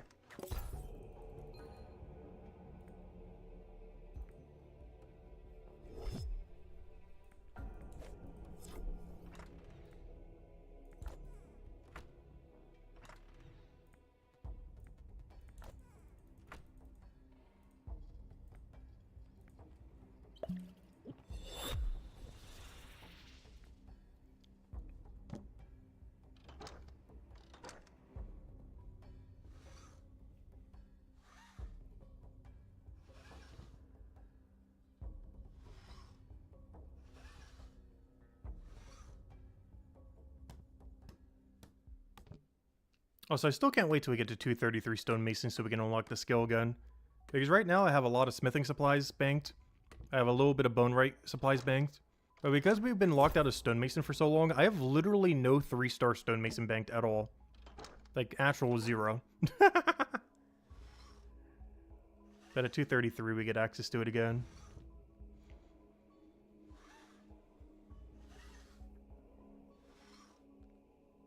The only problem is I have to basically knowledge it. Because even the AFK activity at this range is bad. This AFK doesn't get good again until 240, which is exactly what we're going to do. We're going to use all the material that we get at 233 that we have banked to get us to 240. And then we start AFKing it again to 253. I'm not sure if that gives us a better option yet. I don't think we use granite by then. Yeah, I can't use granite till 267. But the passive gets us to 253. So I still have to scrap together 14 levels somehow. Oh, time to start dumping knowledge again.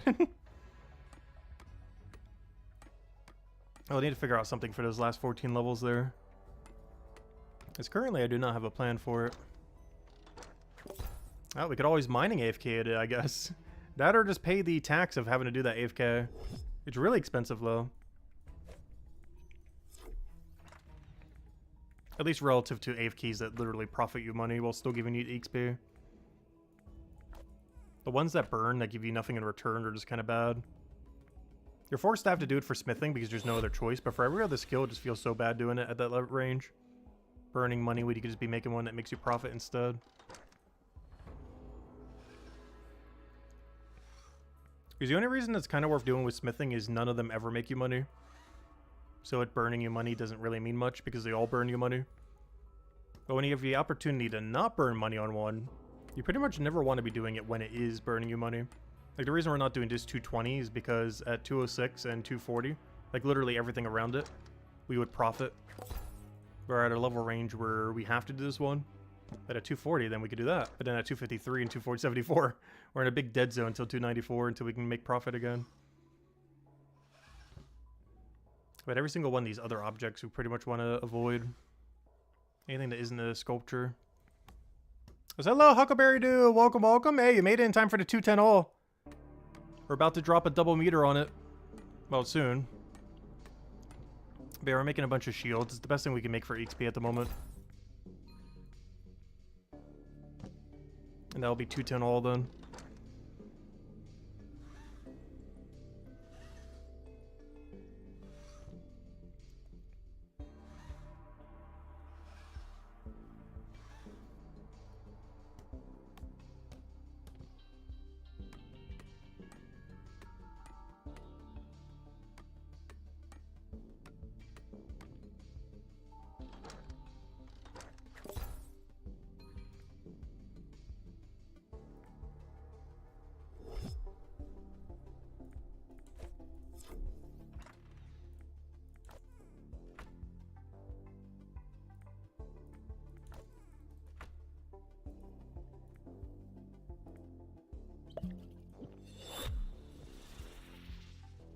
Gonna finally push for 50 alchemy today so you can finally finish Bran off. Nice, good luck.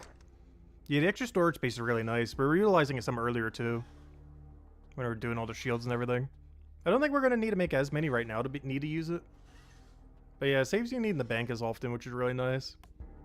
Not as effective as it used to be because the amount of percent of benefit that it gives is quite a bit worse compared to before. Even though the number of slots is exactly the same. But ever since the merger, it's been a little bit less relevant, but still really good. If you're doing a lot of crafting in Chapter 3 and eventually Chapter 5, it's definitely worth it. Like, it's definitely nice to have before Chapter 5 for sure. Or even before special attack weapons. Like, that's a lot of extra weapons you can hold on you. Because if you want one of every special attack weapon, that will require 36 slots, most likely. As each class has 12, and you'll be able to use all class stuff after the rework. So as bare minimum, you're going to need like 36 weapons to be able to use every spec. Are you going to need to do that? No. Realistically, every class is still going to have like 2-3 things that they would use primarily. But if you did want to have access to every spec to mess around with them, or just kind of mess, or, you know, do whatever with them, it requires 36 inventory space. It's like a third of every space just taking up one of each weapon as a 4-star.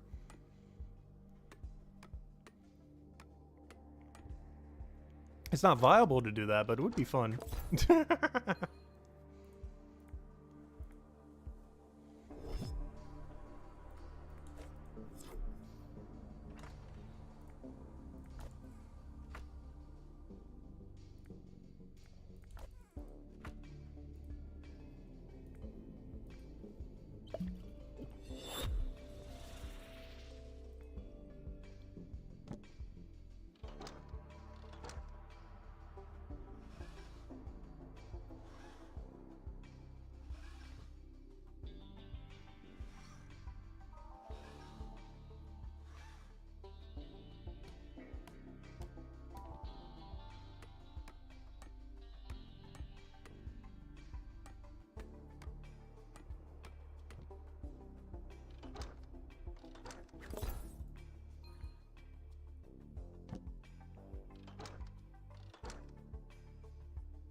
Alright, not this inventory, not this next inventory, but the inventory after that should be the 7%er.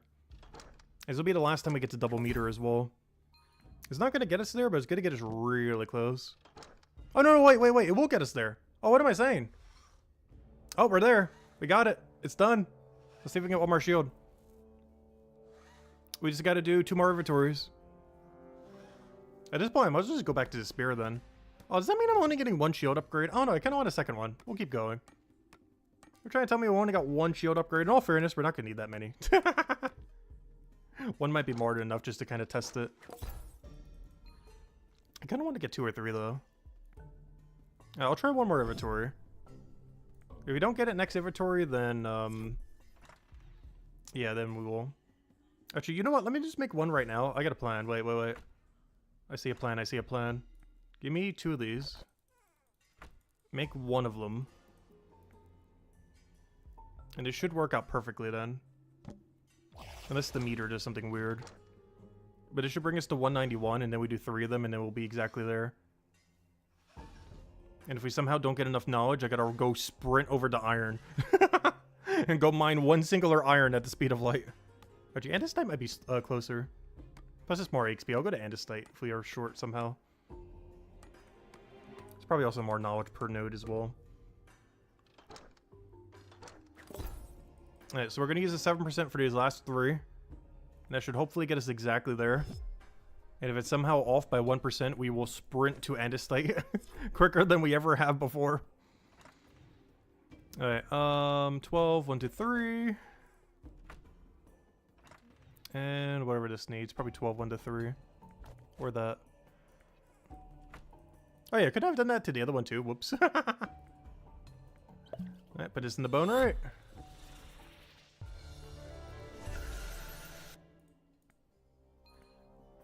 Let's see, did these shields make enough? No. Yeah, I would still have to put the other one in the bone right, that's fine. Alright, here we go, 3 more shields. Unless we're short, then we gotta make an Andesite sprint. Quicker than we've ever had before.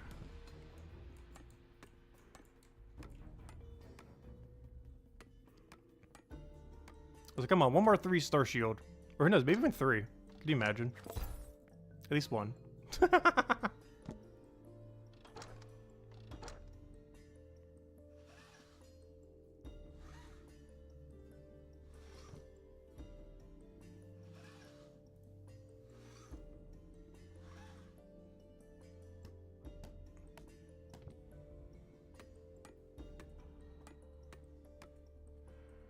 Yeah, getting all of quests done is a really good idea to get done. It's something I still want to go do on my side accounts. Oh yeah, this will definitely be enough. We don't need to do an Andesite rush. Perfect. Nice. There we go. That is level 2.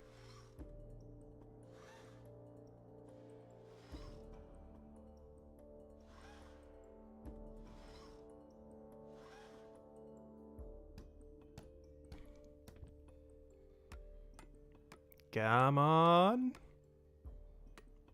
Any day now? Gosh, this takes forever. It's like 30 seconds every time. And bone rate. There we go, 210 all. Thank you everyone in this room for coming to our 210 party, as well as everyone watching. But yeah, next major goal is obviously 250 in that regard. We're just trying to set little mini milestones along the way. Oh, there we go, 210 all. Actually, our real goal is to try to get to tier 5 crafting from scratch. It's gonna take at least a couple months though, but it's like the main underlying goal right now. Anyways, let me go back to Hopeport. Let me go grab dinner. But anyways, guys, we will be back tomorrow at I have no clue when. Basically, the stream tomorrow will be absurdly early, way earlier than we normally do, if we get an update tomorrow, aka the new quest. If the new quest drops tomorrow within the first few hours, I will probably be doing it, aka when I wake up, because they're probably dropping it at like 6 a.m. my time. But when I wake up, we'll go and do it then. Otherwise, if they don't do an update tomorrow, I'm probably not doing it till way later. Because we're probably going to be starting, we definitely are going to be starting Xenoblade Chronicles X tomorrow. Which is a new JRPG that's coming out. Kind of similar to Monster Hunter, if you've ever played any of those games. Except a completely different series that isn't anything to do with Monster Hunter. But that's like the game I could think of as like the closest comparison out of anything out there. It's kind of like Monster Hunter. Not quite, but it's kind of like it. It's like the closest game I could think of. But anyways, yeah, we'll be starting that tomorrow, probably around noonish, where we're either doing Brighter Shores before or after it. Before if we're getting a new quest or whatever the update is, or after if otherwise. That's pretty much our game plan. Anyways, guys, thanks for stopping by as always. Greatly appreciate it. I will catch you guys tomorrow. Hopefully with an update, with a new quest that we'll go over. And we'll go from there.